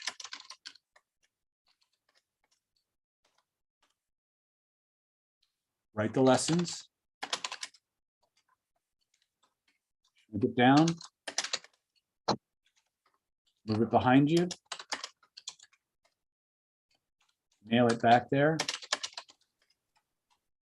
Notice the difference. Notice the change. Actually, try to bring it back.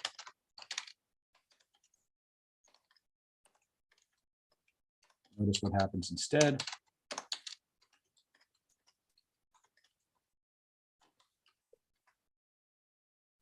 Open your eyes. Notice how different you feel.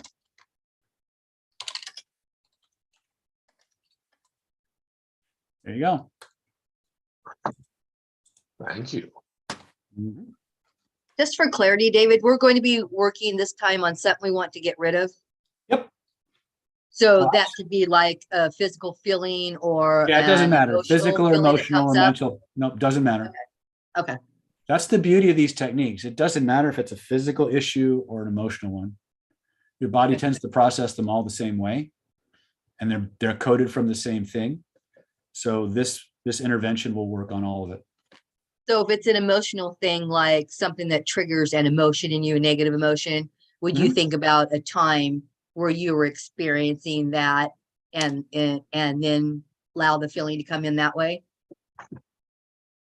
Like if it was like jealousy or anger and you wanted this isn't a to regression resolve. technique. We're not doing this in a regression. We could do that to make it even more comprehensive.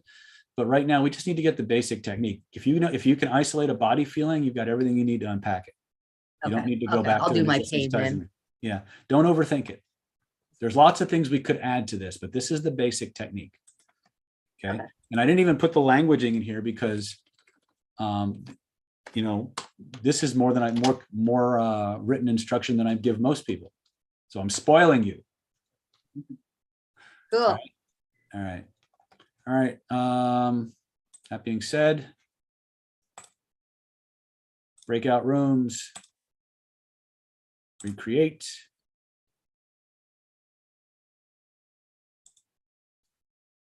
And thank you, David. I feel blessed. You're welcome. All right, go play.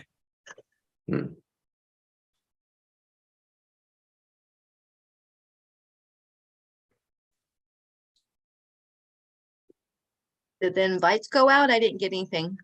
I didn't get anything. Yeah. Oh, yeah. Oh, there it is. I'm good.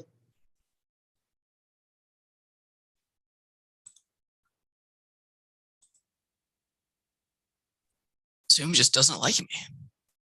You've been having a rough. I don't know. Like anytime I do like more than 2 things in Zoom, it just crashes on me every time. Is it your connection or your system? It's definitely the system. All right. Do the best you can. Your energy's changing, so you're fucking with the machinery. You're following in my footsteps, brother. Well, when you put it that way. It's never dull. I guarantee you that. Yeah. All right, go play. I didn't get it. I think wasn't in time for the. All right, hold on a second. Let me see who needs a person. I'm going to give you to Moss. Just because I can. I love Moss. Actually, Shannon's not in either. Rebecca, you're not in either. Do you need a room? Do you need to be put in a room? Rebecca, are you in the room? Are you?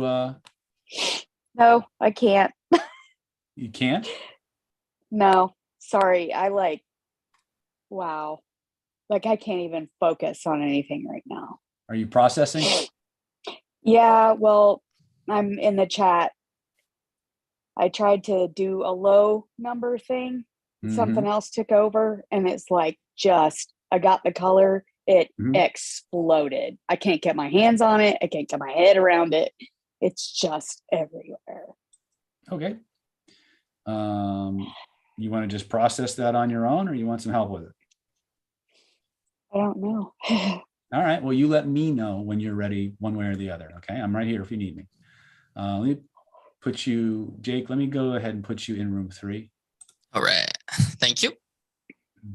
Actually, I might put you in room 1 because Shannon didn't join. So Hey, David. who, All right, I'm back in here. Alex, the guy you put me in with, he had to make a phone call, so he wasn't able to practice, and I think it was just me and him in there. So if you could send me to a new group, please. He said he'd be out for like a couple of minutes. So All right. Let me go back because I can't see half the people talking to me. Hold on a second. Oh. Saturday double mastermind east. Oh, there you are. All right, hold on a second. Let me find a room for you. Thank you so much. Yeah.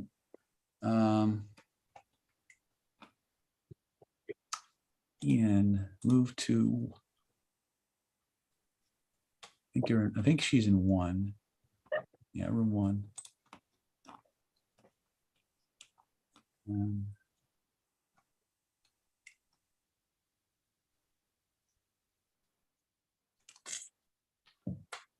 So you said Alex is gone, I think is what he said. All right. Well, then we'll just move him to main session. Rebecca is not there, so let me. I think I have to move a bunch of people around.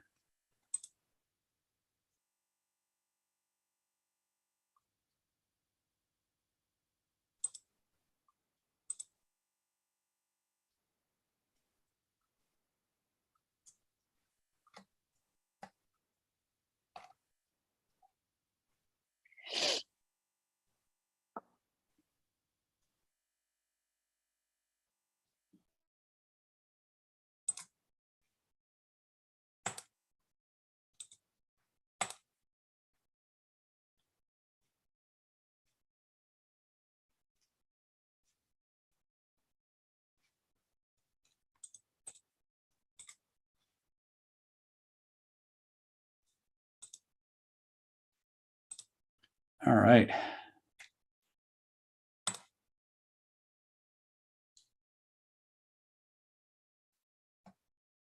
M9 is asking, how did I discover color breathing? Color breathing was something that I distilled from my training with Brent Baum in holographic memory resolution.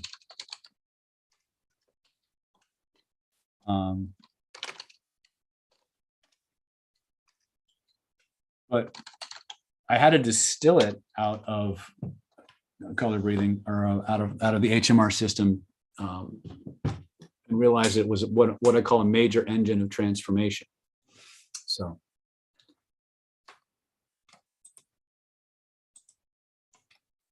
All right. How's everybody hanging with us out in YouTube land? You guys good? I'm going to go ahead since I didn't see a lot of people jump into the chat. I'm going to go ahead and delete that link from the YouTube channel.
Why do I have 5 people in here?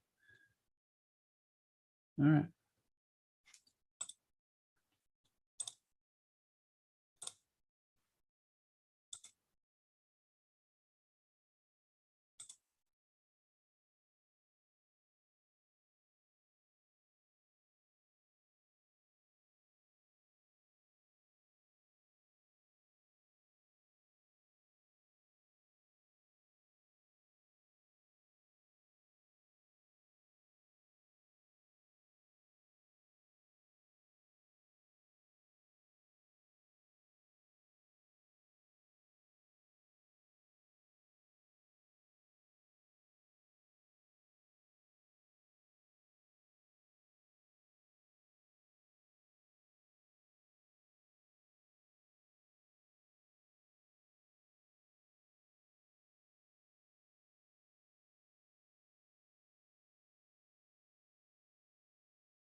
Hey guys, if new people show up, please bring them up to speed on the exercise. Some of you are a little bit more experienced, so I'm kind of overloading you with people. So move them through the exercises as quickly as possible. Make sure everybody gets a chance to do the exercises. This is David, over and out.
So Taylor's asking, will it enhance our nervous system or plasticity if we only practice the one feeling, or do we need to use different feelings? I think practicing with one feeling is fine until you learn the exercise.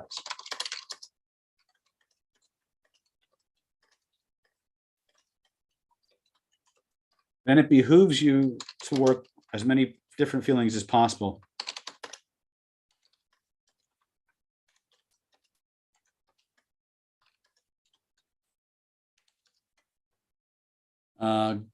God by one, and Andy Godby says, don't delete link. Which link are we talking about?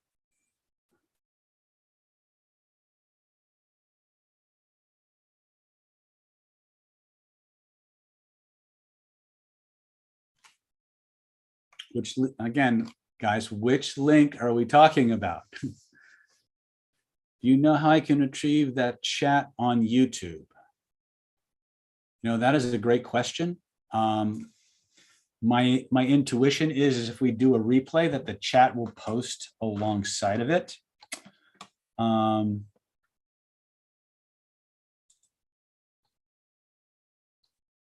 what I did, guys, was for a brief time, and I actually went longer than I said I would, I made the Zoom link for the private session public, so people who joined the diamond level during the broadcast could actually get into the Zoom room. But not many people actually use that link, and I can't keep it up because I don't know who's going to come in, and that could put, and if they're not diamond members and they shouldn't be there, they could be disruptive to the class. So I did delete the Zoom link. If you're currently members, or if you joined the diamond level today, message me or email me privately or something, and I will see about getting you that link, or at the very least, hook you guys up with the replay for today, because it's an 8-hour replay. Oh yeah, you can still watch. Have you guys been enjoying the training, seeing how we do things? type for me, because again, I don't get much time with you guys, but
Hey, Rebecca.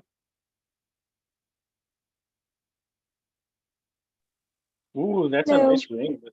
Hello there. That's a nice ring, by the way. Thanks. Okay, I So- didn't actually mean to pop into a room. I had a hard time with the last one. I think we're in the main Zoom room. I believe so. Yeah, this is the Maybe main I'm room. mistaken. This is Okay. the main, Oh, okay. I think David's floating around checking on the breakout room, so he's not in the main room at the moment. But this is, Oh, I went to the main room and yeah.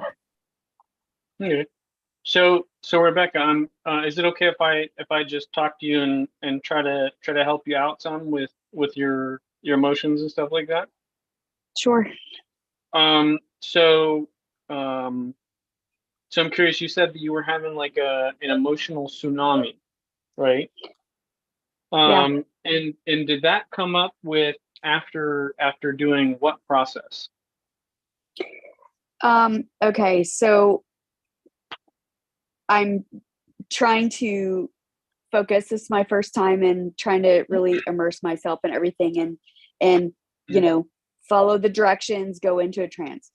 And there's something very loud going on in my house during the magic frame time. So even though when Something I was physical? supposed to, yeah, I was supposed to, you know, find something that was a low intensity number. Just this whole like lack of control and irritation that I couldn't focus just kind of brought this huge wave of me not being able to control my atmosphere and I get bombarded a lot because of my job. And it was Okay. just like this whole huge thing, just wham. And I framed it, I got the color. And when I tried to take it out, it was just like, boom, and couldn't get my hands around it, couldn't get my head around it. I don't know how else to describe it.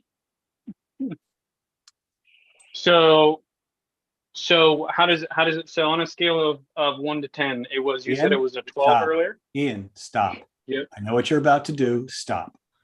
I'm just asking questions. That's all. Don't make me kick you. I'm just asking questions, David. I felt it coming. I was. Yeah. All right. All right. So where are we at, folks? What happened? What'd you notice? What'd you learn?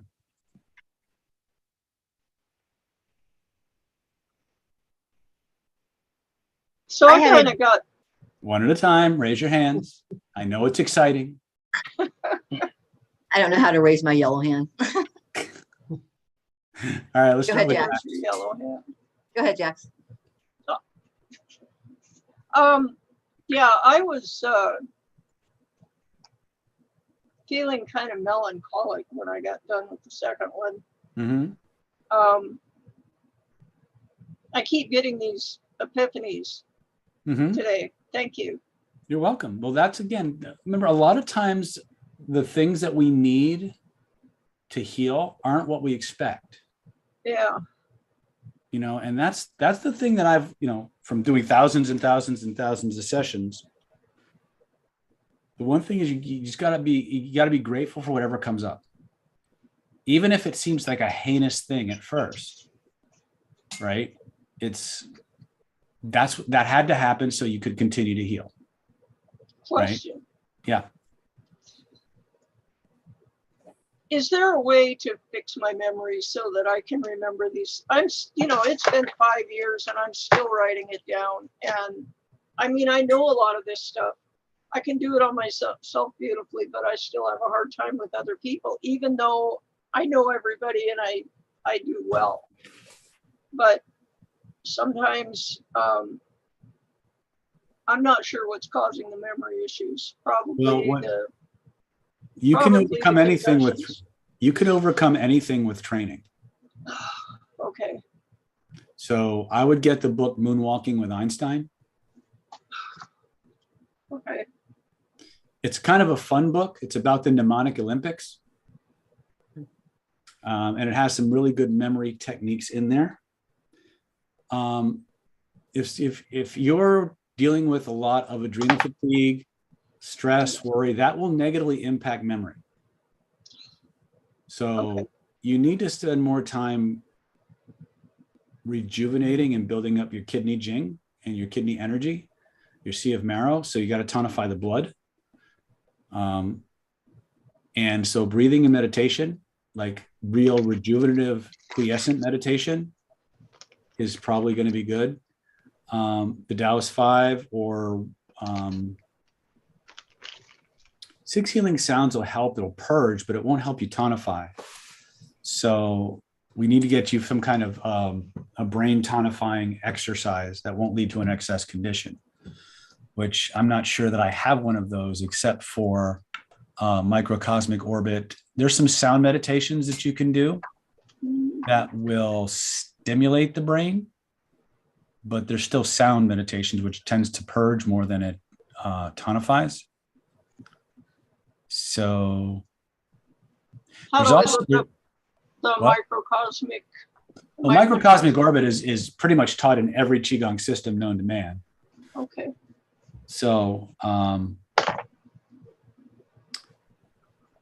when you build energy in the lower dantian, if you bring it up to the brain and you imagine filling your brain with white light and just nourishing and rejuvenating the brain with white light, that will start to help. But when you're done, you need to bring that energy back down and lower it and lock it into your lower dantian. Yes, sir. And then circulate. When in doubt, circulate. Okay. But remember, the emphasis for most things is going to be purging and then regulating. Regulating means tonifying, sedating, tonifying, purging the crap, putting it in, and then balancing it, not generating an excess of energy. Okay. But I think you should probably, while you can do these other neuroplastic type exercises, I think you want to start learning actual techniques that will streamline and enhance your memory. Okay. There's other things we could do, but they're kind of, there's too many of them and they take too long to explain with the time that we have. Fair. Keep on and for us to keep on our curriculum for today. Okay. Thank you. Okay. David, I had a couple different experiences. The first experience, I got really hot, which is kind of normal, the heat thing. Right. And the second experience, the feeling got stronger when I shrunk it down instead of expanding it, which was different than the first experience. Cool. So my question is it not unusual that you could process things and that it could be different, not always the same, shrunk No, it's or large, absolutely but the same possible. In person? fact, it's absolutely possible. In fact, I said that before this exercise when I was having a conversation with everybody before. It's rare, but it happens. Right. I knew that, but I guess my real question was, should a person would their body normally process everything the same by like every picture, the bigger it would get stronger, or every picture, the smaller it would get stronger? I just thought it was weird that it was different for me in the two different. Sometimes weird things happen. One of the things, what's important is, can you work with the process? In other words, if you're used to things pictures getting bigger and making them more intense, and all of a sudden when you make it smaller, it gets more intense. When you go the opposite way, do you get the inverse effect? And if you don't, as you manipulate the metaphor, what changed, or how does the new system work right now? And keep playing with that system until you find the setting that gives you the result that you want. Right? That's actually the most important piece. It's not whether you expand or contract, or if all of a sudden halfway through a process or in one particular instance that coding system flips. What matters is, how are you working with that metaphor? How are you working with those controls? And as long as you can do that, it doesn't really matter what is the norm. You just work with that particular construct as it is until you get something you want. That's kind of what I did. It kind of caught me off guard when it did it. I was just like, wait a minute. And so I did stretch it back out to see if it would change the feeling, that it did. It And just kind that's of caught me off perfect. guard. You did exactly what Richard Bandler would say is superior thinking. We said, well, wait a minute, this is different. So what happens when I do it this way? Oh, that happens. What happens when I do this? Oh, that happens. Right? Yeah. Okay. And that's exactly what you should be doing. I give you generalizations that are true most of the time, but every now and then you're going to get surprised. Right? And the idea is it's okay to be surprised, just don't be stubborn. Don't, if you've been doing something a certain way for a long period of time and then you find an exception to the rule, don't insist that that part is wrong because it's different. Work with it as it is until you can turn it into something else. Figure out how it does it, and you'll always get what you want. I didn't know if it had anything to do with my body having a stronger resistance or something in a way because it changed on me like that. It could be, but as long as you can work with it, you can change it. That's the secret, right? If we knew everything about us, we wouldn't have half the problems we're having. So much of this process, guys, is discovery and experimentation. The good thing is you have a hard set of principles that are form the foundations of every variation out there. Because you understand that, you can play with it and make change, because the foundations don't change, but the expression of them does. And that's okay. It's still going to be visual, auditory, kinesthetic, olfactory, and gustatory data imprinted in a vibrational matrix that's being represented to you symbolically as a metaphor. But everything else can change as each memory changes.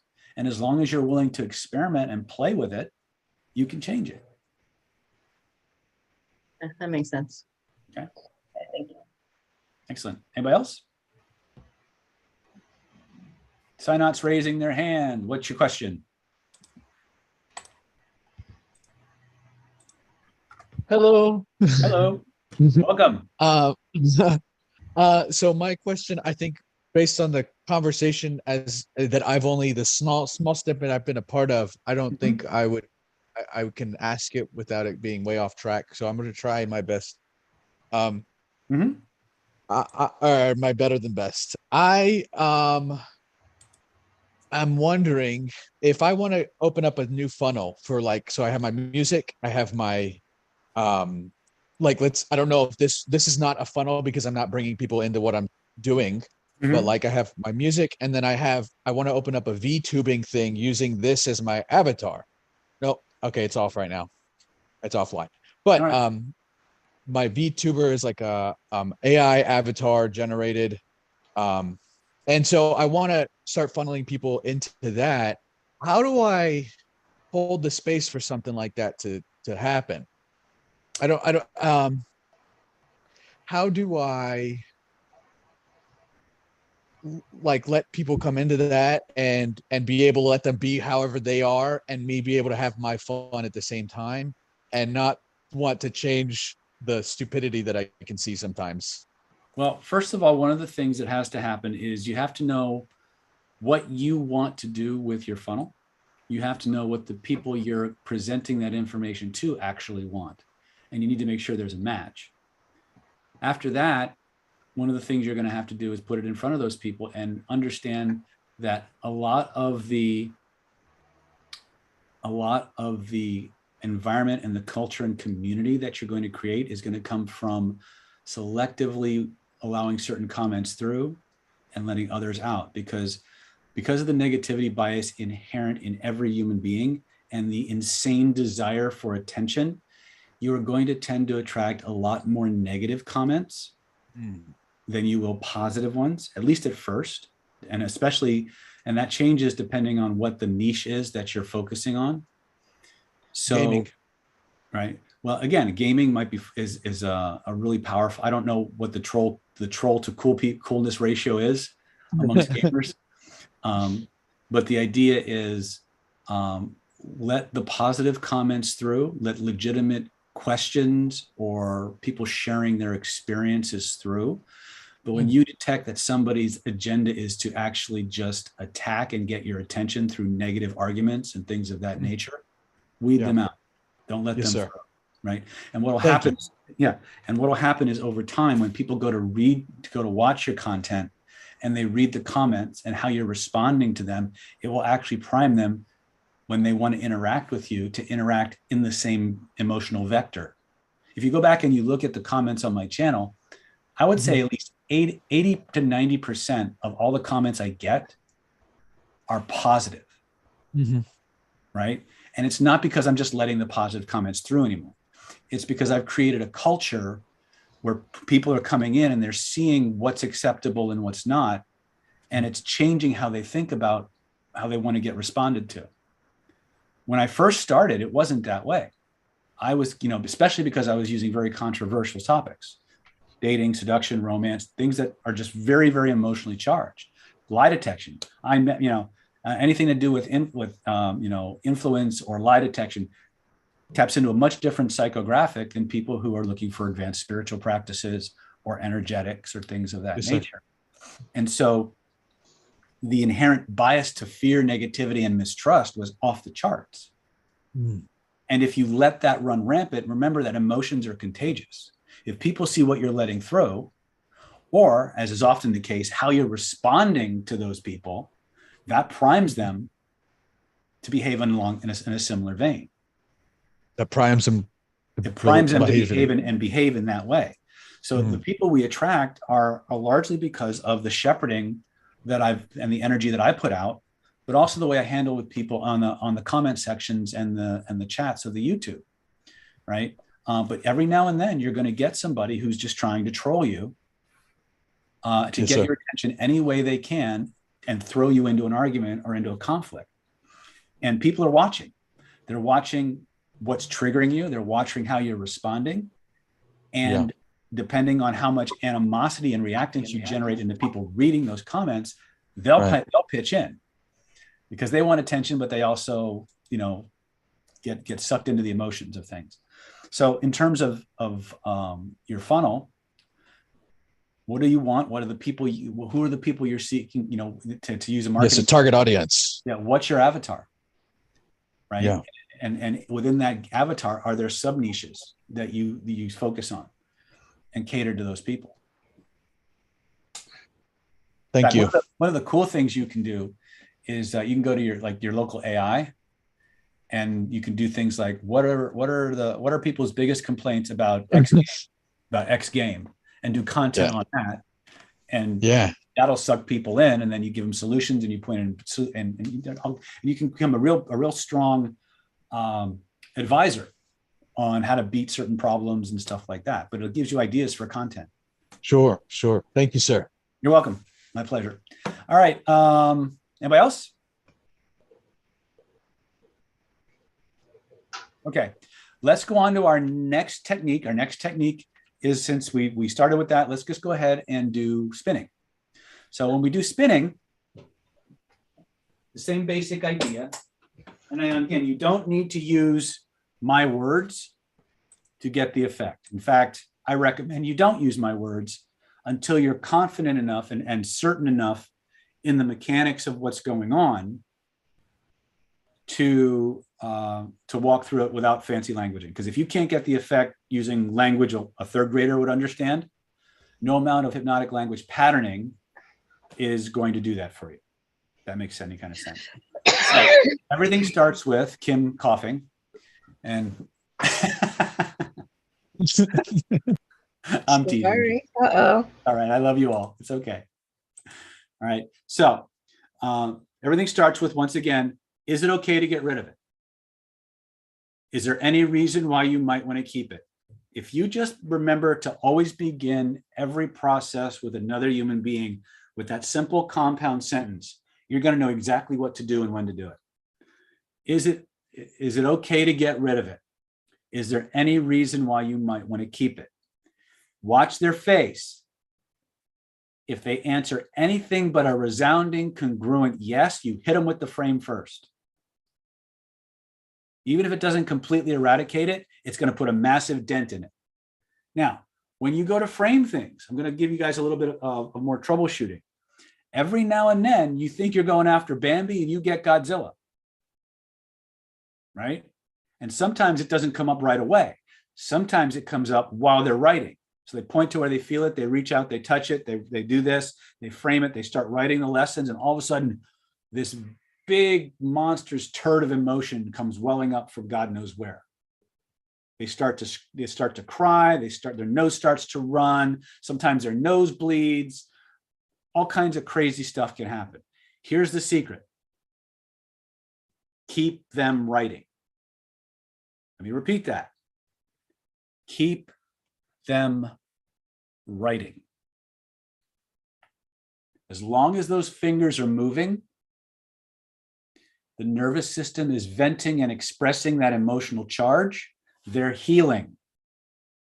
But it's just like when you get food poisoning and you tried and you want to be tough and you don't want to, I'm not going to throw up, and you're sick for 3 fucking days. Whereas if you just taken a moment, giving yourself permission to vomit, you'd be okay in a couple hours. It's the same idea. When we're writing this, we're giving the nervous system a way to vent the emotional charge, extract the lessons, and keep everything that needs to be kept. But a lot of times there's a reservoir behind this expression, and it's going to come out. They'll cry, they'll laugh, they'll yawn, they'll choke, they'll twitch, they'll yawn, you name it. Whatever's happening, the fastest way to hurt them is to let them stop. Keep them writing. Be encouraging, hold the space for them, but keep them writing until they're done. Okay? Once they're done, shrink it down, move it behind them, let the energy fade away, scan their body, and whatever's residual, now you go into spinning or you go into color breathing. Okay? Because of something that happened at the previous exercise, I'm going to do something really quick for you guys, and we're going to do this as a group, just to have it. So if you're driving or operating machinery, don't do this. If you are in a place where you can pull off, put the car in park, turn off the engine, put the parking brake on, where you won't get killed by somebody, T-boning you or whatever, you're in a good place. I want you to put your feet flat on the floor, close your eyes, take a deep breath in, and let that breath out with a sigh. Deeper and deeper with every breath you take and every beat of your heart. I just want you to relax. Let go. Listen to the sound of my voice. Any sounds that you hear other than the sounds of my voice or simply the sounds of our natural environment, they're not going to disturb you or distract you in any way. In fact, all they're going to do is signal you, remind you, reinforce inside your mind, body, and soul the fact that you're completely safe. That no matter how far inside you travel, no matter how deep inside you go, you will always, always, always be able to hear my words, follow my instructions, and obey my commands.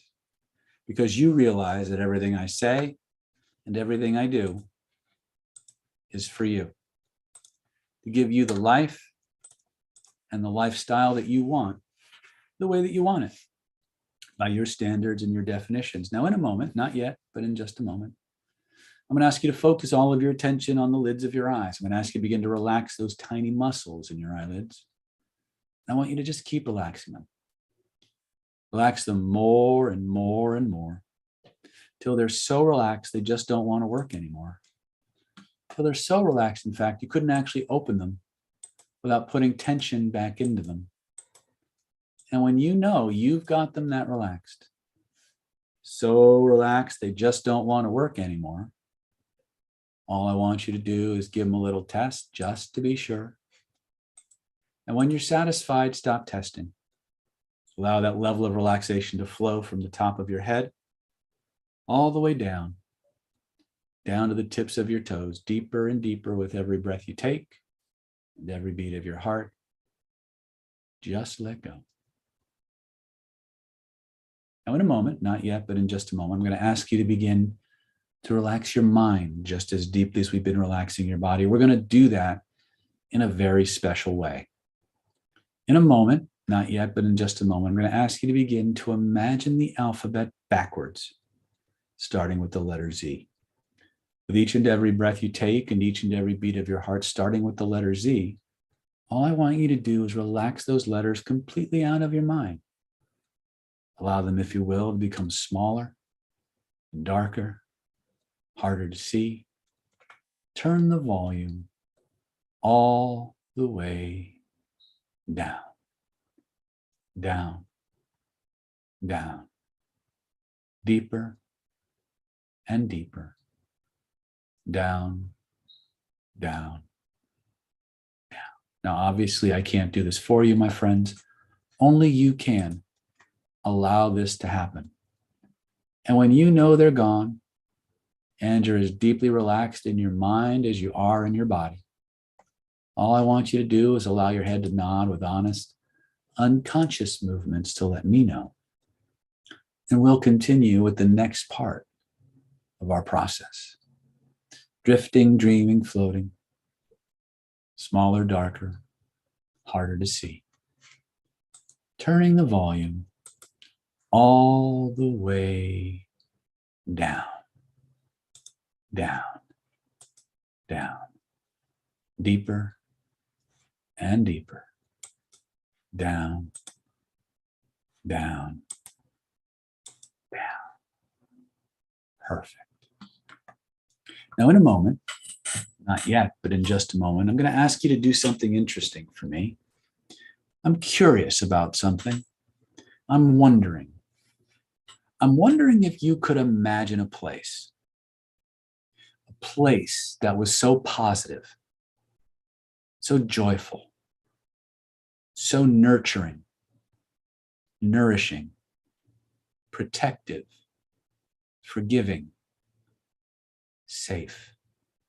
A place that was so safe, positive, and protective in every conceivable way that no negativity of any kind could exist there for even a fraction of a second without being immediately vaporized or turned into its opposite. I'm curious, I'm wondering if you could imagine what a place like that might be like. I'm always curious, what might you see when you're in that place? What might you hear? What might you smell? What might you taste? Because when you do that, when you're in that place and you see what you see and you hear what you hear and you smell and you taste what you smell and you taste, there's an amazing, wonderful feeling that you get. A feeling that lets you know you are truly safe. And I'd like you to become aware that there's a place in your body where those amazing feelings start, where they grow, where they spread from. Take a moment. Point to where you feel that. And look at it with your inner eyes. I'd like you to notice that there's a color, maybe even a series of colors connected to those amazing feelings. I'm always curious. I'm wondering what color or colors that might be for you, first impression. And whatever they are, I'd like you to imagine a beautiful ball of that energy floating above your head. I'd like you to notice how the feelings in your body shift and change as with every breath you take and every beat of your heart, that ball of energy begins to grow, begins to expand, begins to fill the entire room from floor to ceiling, from wall to wall, and all points in between. Notice how it wraps itself around you like an amazing blanket of safety, protection. A cocoon, a shield, a suit of armor, insulating you, protecting you from all negativity, all threats, real or imagined, while at the same time flooding your mind, flooding your body, flooding your spirit with everything it most wants, everything it most needs, in an infinite, ever-expanding and unlimited supply. And when you know you've got that, breathe those amazing colors through your entire being. Let it fill you up like water fills up a bottle, like fluid fills up a test tube, like hot air or helium fills up a balloon. Anchor it in so fully, so completely, no force in the universe can turn it off or take it away, not even you. And when you realize it's true, test it. Try to turn it off. Try to make it go away. Try to imagine somebody else trying to take it away and notice what happens instead. And when you're satisfied, stop testing. Allow that energy to spread through your entire being into every nerve and every cell and every atom, into the very DNA of those cells, transforming, reprogramming, turning each and every cell of your body into a powerful, perpetual protection factory. Each cell of your body generating more and more and more of this protective, forgiving, safe, facilitating, healing energy in an ever-increasing, unlimited supply. Now, in a moment, not yet, but in just a moment, I'd like you to scan your body one more time. I'd like you to notice any place in your body where you sense or notice or you're holding on to any form of density or tightness or tension. Many times as we journey through this adventure called life, we encounter situations and circumstances, people, places, and events that violate our boundaries, physically, mentally, or emotionally, that overwhelm us or take us by surprise in some less than positive, unexpected way. And what's interesting is that the universe in its infinite wisdom built into each and every man, woman, and child a special system, a safety system, a survival system designed to go into operation in those times of overwhelm, those times of violation. And just like the old Ghostbusters film, where they would open a trap, suck the ghost in, and take that trap and put it in a bigger container. In those moments of overwhelm, in those moments of being taken off guard or by surprise, where you didn't know what to do or you didn't know how to fight back or didn't have the ability to fight back, your unconscious mind reached up, grabbed all those feelings and memories, put them in a little box, stuck that box in a bigger box we call your body. And like an antivirus system, quarantines a file that it'll get rid of later with the next software upgrade.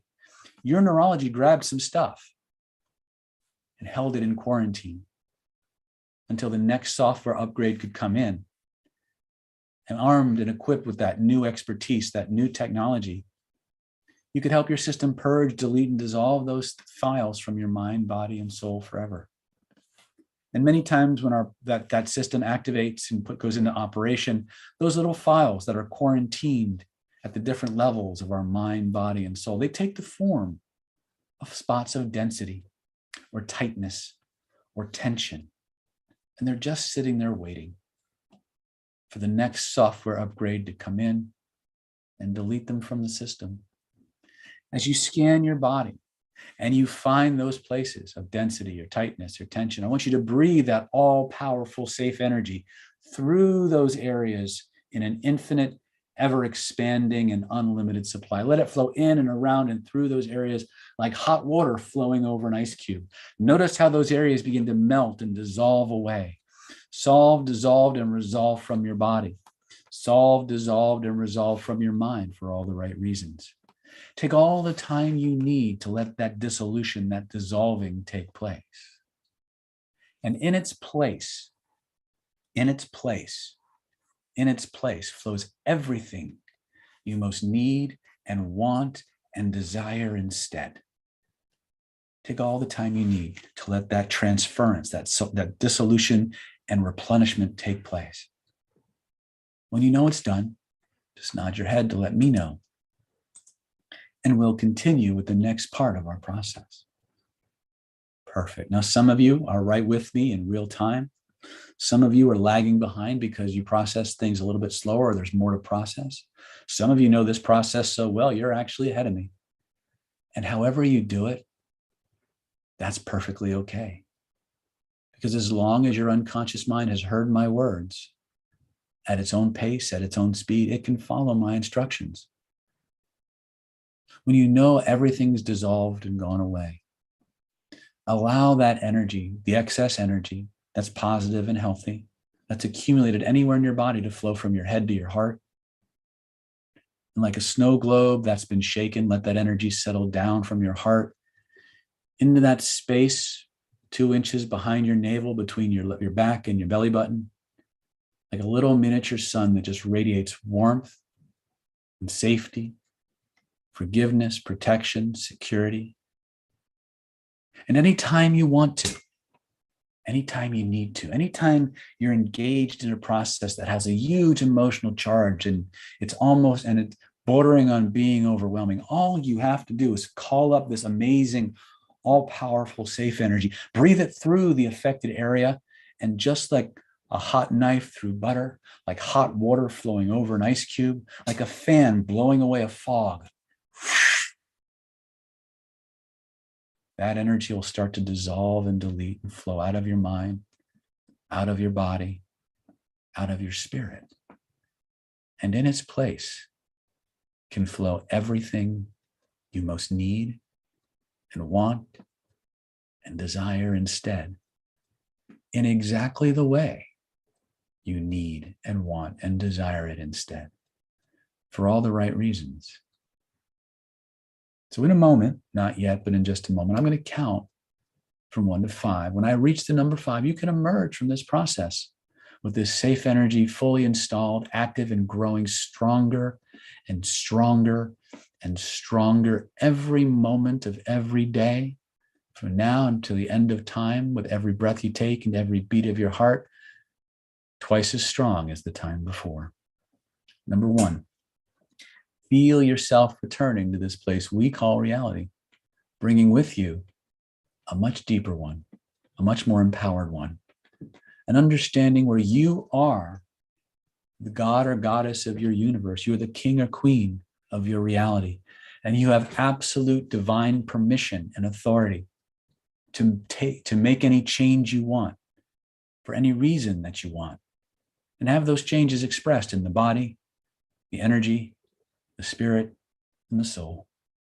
Number 2, all of my suggestions from me to you, from you to your own other than conscious mind, are now 10 times more powerful, 100 times more permanent, 1,000 times more thrilling, fulfilling, and satisfying than ever before.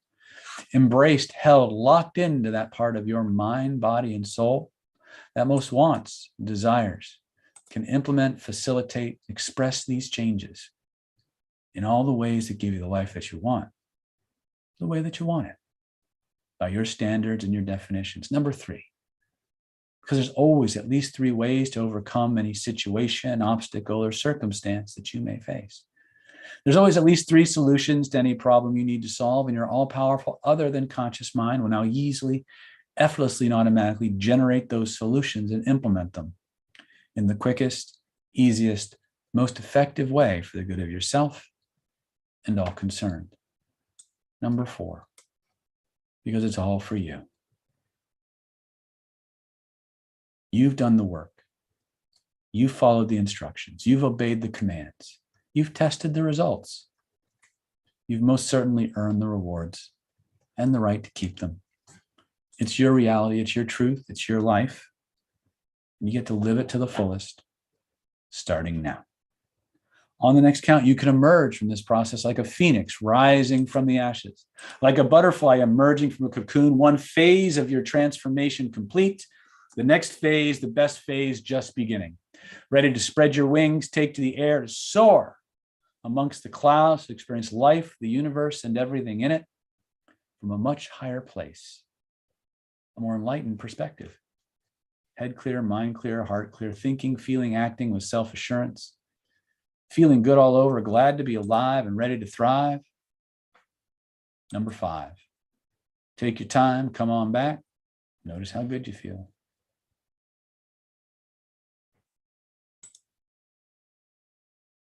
Are we all feeling yummy? I love you, David. Love you too. Thank you. All right. Why did we do this? It's very simple. Every now and then, some shit's going to come up that you weren't expecting, or it was really strong. Every now and then, you're going to work with somebody who thinks they're going after Bambi and it's Godzilla in sheep's clothing, right? All you have to do in those moments is have them point to where they feel it, turn it into a color, breathe this safe energy through it, and it will start to take the edge off. It'll start to move it back down to a work. Sometimes it'll dissolve it completely. Other times it'll just cut it off at the knees. And then you can go in and you can get more specific with the frequencies necessary to dissolve the rest of it. Either way, having this resource in place before you do any interventions, especially classical professional therapeutic interventions, this is part of what we teach our healers, right?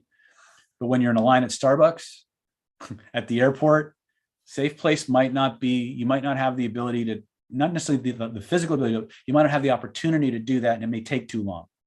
But because we have time and we're dealing with a lot of clearing, I wanted you guys to have this installed so that if you need it, it's there, right? Questions about the safe, this is called the safe place induction, by the way. This is my standard therapeutic induction now. So any questions on it?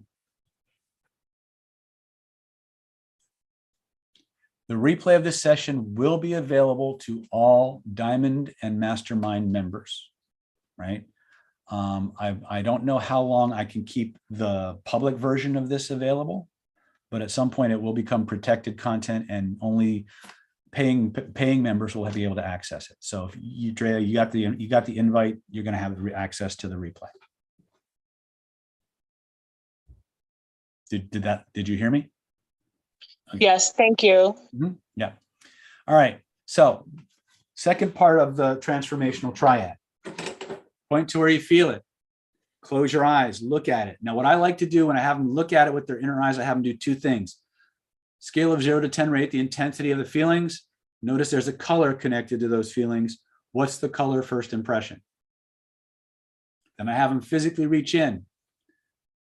Grab the color. I don't say grab the energy, grab the color, take it out and hold it in your hands in front of you. Make sure you get it all, because sometimes that shit hides. They often laugh, but they always find more, right? As you look at it, did the color change or stay the same? First impression. Does it matter what they say? Say no, right? Doesn't matter if the color changed or it didn't. It's to keep them engaged and analyzing the imaginary construct. Right? This actually integrates the critical faculty into the process, which is what makes it even stronger. Now, notice it's moving, it's spinning in a certain direction. What direction's it spinning? First impression. Whatever they're going to usually, I usually indicate it by this. Then let's go in this way. Actually, grab it with both of your hands. Now, the simplest thing to do is say, make it the opposite of what it was and spin it the other way. Double the spin, double the speed, double the force. Double the magnitude, keep doubling it over and over and over again until it takes on a life of its own, until it's impossible for it to go back the way it was. When you know you've got it, slam it back into that spot, hold that space for them. And I like to say, notice the change, notice it's gone. And then I'll go into this whole litany. Notice how as this program works its way deeper and deeper and deeper into your system, any program, any belief, any memory, any experience that's not in harmony with this new set of instructions, your neurology is going to begin to shed. It's going to begin to purge like a snake shedding its skin, like old software being uninstalled by newer, better, more powerful software. There's no need to measure it, manage it, or make it happen faster. Just notice the process taking place. Allow it to install itself completely. And when you know it's done, test it. Try to bring the old feelings back. Try to turn the new feelings off. Notice what happens instead. Do you need to say all that? No.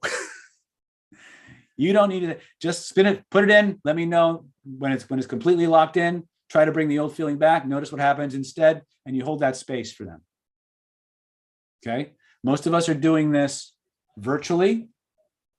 So a lot of times, what I'll do, I don't know, you can't really see this because of the way my camera is positioned, but a lot of times what I'll do, you see my microphone here? I don't know if you can see that or not. We'll pretend the microphone is my monitor, right?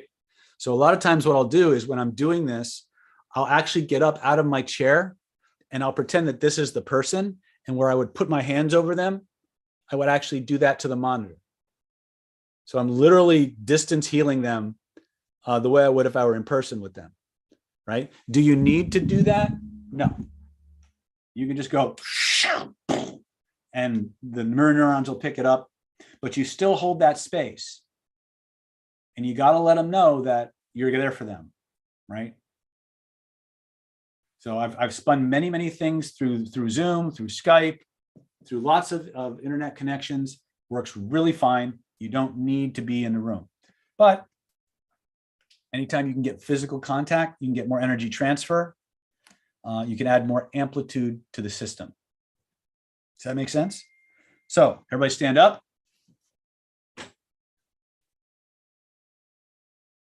Think of something you want to change. Ask yourself, is it okay to get rid of it? Any reason why you might want to keep it? If the answer is yes, frame it first. I'll let you do that on your own. If the answer is yeah, hell yeah, I want to get rid of this.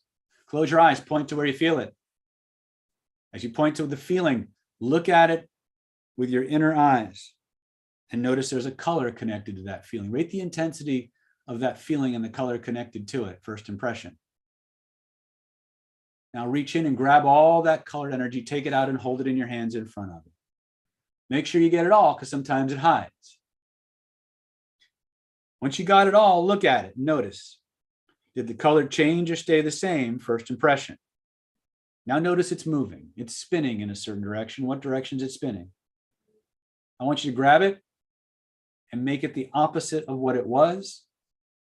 Now spin it the opposite way. Double the spin, double the speed, double the force, double the magnitude. Keep doubling it over and over and over again until it takes on a life of its own, until it's impossible for it to go back the way it was. When you know you've got it, it's impossible for it to go back the way it was. Slam it back into that spot. Notice the change. Notice it's gone. Notice as this new program works its way deeper and deeper and deeper into your neurology, any program, any belief, any memory, any experience that's not in harmony with this new set of instructions, your neurology is going to begin to shed. It's going to begin to purge like a snake shedding its skin, like old software being uninstalled by newer, better, more powerful software. There's no need to measure it, manage it, or make it happen faster. Just notice the process taking place. Allow it to install itself completely. And when you know it's done, test it. Try to bring the old feeling back. Try to turn the new feeling off. And notice what happens instead. Many times as this new program works its way deeper and deeper and deeper into our system, we go through all kinds of interesting transformations. Some people break out into sweat. Some people laugh. Some people yawn. Some people cry. Some people twitch. Some people just feel waves of emotion coming up. However your body does it, that's just your neurology resetting itself. It's just the emotional detox. There's no need to measure it, manage it, or make it happen faster. Just notice the process taking place. Allow it to install itself completely. And when you know it's done, test it. Try to bring the old feeling back. Try to turn the new feeling off. Notice what happens instead. When you're satisfied, stop testing, scan your body. Open your eyes and notice how good you feel. Estee's like, hallelujah, hallelujah, hallelujah, hallelujah. All right. Guess what we're going to do now, folks? It's breakout room time. It's howdy doody time. It's howdy doody time. All right, let me make sure everybody's got a room. If for some reason the people I put you in the room with don't show up or whatever, don't be surprised if all of a sudden a prompt comes out of nowhere and whisks you off to another room. Can you answer my question before we go? Which is the question? What's a sufficient amount of time to wait to know if it's processed and if you need to do the spinning again? That's a great question. One of the things you do is when you're spinning with somebody, and you're holding them, you're going to feel them go. You'll see their eyes fucking roll back in their head. You'll feel them start to sweat. You'll feel a tension building up inside of them as they're starting to process. Mm-hmm. There'll be a moment when they physically relax and let out a sigh. It's like a kind of a thing. And that's when you know they've reached the crucible. They've reached that critical mass, and now the new changes has been installed. I can't predict how rapidly people will move through that cycle. So you have to really observe them and pay attention. Sure. But that's almost people who've actually done this in person. True or not true, you can feel when the body accepts the change, right? Because it just everything just settles. Right. So again, when you're doing this virtually, in your mind, you're embracing and holding that space for them. And you're just, every now and then you just say, keep going, you got this. Take all the time you need. and you'll feel them start. You'll feel them start. Your eyelids will start to frivolate a little bit. You'll see they're coming out of it, right? And that's, again, when they're fully back, then you can release the space. I'd Yes, rather sir. have you hold the space too long than not hold it long enough. Got it. Okay. All right. If you guys have questions, I'll be bopping around. Hey, Moss. Moss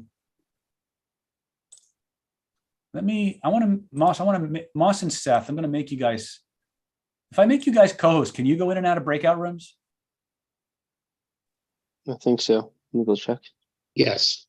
Okay. So I'm going to make you guys, I'll make you guys co-hosts once I figure out how to do that. Hold on a second. Yeah. So, and I just want you guys to kind of bebop around. And again, don't spend a lot of time talking. Get them doing these drills. Again, the idea behind this is that they're getting the reps in.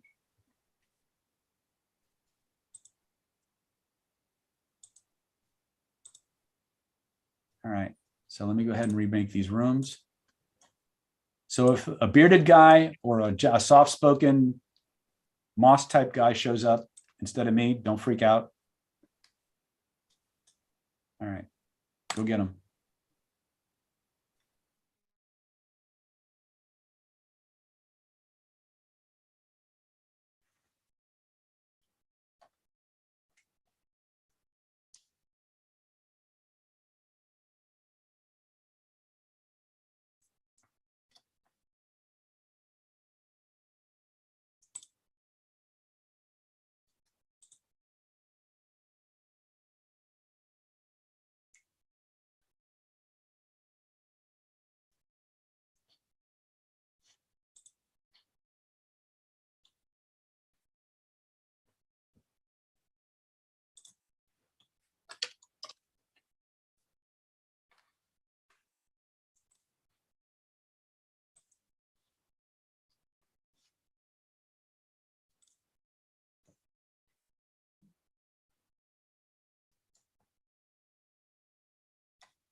Oh, you're back.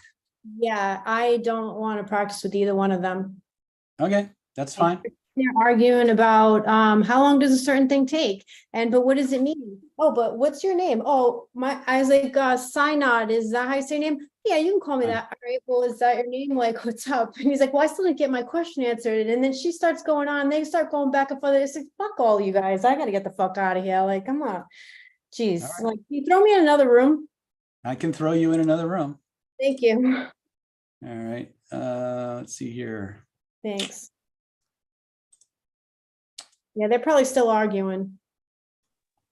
What room are we in? I think 6. I want to be like, I just don't want to work with them. That's fine. David, I just wanted to double check. So they're working on spinning now or safe? Yeah, place spinning or only. Spinning only. Spinning only. Perfect. Okay. I'll check in on 6. Let's see. All right. Here. Make sure that Synod and whoever's in there are behaving themselves. So he was a little weird, man.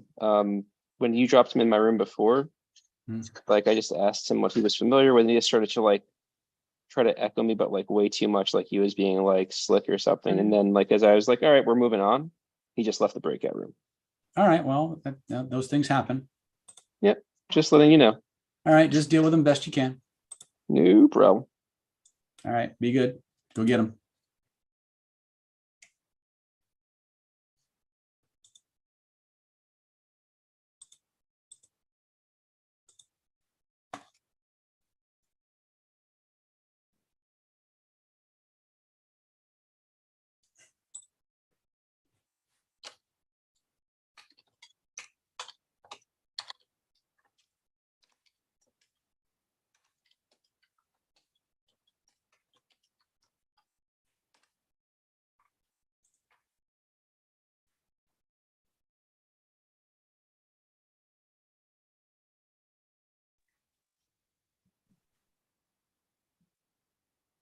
Hey, Rebecca, welcome back. Hi. Hey. Hi. Can you help me find something that's like a lower intensity? Just help me find something that's little, because everything that's coming at me essentially is like all the reasons for resistance for me to help. I'm just trying to find something tiny. Okay. Well, I'll tell you what, why don't we just work on something? We'll work with whatever comes up, if that's okay. Because obviously your neurology has a priority, is giving certain things a priority. So let's see where that takes us. If you want to, but here's how if you want to know how to actually work on small stuff, one of the things we do is called bucket listing. And what you do is you take everything that bothers you and you just brain dump it onto a piece of paper, right? You just brain dump it, okay? And then you look at each thing you wrote down and you assign a charge to it of 1 to 10 or 0 to 10, right? 10 being like Godzilla-sized creatures or things, and 1 being, you know, something like the proverbial fart in the breeze kind of thing, right? It's there and it's gone, right? And so you assign a number value to each of those, and then you reorganize it from least traumatic or least provocative to most. So you reorganize it from the 1s to the 10s. You follow me so far? Mm-hmm. Okay. And then what you do is you look for other things that have a similar charge. So think of, if you look at your example of a level 1, you ask yourself, do I have anything else that has that I can feel or I can remember off the top of my head that has this same level of intensity to it? And you write those So down. are you like my brain is trying to crisscross over feelings to behaviors. Don't worry about that. Okay. All we care about is the feelings. Okay. So I'm annoyed with a behavior that I don't understand why I don't know, something tiny. Okay, so close your eyes, think about that behavior. Think about the feeling that behavior generates. Okay. Close your eyes, point to where you feel it. And the first thing I want to ask you, on a scale of 0 to 10, rate the intensity of those feelings. I picked a 1. That's fine. And is it okay to change it? Yes. Is there any reason why you might want to keep it? Not that I can think of. Okay, I want you to, if there were a picture floating in the space around you that represents that experience, a picture you could reach out and touch, where would you reach out to touch it? First impression? Yeah. Now let's make sure we got the right one. Trace the outline of it with both of your hands so you know how big it is.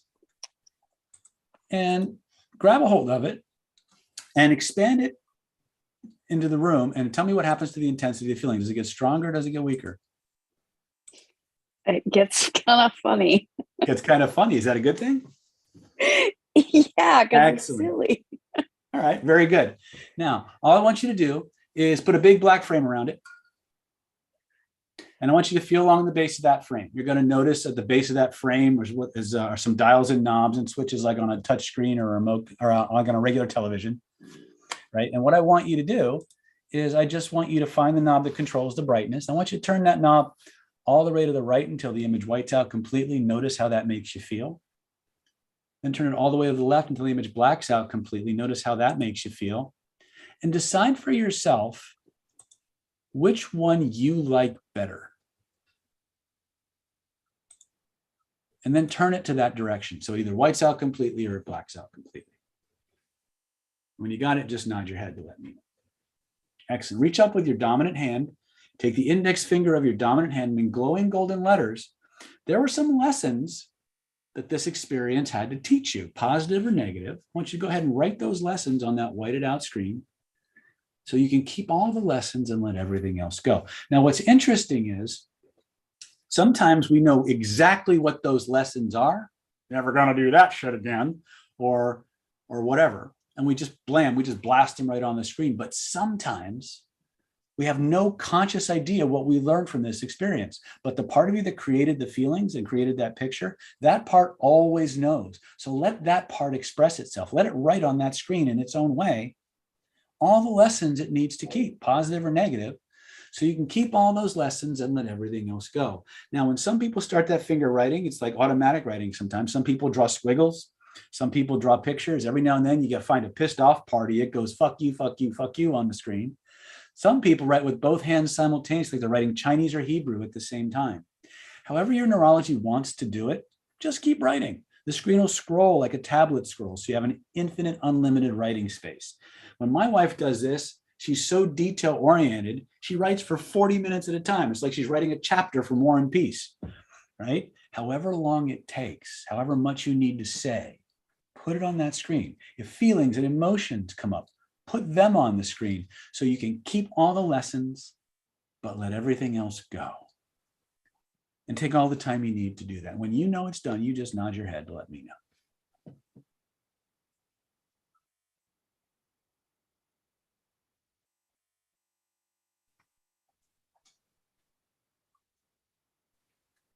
Excellent. Now reach up, take that picture in your hand, shrink it down to the size of a postage stamp or even smaller.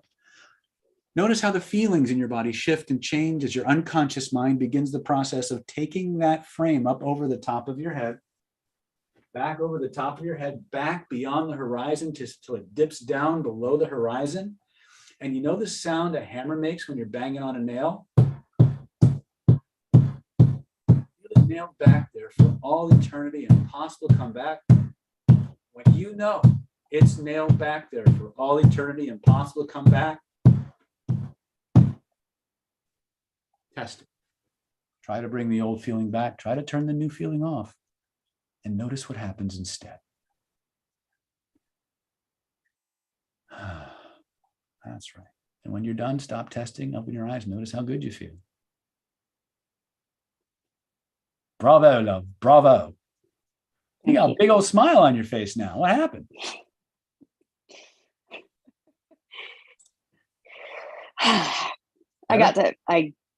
I focused. I picked something small.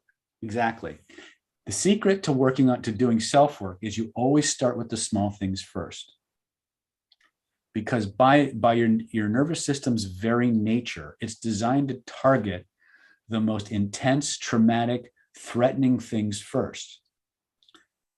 But that's exactly the problem, because most of the time you know what video games are, right? All right. You ever play any?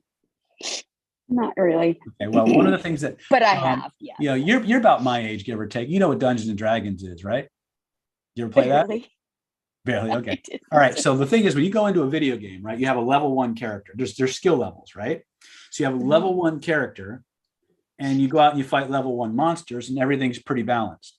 But if that level 1 character ever accidentally wanders into a level 5, 6, 7, 8, 9, 10 killing area, it doesn't end well for the character. Right? The level 1 character is the technique you're just learning. The level 20 monster is your biggest, most heinous thing. So if you want to level up your character, level up your technique, you got to fight level 1 monsters. And what happens is the more of those level 1 problems you evaporate and dissolve, you get experience points. And at a certain point, that technique levels up. It gets more powerful for you. Your neurology gains more confidence in it. And you hit the level 2 monsters, and you level up again. And you hit level 3 monsters, and you level up again. And you just keep doing that. And by the time most people hit the 5s, the 6s, the process starts to automate. And the neurology just starts cleaning shit out because it's proven to itself that it can deal with that. And what happens is you wind up dealing with the 8s, 9s, and 10s just as easily as you dealt with the 1s and the 2s, because the perceived level of difficulty between a 6 and a 7, or a 7 and an 8, or an 8 and a 9 is only a level of 1. And so you get this level 20 technique against a level 20 monster, a level 18 monster, and it just fucking steamrolls it. Right? So you have to train yourself differently if you're going to work on yourself by yourself than if someone like me is working with you. Like you and I, we could have done a level 20 right now because I'm guiding you through that process. Right? But for you to be able to do this work on your own, I have to teach you how to flip the script. That makes any kind of sense. I had to split. I couldn't. I was taking like all these big, like everything and chunking them into one huge feeling, behavior, whatever. And I went down to just like this one little thing with your help. Mm-hmm. Yeah. The secret is it's always about the feeling. It's never the behavior that's the problem. Behaviors arise from feelings. Right? So it's really never the behavior that's the problem. It's the feeling connected to it, either the one that triggers it or the one that is the result of it. Right? So as long as we can point to where in our body that feeling emanates from, we can unpack it and we can change it. And your behaviors and your perceptions of the world around you will change accordingly, because it's your body feelings that determine your perception of the world. Does that make sense? Yeah, you said that and I started to laugh because I tried to remember where I even said the feeling was, and I'm gone, right? Sure I gave the same answer. That's, again, boom. The magic is in you, right? You just needed a guy with no social life to sit around figuring it, playing with his own mind and body to figure this shit out, right? But did you catch the spinning technique after we did that? Were you here for that? Okay. Yeah. Do you want me to put you in a room and let you play, or you just want to hang out till everybody shows up again? I'm just going to hang out till everybody shows up again. All right. Well, I'm going to go check on my ducklings then. I'll see you soon. Thank you. Mm-hmm. Bye-bye.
Okay, you guys, if you got any other questions, you got me for about 2 minutes until they come out of their breakout room and we got to go into color breathing.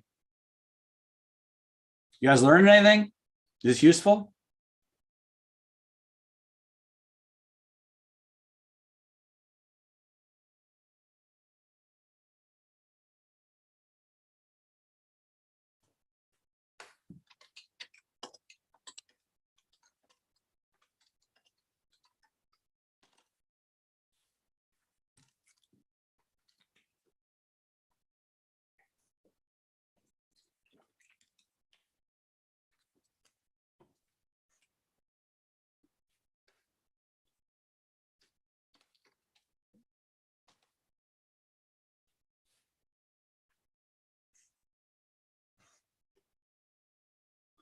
Well, as you can see, it's all in real time, and you get interesting personalities, and you got to manage it just like anything else.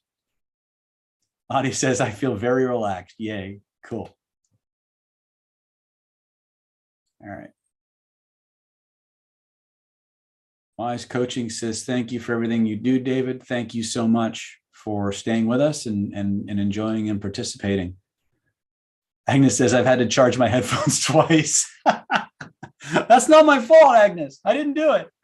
Brian says, very helpful. Thank you. Awesome. Thank you, Brian. Manfred Vogel, every time I'm watching your streams, I find something new to take out of it. Amazing. Thank you, Manfred. M9, yeah, I like how you can answer every question without hesitation. Well, thank you. I'm good. I'm a graduate of MSU University. That's make shit up. But fortunately, I've had enough clinical experience. Is the 10 heavenly stems the same as the 10 stems? If I remember correctly, it's the 12 heavenly stems or 10 earthly branches, or is it, do I have that accurate?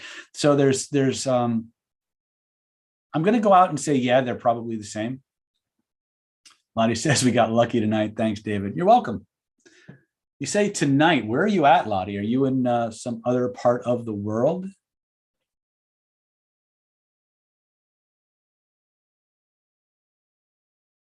Brian says, I'm still awake, although it's 9:30 a.m.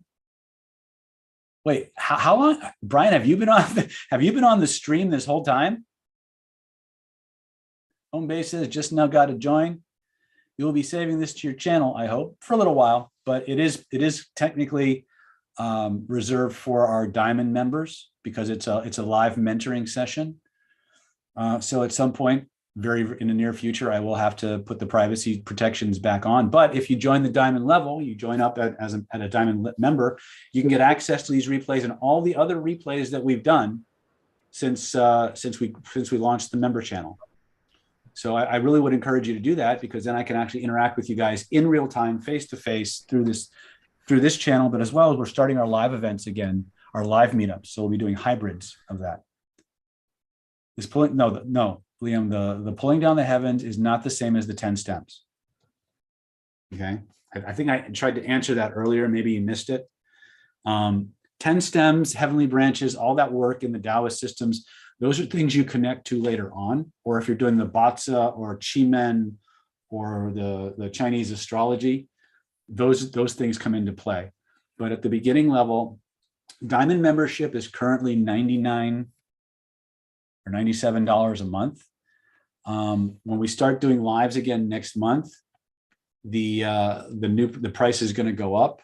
But if you're already in on the diamond level, you'll be price locked. You won't get charged more, as far as I know. Susan says, that sounds really cool. Is there a link to check out the diamond membership? Yeah, if you go to the community tab, there should be, let me see if there's a way to do this.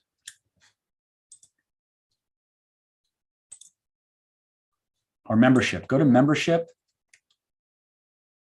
Then it shows info perks. All right, maybe not. I'm trying to figure out how you actually sign up.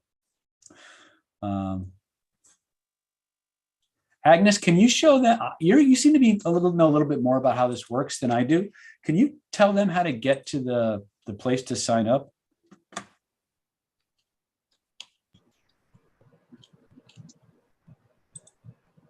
Go to membership, scroll down to where you want to be, and hit join, whichever one you want to join. it should be right there. Okay, I'm talking to the folks on YouTube, so if there's gonna be a little bit of a delay until what you said gets through to them, so hopefully they can find it. All right, so you're all back, obviously. You snuck in when I wasn't looking. So Jax, did you have a question, or were you just answering my question? I had a question. You know, I've never done spinning without having a specific purpose. Mm-hmm. My question is, can you just spin a feeling like you just have an odd feeling, whatever it is, can you spin it? Yes. I mean, you don't have to have a specific purpose. No, that's what's funny. If you this is something, if you get some of the videos, like especially it happens a lot in Identity by Design.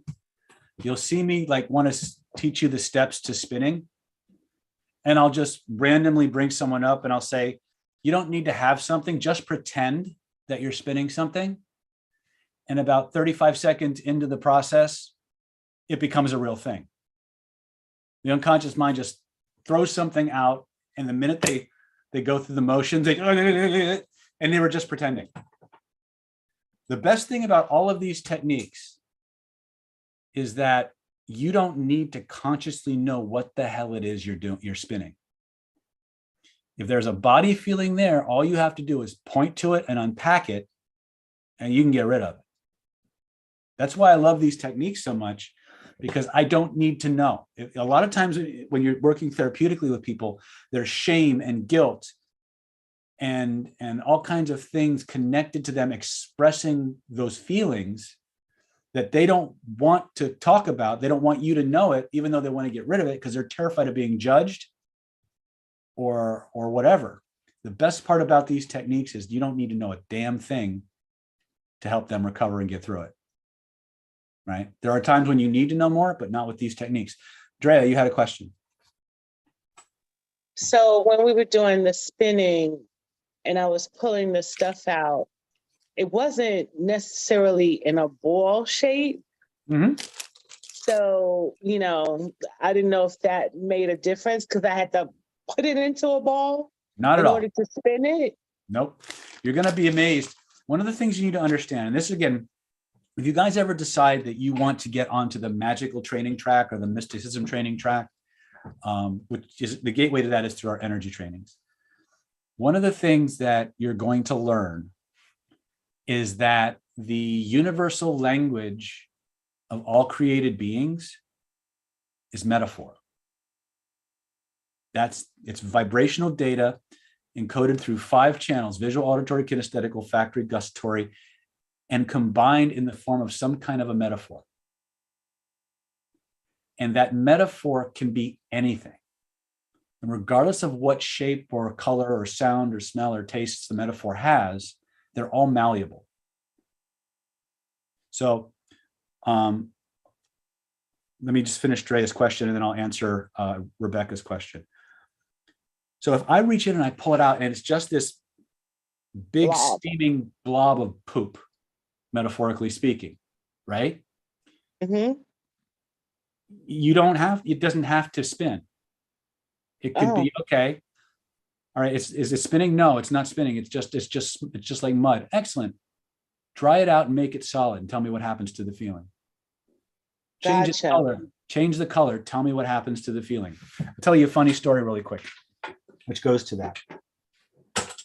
I was working with a guy one time. It was during a meetup. In fact, we actually turned that meetup into a product. It was called Speed Healing Energy Hypnosis, or Energy Hypnosis, Energy Healing Made Easy. There was a guy, he had a foot injury. He was a surfer, older guy.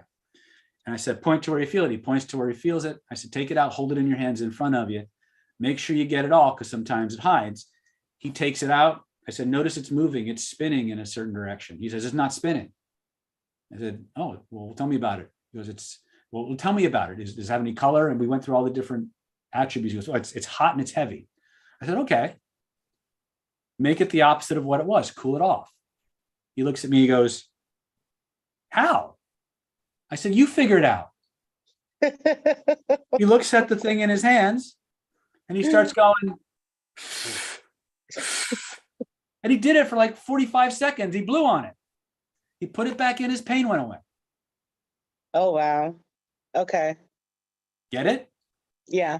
Remember I told you earlier, sometimes you have an expectation of what's supposed to happen, and what the unconscious Yeah. gives is different, and you Yep. work with what you get. That's the secret.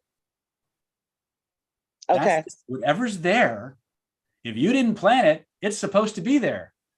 Right. Right. And you just work with it, and the information will unlock.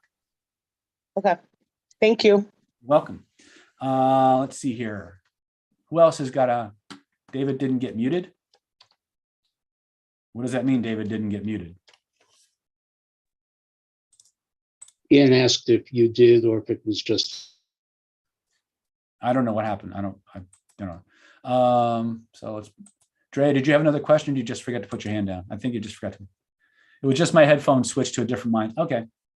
Anybody else have anything, questions or discoveries or interesting aha moments? Royce, go ahead. I just had an experience the other day with a wonderful metaphor that, if it's okay, I'd love to share. Sure. So I had a person that was dealing with an issue. There's two metaphors in it. She felt like this problem was encasing her like kryptonite, and that there was nothing strong enough to get rid of it. Background: she was taking an exam and she had a problem with the exam, the tester. I thought about, okay, I brought her into a control room and turned a dial of time, and time disintegrates all things. So that went away, but she had this like brown gray energy left in her hips. And I said, well, go ahead and pull it out. I was going to do the spinning thing. And she said, I can't. It's just slimy and slick and it won't come. I can't get a hold of it. And my brain went to this metaphor that I absolutely love. It says, I don't know if you remember Felix the cat and his bag of tricks, but Felix would go in and whatever problem he had, he'd open his bag of tricks and, oh, wow, there's a vacuum cleaner, a mini vacuum cleaner. And she grabbed a hold of it, took it, sucked it all out, and it's gone. I said, no, spin it and throw it away. But the Felix the cat thing is so powerful for me because the bag of tricks represents our own unconscious mind. And when I didn't have any clue to think about, wow, grab a vacuum cleaner. My unconscious mind presented the bag of tricks. I opened it and, oh, here's the answer. And it was perfect for her. Excellent. Yeah, that's what's cool is here's the bottom line when it comes to anything hypnosis or suggestion related. Write this down because it makes everything simple. If you can conceive of it, name it, and describe it, you can create it. That's it. Conceive of it, name it, describe it, cause it.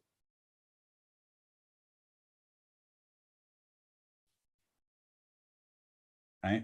I was doing a agrarium exercise with a guy one time. And what's funny is he was a window cleaner, a window washer, and I didn't know that. So he's going through his gray room and he finds something on his gray room wall he can't get rid of. Now remember, I didn't know this yet. I said, well, you know how sometimes windshield washers and cleaners have these special solvents for dissolving the sticky gummy stuff that people put on windows? If you look over in the one corner of your round gray room, you'll notice a little closet with all kinds of cleaning supplies and stuff in it. Just go over there, find the solvent that you need and this little scraper, and go over and squeegee it off and throw it in the fire. Notice what happens. And so he went over, and he throws it in the fire, and he's like, ah. And then we bring him out, and he goes, how did you know I clean windows for a living? Right? There's a communication that goes on. Anybody who's spent any time doing hypnotherapy will tell you. There's this communication that happens. Sometimes it comes from source. A lot of times it comes from the client, where you're riffing, and all of a sudden something comes out of your mouth that the moment you hear it, you're terrified and you want to take it back. And there's a part of it that's going, no, because you want to grab it and pull it back. And then it hits the client. And it's like the exact thing they needed to hear. And like, where the hell does that come from? Right. But that's the relationship. That's the energetic interchange of information happening at multiple levels in therapeutic environments. You know, if you want to get really used to weird shit, be a hypnotist, because it's your gateway. It's your gateway drug to the world of woo. Right. But that woo happens in ways you can't deny, because it happened right in front of. Right. So Tyrus. In the beginning of the mastermind, Dr. D, I kind of asked you how I could, like, let's say I could, like, it's kind of hard to remember my question, but it was pretty much along the lines of using my body to play with other people's greed, or using my greed to, right? And throughout all these, it's pretty much, you know, basics, but basics are basics for a reason. So I've heard that somewhere. Yeah. That being said, makes me wonder now, how can I probably maybe use it in a way that, you know, obviously most people are not that, it's awake or aware to, like, look what they do with their hands. Watch what they do with their hands. If they're talking about a problem, you'll see them like, I got this problem, and man, if I could just put my finger on it, I could fix it. Well, they just put their finger on it. It's in their field, right? Or they'll say, I got this thing, I can't get past it, right?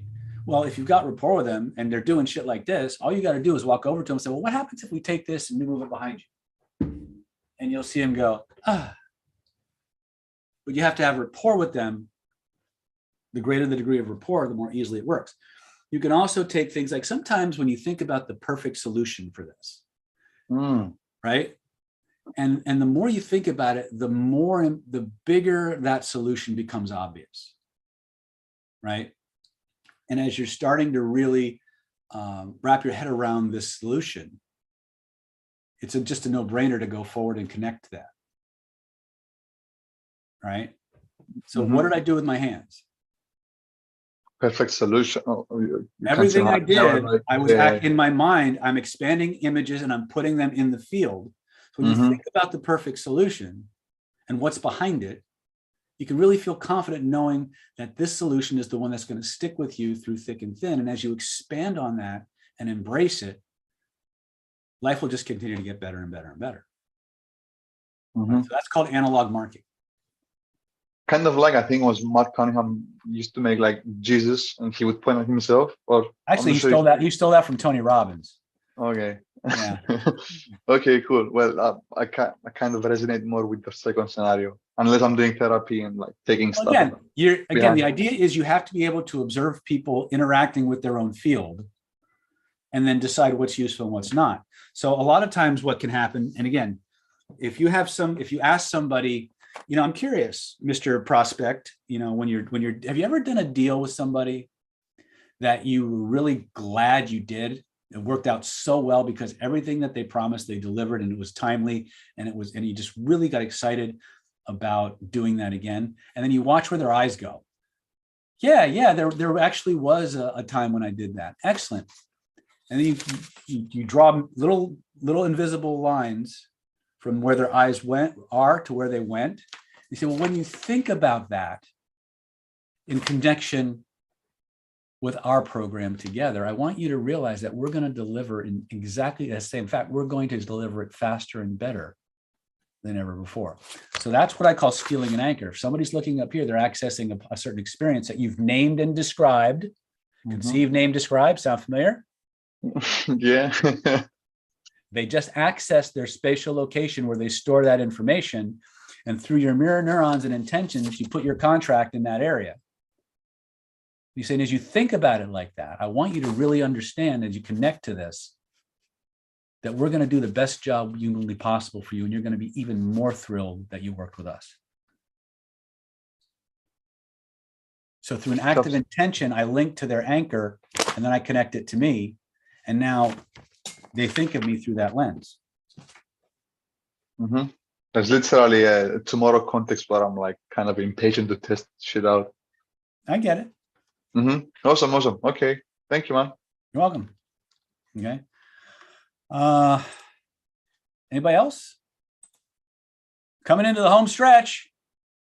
You guys with me? You hanging in there?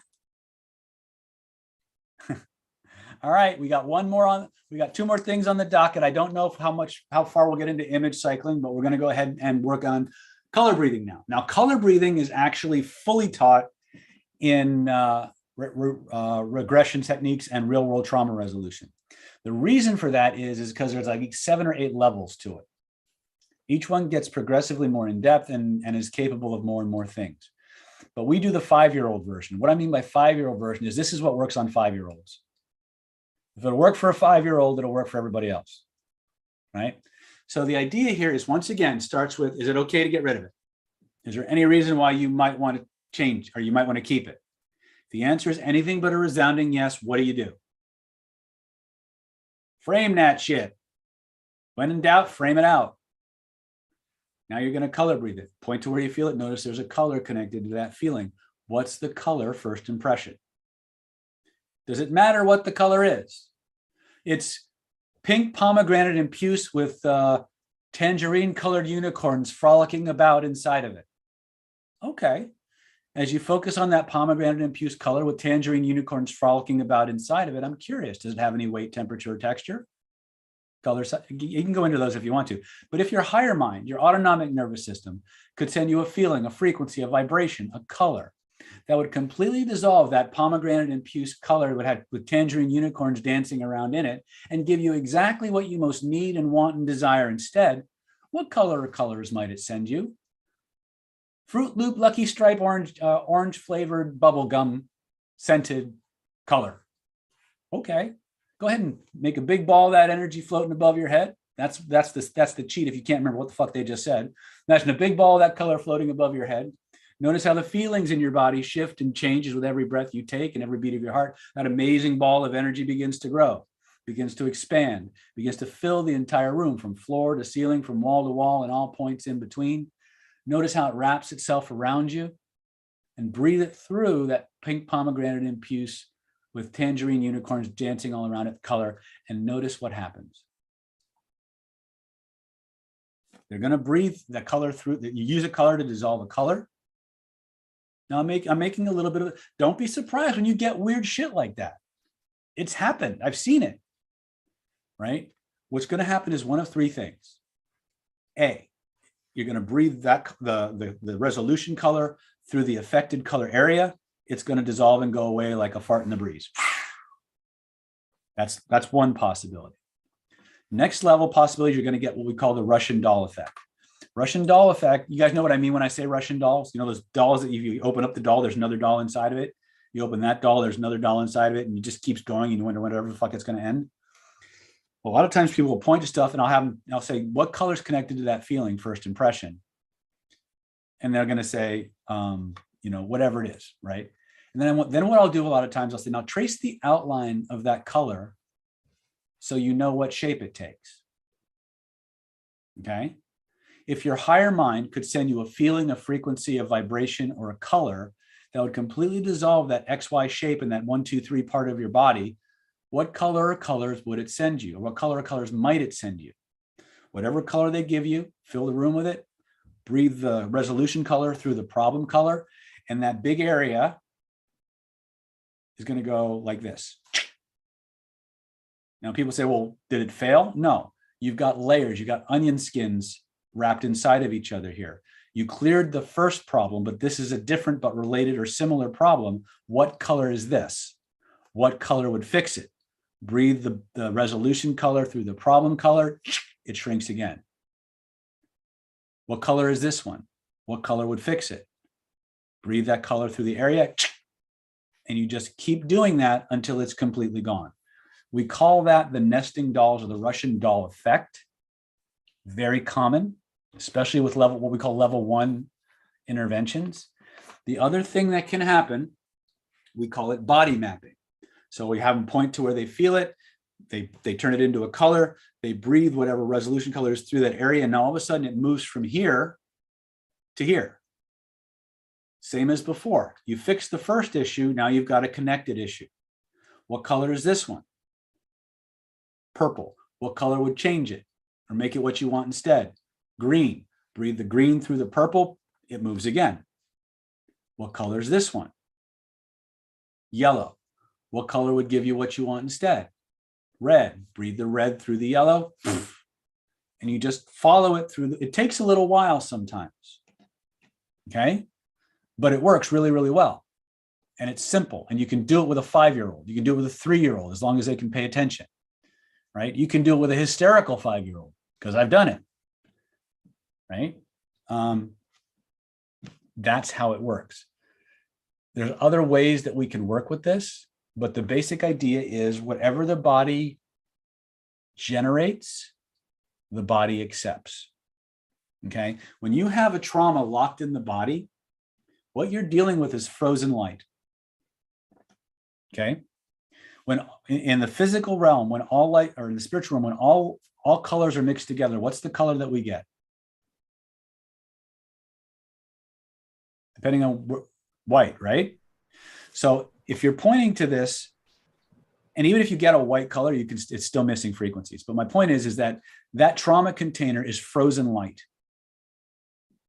There are frequencies missing from it. That's why it's stuck. When you ask the neurology what color would fix it, it's giving you the missing frequencies. All you do is move it through that affected area. It refracts back to white light. The body can now process it. It goes away.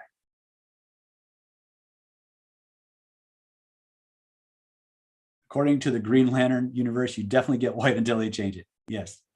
Right. Some people will say that in the spiritual realm, the combination of all colors is black or white. I don't really care. The bottom line is whatever's locked in your body is there because it's frozen, because it's missing something that's not letting it finish processing. When you restore those frequencies, it resolves back to something the body can process, and now your natural systems will clean it out. Does that make sense? It doesn't have to make sense. It's just how it works, right? So it doesn't matter. When we wash the area with that color, we're removing the imprint.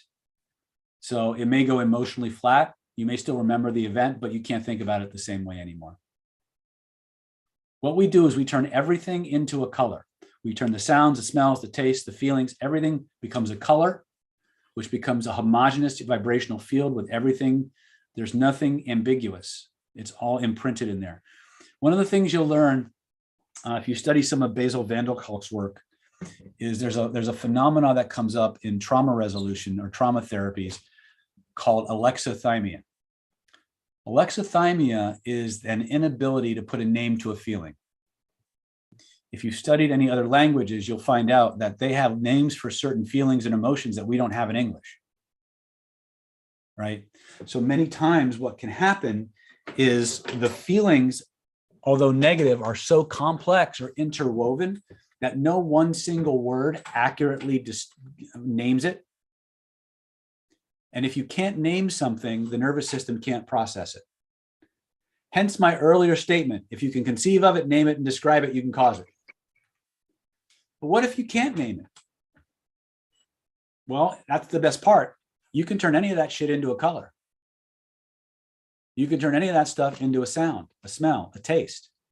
You can turn any piece of nomenclature and translate it into something else that you can name or you can process, and the system can do that. That's also one of the reasons why when we point to where we feel it, reach out and touch it, is because when we touch it with our physical hands, remember the two parts of your body that have the most brain real estate, that take up the most brain real estate, are your hands and your eyes. So if I get both my hands and my eyes involved, I'm creating multiple on-ramps to the same information. So if one pathway is blocked, I got 12 others going in and accessing that information. But because everything is being done in a language every division of your neurology understands and can process, you get a synergistic effect where the whole is greater than the sum of the parts. Our interventions are based around this concept of neurological unity rather than specialization or, minimalist, reductionist thinking. right? So this is why this works. There's, we could spend a lot of time unpacking the neuroscience, and that wouldn't help you do this any better, right? There's useful information, and then there's interesting information, and they're not always the same. Yes, Royce. David, my question was, so we talked about it going from here to here to here to here, or moving places. How do I know when it's done? Was when I say, are we looking for no color remaining, or no? The feelings are gone. The feelings are gone. The feeling, so the feeling is gone. The good color should remain, but the feeling is gone. Well, what's interesting is the good color may go too, but the feeling's gone with it. Okay. Right? Because remember, you've got this color and this color. We mix it, we're going to get something else. Right? What causes us the problems aren't the colors directly. It's the feelings they generate. And by definition, if you don't have a feeling, you don't have a problem. And remember, numbness is also a feeling. Right? So, you guys ready to play? All right, I want you to think of something you want to change. On a scale of 0 to 10, let's make it somewhere between a 1 and a 3, just for simplicity's sake. I want you to close your eyes. Let me go back to Brady Bunch mode really quick here. I want you to close your eyes. Point to where you feel it. Scale of 0 to 10, rate the intensity of those feelings, and notice that there's a color, maybe even a series of colors connected to those feelings. What color or colors might that be for you? First impression. Now, if your autonomic nervous system, your higher mind, God, the universe, and your guardians, whatever higher power you submit to, if there is such a thing, if it could send you a feeling, a frequency, a vibration, a color that would completely dissolve that problem color in that part of your body and give you what you most need and want and desire instead, what color or colors might it send you? First impression. Whatever it is, imagine a brilliant ball of that energy floating above your head. Notice how the feelings in your body shift and changes with every breath you take, and every beat of your heart. That ball of energy begins to grow, begins to expand, begins to fill the entire room from floor to ceiling, from wall to wall, and all points in between. Notice how it wraps itself around you like an amazing blanket of transformation. A cocoon, a shield, a suit of armor, insulating you, protecting you from all negativity, real or imagined, while at the same time flooding your mind, flooding your body, flooding your spirit with everything it most needs and wants and desires instead. And when you know you've got it, when you know you're ready, breathe that resolution color through the affected colors, the problem colors in that area of your body, and notice how those areas begin to melt and dissolve away. Take all the time you need. Breathe that color into that area in an infinite, ever expanding and unlimited supply. You may notice as these two colors begin to interact and change and dissolve away, that some people break out in a sweat, some people laugh, some people yawn, some people cry, some people twitch, some people just feel waves of emotion coming up. However you do it, however it manifests for you, that's what's supposed to happen. It's just your neurology resetting itself, of letting go of what it no longer needs and organizing itself to a higher level. There's no need to measure it or manage it or make it happen faster. Just notice that process taking place. Allow it to install itself completely. When you know it's done, test it. Try to bring the old feeling back. Try to turn the new feeling off. And notice what happens instead. And when you're satisfied, you're happy, stop testing. Allow your eyes to open. Notice how different you feel.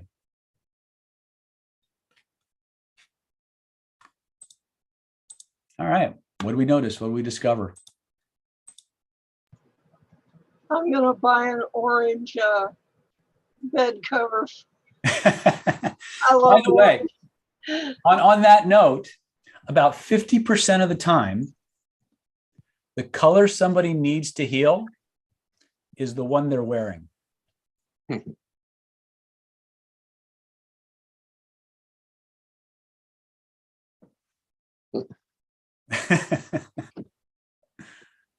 David, Yes, sir. so I do the color breathing almost every day. I mean, they describe like some of these negative things randomly come out. I'm out and about. So I notice sometimes it's very simple. Like I'll take one breath and like put in something that really, really bothered me, maybe from my childhood or someone picked on me or something really obnoxious that really bothered me. One breath, it's gone, like quick, half a second. Then I notice other times I'll breathe it, and all of a sudden the solution color will become part of the problem color. It'll become like two colors, and I start looking for a second color. That's what you do. Yep.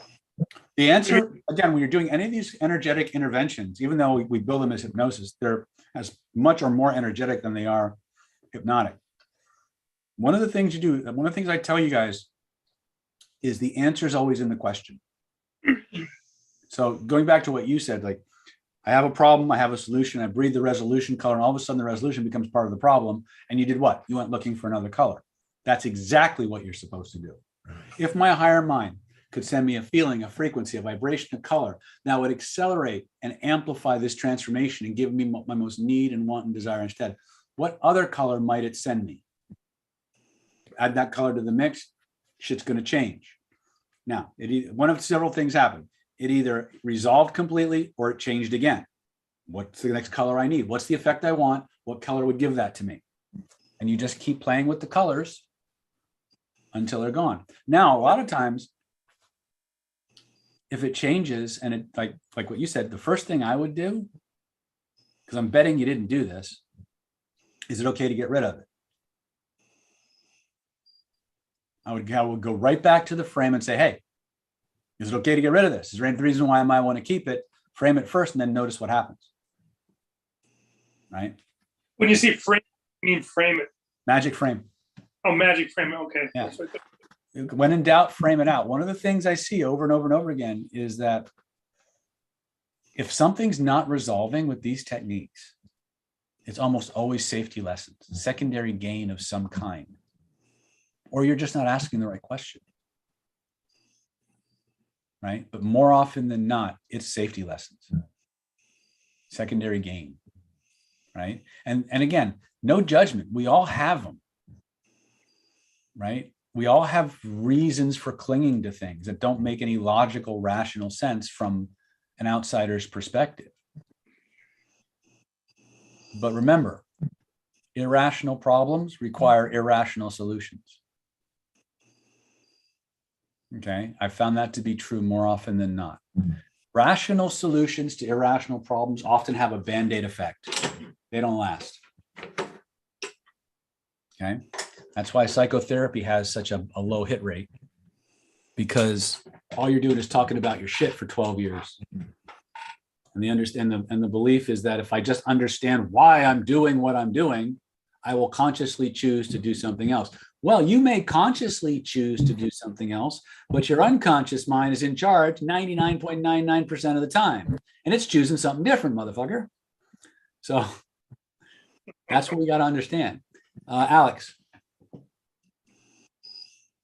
When you say, I was thinking about this, irrational problems require rational solutions. Like I guess, where do you kind of like draw the line where you use those irrational solutions?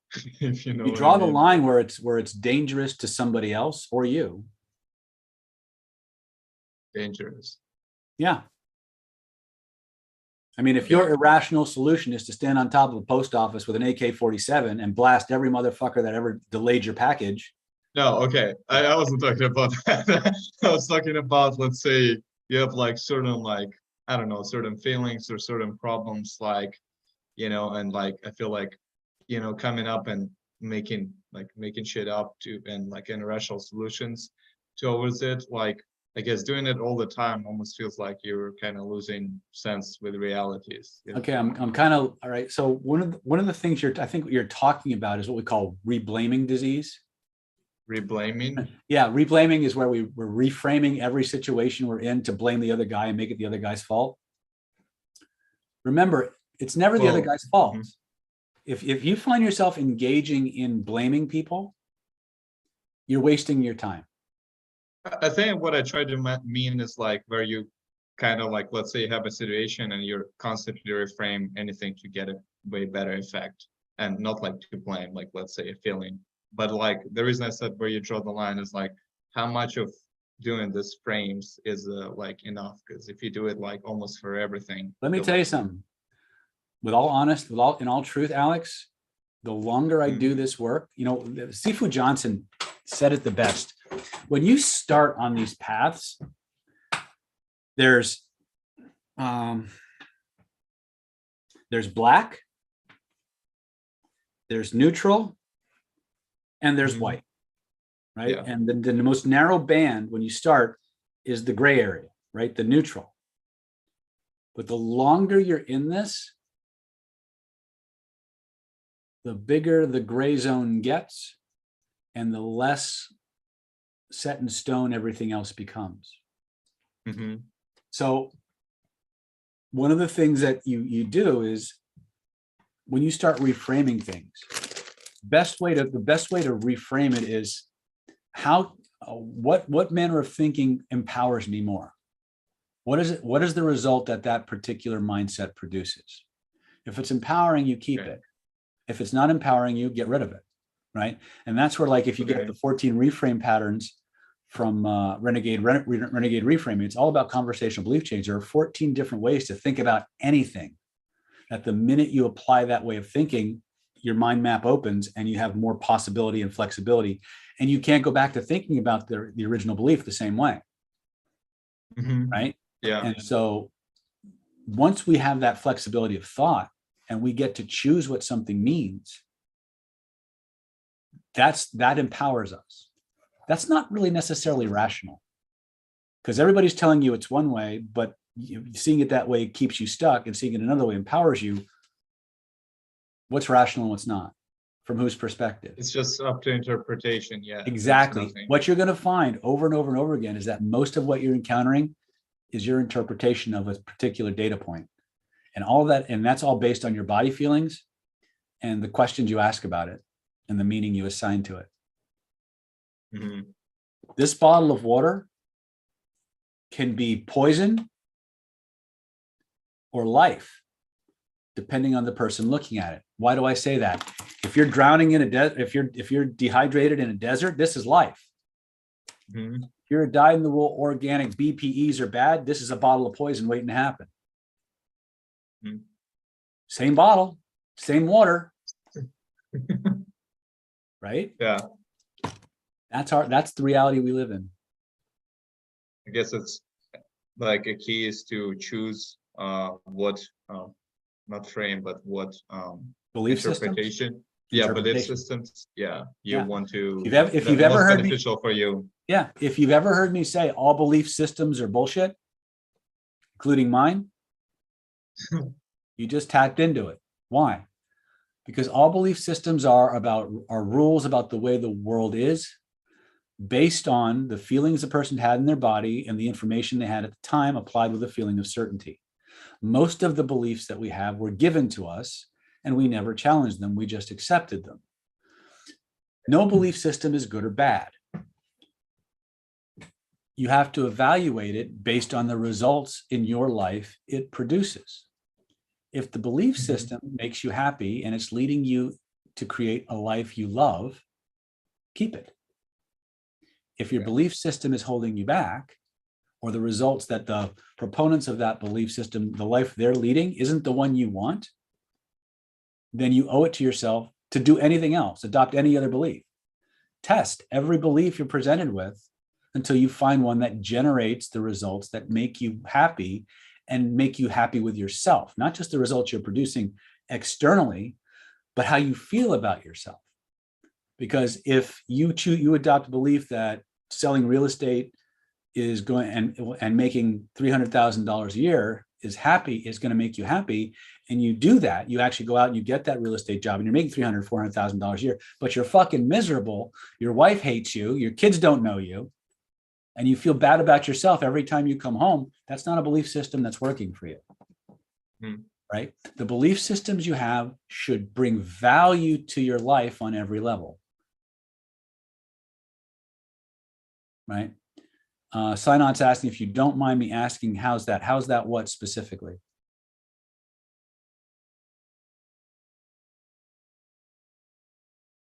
Oh, you're talking to Royce. Oh, never mind. Okay.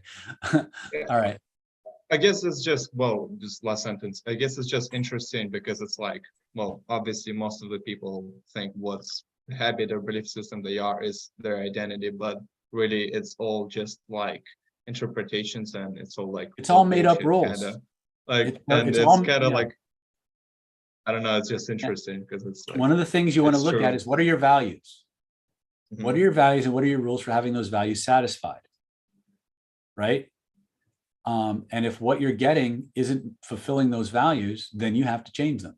Sometimes the values, which are the rules that we run our life by, that determine what's desirable and what's not, are actually the problem. Then you have to change the values to get a better life, to get a better result. I like to think of what we do as pragmatic influence in spirituality, or energetic, whatever word you want to put to it. At the end of the day, you guys come here. Yeah, maybe you want to, hang out in our vibe and it's cool, but really what you guys come here for is to solve problems. You got problems you want to solve. Yeah, you want to learn new shit. Yeah, I get that. But at the end of the day, there's a problem you want to solve and you found it here and you want more and you think this is a good place to look. Your belief systems should allow you to solve problems, not cause them. And you have to be brutally honest with yourself sometimes. Is what I was taught, the way I was taught, creating the results in my life that I want? And if it isn't, you owe it to yourself to do anything else, to test new beliefs, right? Drea, go ahead. Okay. So this opens up another can of worms for me. Because let's say I have a situation, you're talking about belief systems, someone who calls themselves Christian, but they're racist as fuck. Yep. Yeah. And that's fine because, their brain, somehow that makes sense. And so I just had to deal with someone that I cut out of my life because they're a Christian, but they're racist. Yep. And they can't see that. And Right. It was too toxic for me to stay in proximity with this person. So, and I just try to wrap it makes no sense to me. Well, let's make a distinction. And this is okay. This is one that Sifu Johnson shared with me. I'll tell his story the way he told it to us, and then I'll overlay it to what you're talking about. Okay. One of the things that we're trained to do in the Taoist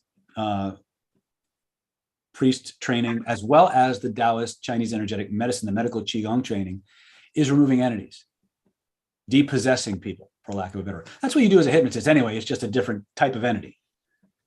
Well, Sifu Johnson was telling us about the time, and at the time he was actually an elder in his church. So he would do little groups on Saturday and sing songs and stuff like that. And he had this client come in and he did this 1 through 10, pulling down the heavens, wrapped her in an energy bubble, brought down that. And as soon as he brought the divine energy in, she starts grand mauling and frothing at the mouth and basically was possessed. Mm-hmm. And Sifu was like, oh, this is what they were talking. And he actually removed a bunch of entities and from this person. And when she was gone, he was like, thank you, God. Thank you for the training and stuff. And in church, the following weekend, they had this little group where they were sharing. And so, what do you have? Anything you want to share? Anything you want to share? Anything to share? And nobody had anything they wanted to share. So she goes, well, I have something to share. I had my first demon possessed patient today or this week. And you know how when you think what you're gonna be saying is gonna be so exciting and thrilling everybody, and you just see all the lights go off, right? Well, he had to, kind of do the song and dance, kind of, let's all sing, right? Change the subject. A few days later, he's walking through the church, and the pastor comes out. He's kind of sitting up against the wall.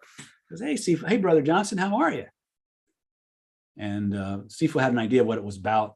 He says, why don't you step into my office? Let's have a talk for a minute. And he sits down, and he said, what happened at the church group on Sunday? Well, I was telling about this, that, and the other thing. And I told him I had my first demon-possessed patient, and it didn't go over really well. I said, And he looked at Sifu Johnson, and he said, don't discuss spiritual matters with religious people. And Sifu goes, what do you mean? They're not spiritual. They're just punching a clock. They're paying the debt. They're trying to get into heaven. They're not living the life. They're just going through the motions. They don't own or embody the practices that they're supposed to be working on. They're just doing their time. You're going to meet lots of people who claim to be one thing, but they're just going through the motions because they're not ready to change. They're just doing what they were told to do because they were told if they do this and they act this way, they'll go to heaven. But that's not spiritual. That's religious. And so people will warp their idea of certain practices, certain teachings to suit them not having to change. And it always goes back to denial systems, right?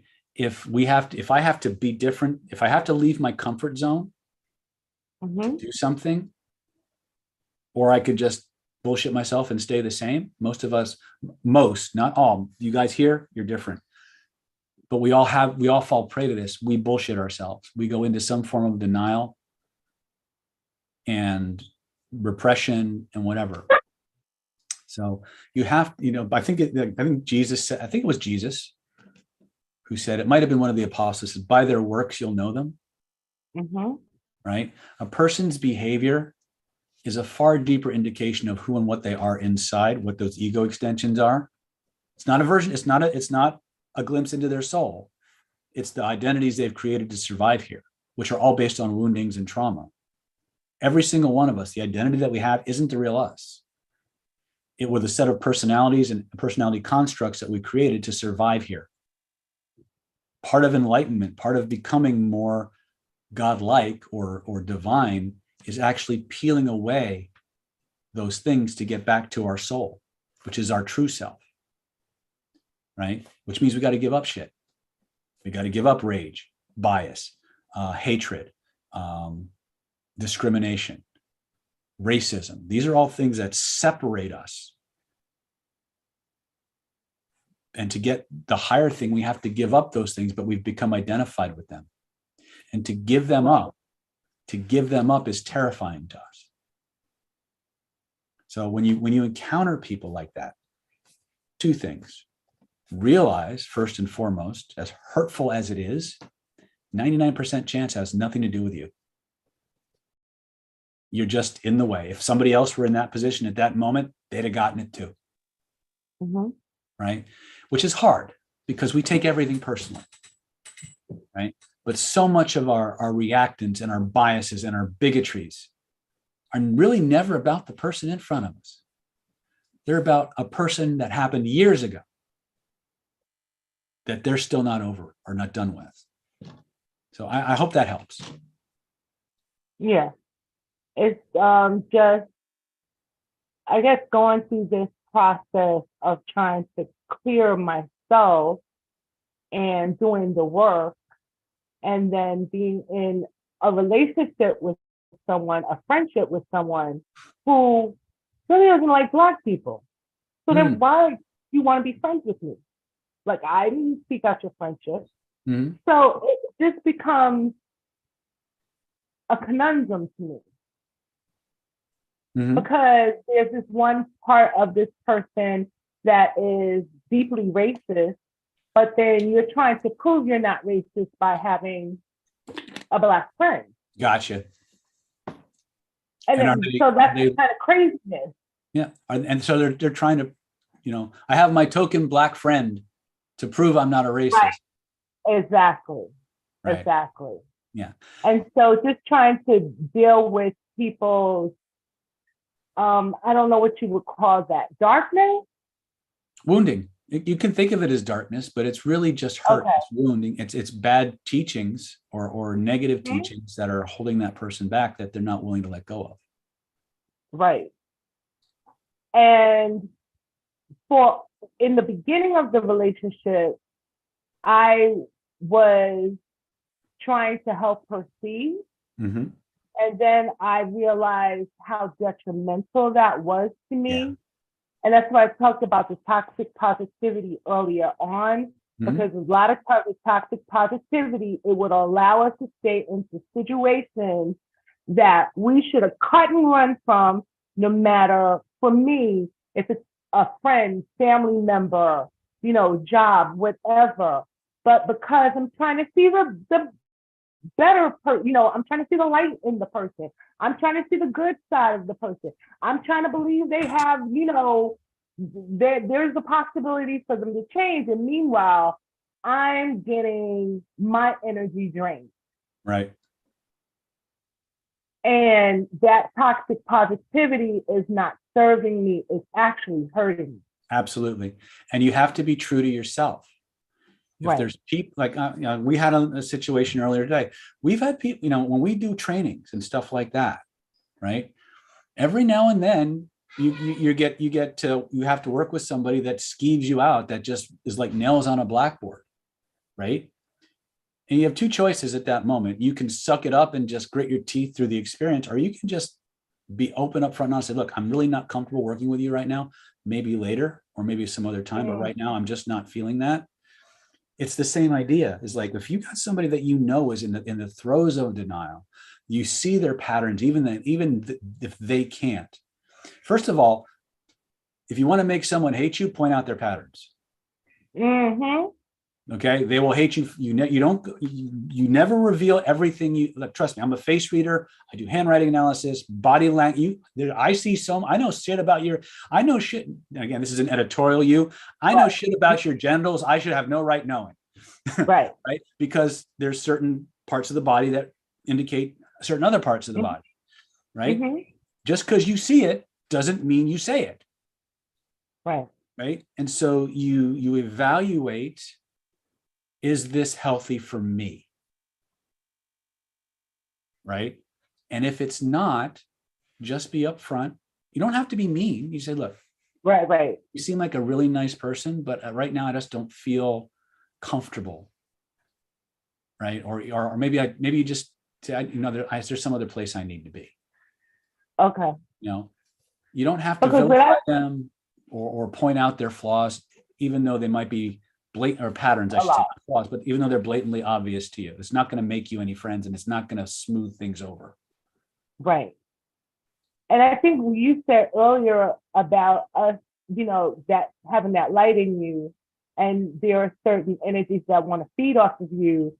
Well, I think as healers, I see in myself, and I had to really work hard on this, but I see this in a lot of other healers. We think just because someone shows up at our door, we have to. Yes, that is a huge misconception. And I have to keep reminding people, you are under no obligation to heal or work with anyone, anytime. That has to be the healer's prerogative. Right. Okay. But healers, they get hard, energy sucked, they especially get when you're pigeonholed. Yeah. codependent. Yeah, I understand it completely. Believe me, one of the hardest things I had to do was learn how to say no and charge money. You know, right? But you're remember, you're no good to the world hurt. You're no good to the world weak, disempowered, sick, or feeling less than. Right. You change the world one person at a time, starting with you. Be an example of what an empowered human, healer or not, actually looks like. And you will light other people's candles. And when you light other people's candles instead of handing them yours, there's more light in the world. If that Thank you. metaphor lands, you're welcome. Sinat, you're up. Hello. Hello. Hi. Okay, so this tracks back to running someone through the spinning technique, and I don't know if this is the wrong time to ask that, so I'm just gonna ask it, and if it takes us off path, you could just ignore it. Okay. So when I was running her, and I don't know her name, but I was running her through the exercise, I told her to slam back into the place where you got it, and she put it in a different spot. And then Moss tried to help me answer this question, but I didn't really get it. So the question was, what happens to the vacuum? Do you put something else in? I mean, you could, I guess, put something else in. Yeah, there's a lot of different ways to handle that, but everything here's the hardest part for us healers / control freaks is we want them to do exactly what we say the way that we say to do it. But every now and then the client knows they need something slightly different. So what you talked about happens maybe for me, maybe less than 5% of the time, but it happens enough to be worth talking about. A lot of times I appreciate that. You'll have somebody take something out and they'll spin it the opposite way. And you ask them to put it back in and they don't want to put it back in. Or as in your case, they want to put it somewhere else. And I thanked her for that because I appreciate that she showed me something else that can be done in that situation. So what happens is you just do something else. You say, okay, well, why don't you just give that to me then? And what I usually do is I'll go over to the garbage can, or I'll go into the bathroom and I'll throw it in and flush the toilet. Right. And then I'll say, okay, you got this space there. What do you want there instead? And then I'll fill it with something else. I'll either do it through spinning. What do you want there instead? Yeah. Right. Because I don't like vacuums. I don't like holes in people's energy fields. But some people, they're perfectly happy with the hole. Right. It's if the person's okay with it, that's all that matters. Right. That's one of the hardest things for healers to really, especially with this approach, to wrap their heads around. Like one of the things that if you get in, when you get to regression, we start talking about what do you want instead, and Steven Spielberg moments, right? And they start to imagine what they want and they tell you what it is they want. And in your head, you're going, schmuck. Because you could think of so many other things that would be better in your mind that for them. They're way more kick-ass. And yet what they want is this little middly, from your perspective, right? Yeah. What matters I get is that. what the client says. And that's that you could, because you can always make it different. Right. But you start with whatever the neurology generates, the neurology accepts. Sometimes they give me little stories or they tell me what they want. And I can't figure out if that's a good thing or not. So I literally have to ask. I said, is that a good thing? They go, yeah. I said, excellent. Let's go with that. Right. When in doubt, ask. Right. Yes, sir. But be very, very open to any changes or deviations from the process that the client needs. Yes, sir. And a lot of times they'll tell you it's not this, it's this. And you say, okay, well, like Seth has a great story about one of the very first. I'll let him. Seth, are you still here? Yeah. All right. Tell him about that story when you're dealing with the mathematician or whatever. Oh, the spinning? Yeah. Okay. So, I had learned spinning and I started doing it out with real people. And of course, the first one I dealt with happened to be a mathematician. So I asked her, take it, pull it out, it's spinning. Which way is it spinning?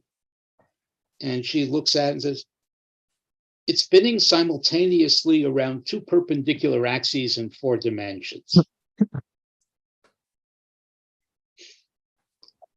I'm enough of a mathematician to actually understand that. But ever since then, I've asked people, show me which way it's spinning. So it's limited to something they can make their hands do. Right. So the idea is you're going to get, just like the previous question about, oh, it's not spinning, it's a big lump of sludge. Right. You're going to get all kinds of crazy metaphors. Yeah, it doesn't it's matter. vibrating. Okay, Yeah. Stop it. Yeah. Whatever it's doing, ask them, what's the opposite of that? make it that. Yeah.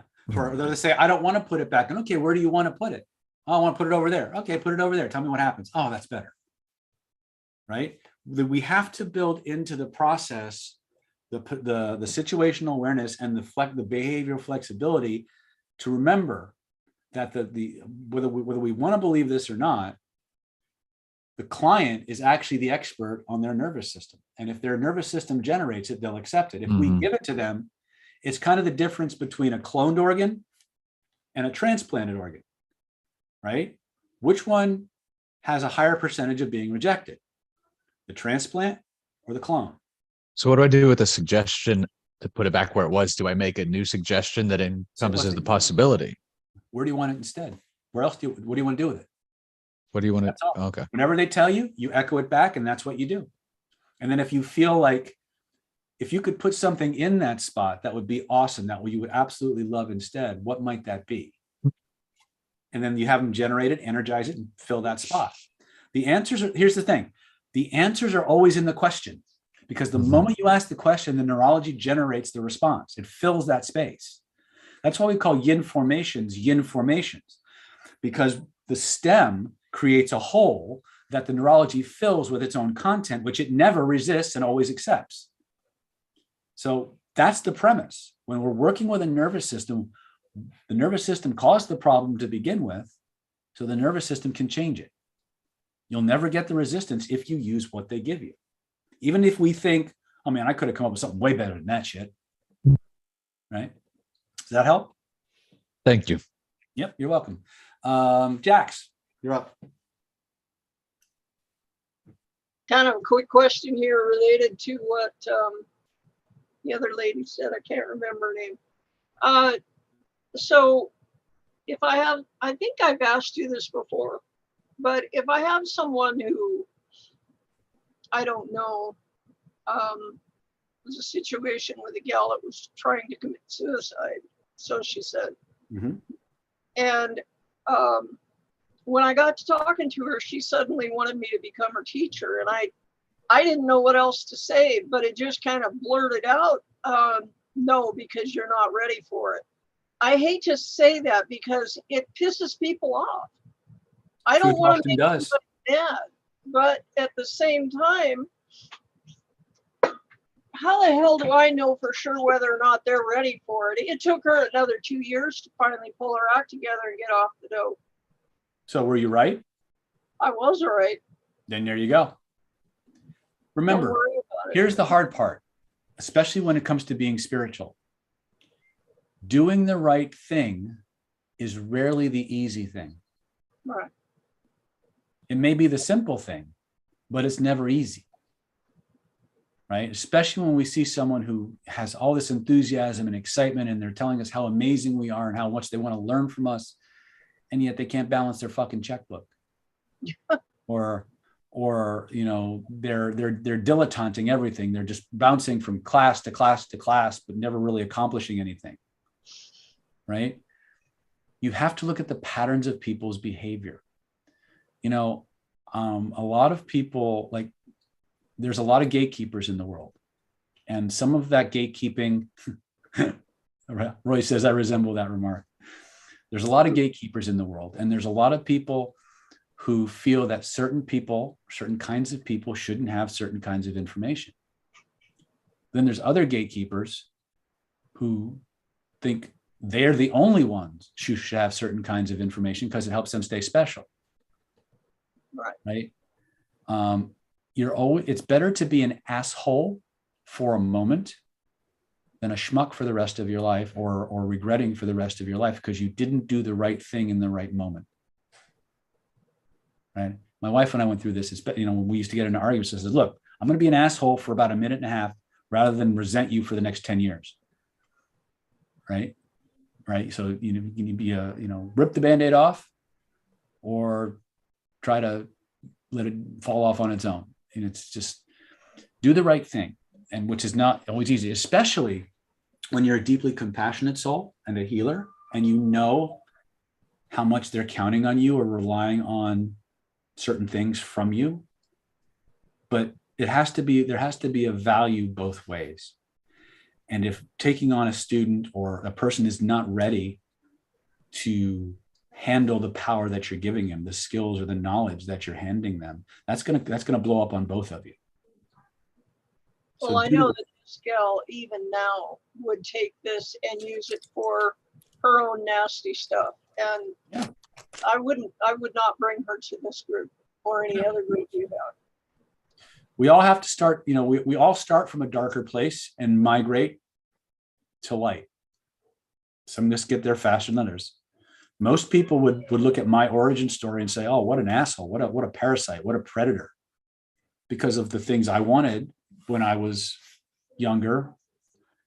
But it was those pursuits that led me to light, that led me to understand the concepts and the techniques and the things I was doing from a different angle and perspective.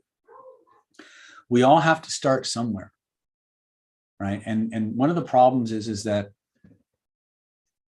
none of us like to be told we're not good enough or we're not ready. None of us like to hear that. But sometimes it's the most powerful, most transformational thing we can hear. Either because it makes us look at ourselves differently, or because it really, really pisses us off and we become super determined to learn it anyway. And in that super determination that came from us being pissed off, we become the person who deserves to have it.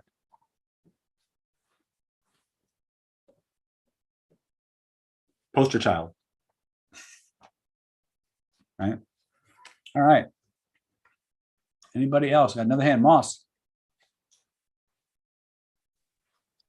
So this was just like in the last conversation. I figured I'd check.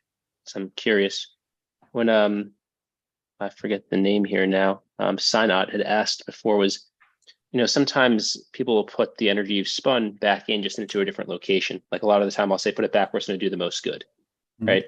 And so the question had come out of, well, if they're putting it back somewhere else, is there now a void? Or there was a presupposition that there would be a void where it came out of. And so, and I'm curious your opinion, like my assertion is kind of like you're putting it back in the system, it's generalizing through the system, it's filling the system out. So there's not going to be left a void because you've put the energy back in the system and it's going wherever it needs to go. If it needs to go somewhere back there, it'll end up there where it needs to be. And so I don't know, that was just kind of like the assertion that I had, but I figured I'd check with you because it had never occurred to me to think about it. So that may be true. I don't risk it. So if you see someone put the energy back in, they pull it out of their head, they put it into their chest. Do you then proactively go and also fill out their head, or you just let it generalize? I would generally ask them, I said, there's a space up here where that problem used to be. What would you like there instead? Okay. 1 second, guys. The kids are arguing. Hey. I'm working. Hey. Ladies, I will send you back home. I'm online. A ton of people, and they hear you. Quiet. Find another television and watch your own stuff on. She's trying to look for something that doesn't exist. Girls.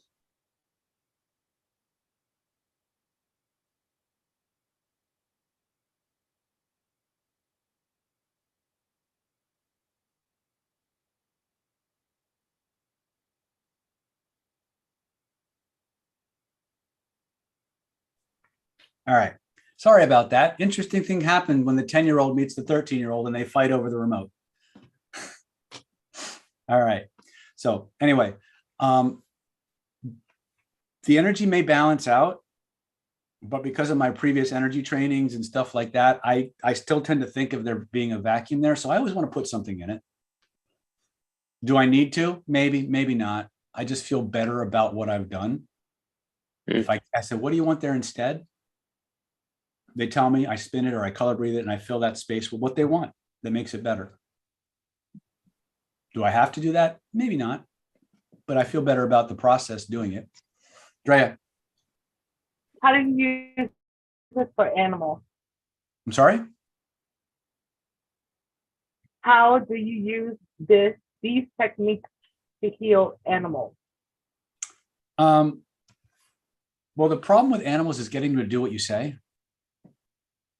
Right? Can you tell them to point to where they feel it? They kind of just look at you.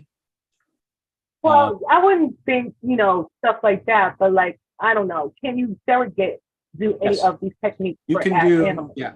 Any pure energetic intervention can work fine on an animal. My wife heals goldfish. Right? She would walk up to a goldfish that's like upside down, and in like 30 minutes, the thing's swimming around all over the place. She's worked on dogs. Dogs are animals in general are very, very sensitive to radiance. And so every non-volitional, how do I say this? Any technique that we have, any energetic technique you have that does not rely on suggestion or language works fine. Even languaging, because sound and vibration can work. How would we use that? Because I understand I'm a Reiki master, so I know I can use Reiki, but in the context of what you see, is there anything that I can scan the body? Scan the body, feel for places where there's projections or protrusions, indentations, hot spots, and cold spots. Your hand, if there's a deficiency, your hand will usually get sucked to that space. If there's an excess, it'll usually push away. You want to clean the health rays, and there's different ways to do it. With Reiki, it's very simple. In medical Qigong, there's a little bit more involved. Pranic healing is the same thing. So you want to connect to the divine. Do your 1 through 10, 3 divine invocations. Wrap them in an energy ball. Place a vortex underneath them that goes to the center of the earth. Clean the three-way chi fields. Okay, and then start working on the head, the heart, the center line of the body, and clean out each of the individual organs, and then energize it with divine light, seal the aura, and do another treatment every couple days, because an energy treatment usually lasts about 3 days. Okay. Yeah, before it starts to fade. Okay. So that's one of the challenge that we have with dealing with animals is we can't directly access their spirit or mental body. If we could do that, we could just point to feel it, zap it out. Now, another thing you can do, you can do this remotely, is you can, in the dream state, you can go into the animal's shen, or you can go into one of their 3 bodies, and you can actually do like gray rooms and universal solvents on them, and things of that nature. And as long as you have connection and you can access the energy body even remotely, you can do things. Okay. All right. Will do. Thank you. You can also charge water, either through the Reiki system or through the Bengston system. In the Chinese medical Qigong, they'll pull in a divine, like if we're working on herbs or water or something, they'll write a talisman, charge the talisman, burn it, throw it in the water, and have the person drink it. You could do that very, very easily with a dog or a pet. Create the talisman using your Reiki symbols, charge it up, burn it, throw it in the water, dissolve it, and let them consume it. Okay, thank you. Anybody else? David. Yes, sir. As a matter of fact, the lady I forgot her first name, I apologize, but she was mentioning about animals. I've listened to Hindu mantras on YouTube, which is free, for a long time. They're so potent to the extent that if I listen to them long enough, my chakras vibrate like a lot of meditation. And they also have clearing mantras, and my dog is privy to that because he's in the car, so he'll listen to them all day. So, my belief is that he's gotten a lot of benefit from it. Absolutely, because it's the vibration. Remember, if you I know you have a medical degree, so if you go to a chiropractor, or you go to a massage therapist, or you go to an acupuncturist, or you go to a lot of regular MDs, your cells are made of basically 5 energies: heat, light, sound, electricity, and magnetism. You go to a medical doctor, what are they going to treat you with? Heat, light, sound, energy, magnetism. You go to a chiropractor, heat, light, sound, energy, magnetism, right? So the skill of energy is about working with these 5 elements. So when you're dealing with chanting, it's the vibration and the energy of the vibration that actually creates the effect. So when you do sound, like I teach sound work, like how to use your own body to project sounds and divine energies and stuff like that. There's trainings for that. So sound work and that kind of thing can be very, very powerful for animals because it's about the vibration and the energy in the vibration rather than the meaning behind the words itself. Okay, Stacy. So I guess since I'm like the one who took it out of one place and put it back in another place, I'm like kind of second guessing myself a little to think maybe I combine two different techniques. Because in my head, I thought in the process we're filling up all the cells with the color, like the new color going back in. So I guess I don't get the void concept. No, that's fine. Remember, what matters is what you believe is happening. Okay.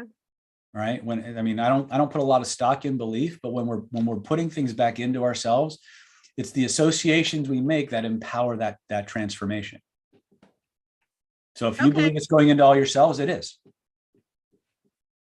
Okay, because I thought that was like part of the color breathing process. Like if we're filling the whole room with it and everything. You can. Yeah. Integrating Again, if that's. So that's what I thought that. Yeah. And there's a lazy factor of, no, I'm not gonna, like, why am I gonna, it's energy. Why am I gonna work harder? I'm just gonna slam it into the nearest, most convenient place. I'm not gonna work that fucking hard. Well, okay. I can't speak to laziness, but as long as you got out of that, as long as you came out of the process better than you went in, you're golden. Yeah, I did. I'm just like second guessing myself if I need to make sure working with a client, make sure I'm adding extra language in, because I don't want to end up, because my frame is it's energy and it, and if I'm giving a direction to have it fill all the cells and do the test tube thing and fill the room, I don't want to inhibit my client's experience because of my frame or my assumptions. Yeah. I just check in with the client. If the client's happy, you're happy. Right. Again, whatever, there's certain mechanics at play, but the belief systems and the expectations of the person many times will modify what your system does with it. And as long as they're happy, then you're good. Right. Now, if all of a sudden they come back and their head's spinning like Linda Blair because there was a hole in the energy field and some demon came in. Okay. Course correction. All right. But more often than not, you're fine. But if you're filling it, like filling everything and filling the room, doesn't that automatically fill in a void? It can, but remember that we're filling the room first, largely to create a space that has an abundance of that frequency. And then we're physically putting things and manipulating the system. And then aren't they breathing that through? Yes. All of them? Mm-hmm. Okay, because I want to make sure I'm not like messing up my technique either. So that's why I'm asking. No. There again, when I'm giving you guidelines, when people ask me about what about this or what about that, I give you my thinking process on it. If that resonates with you, do it. If it doesn't resonate and you have a different reason for why you do what you do, that's fine too. At the end of the day, they're just guidelines. Okay. And you have to evaluate from case to case to case, are they done? Right. And the client will tell you how they feel. And that's what you go by. It's always the client who tells you where they're at. Okay. Right. Okay. Great. Okay. Thank you. Mm-hmm. Anybody else? All right. Well, it is officially 6 o'clock. You guys made it. We didn't get a chance to practice our color breathing, but hopefully you guys will get together. And if it's not filled with good, it may fill with bad. Okay. Again, I'm a firm believer that nature abhors a vacuum. And if you leave a space, something's going to come along and fill it. But if you believe that the energy I've filled in the room will fill in that space with the right kind of energy, it will. The energy is yours. You program it however you want. So again, like I said, I give you the guidelines. I give you the rationale behind why I do what I do. If it resonates with you and you get results from it, great. If you do something else, or you're dealing with a client who, you know, has two vertices orbiting in 4-dimensional space, and it's just a big pile of goo, you have to modify the techniques to make that work. And that's what makes a good therapist. A good therapist isn't somebody who cookie cutters everybody. It's somebody who understands a basic rule of thumb and has the flexibility to pay attention and change as the client needs to change. Ask the right questions and follow those answers. So that being said, if you enjoyed tonight, please tell everybody about our Diamond program. Tell everybody about the Mastermind. If you're going to be in the SoCal area starting next month and you want to come and do this stuff live, there's no extra charge. If you're already a member, you just show up and we play. We'll stream as much of it as we can. The next AMA should be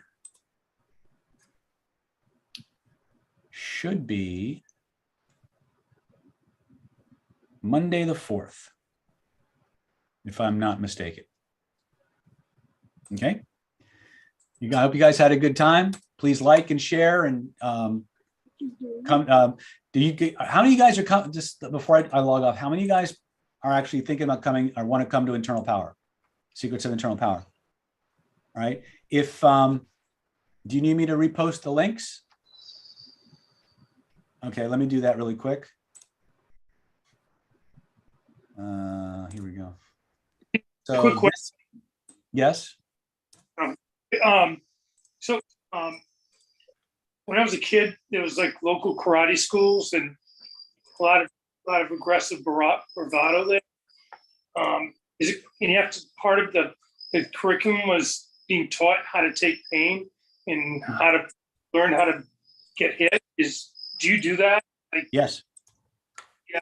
For me, what I like about Sistema is that it has a much gentler, progressive way to do that.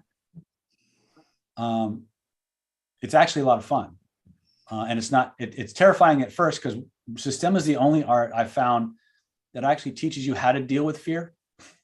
By the way, as of right now, that Secrets 004 coupon code gets you a $300 discount on the seminar if you click it today. After this training, I'm going to go and it's going to become a 20% coupon, which is going to be a significantly smaller discount. So if you want to take advantage and get the biggest bang for your buck, grab that link. I just Royce, I just posted it. I'll post it again. Here's the coupon code. Come on, dude. What the heck? That's the coupon code.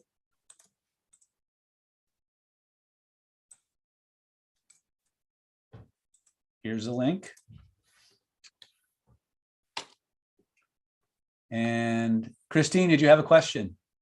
Yes, when I don't remember us having our second AMA for this month. We didn't do it because we didn't have time. Oh, okay. Yeah. But yeah, so we'll try to pick up with our regular meetups. By the way, meetups are going to move. So I said it was going to be September 4th. It may very well be September 8th, which is a Friday. Okay, but you'll get the notification well in advance. Okay. All right, Jax, you have a question.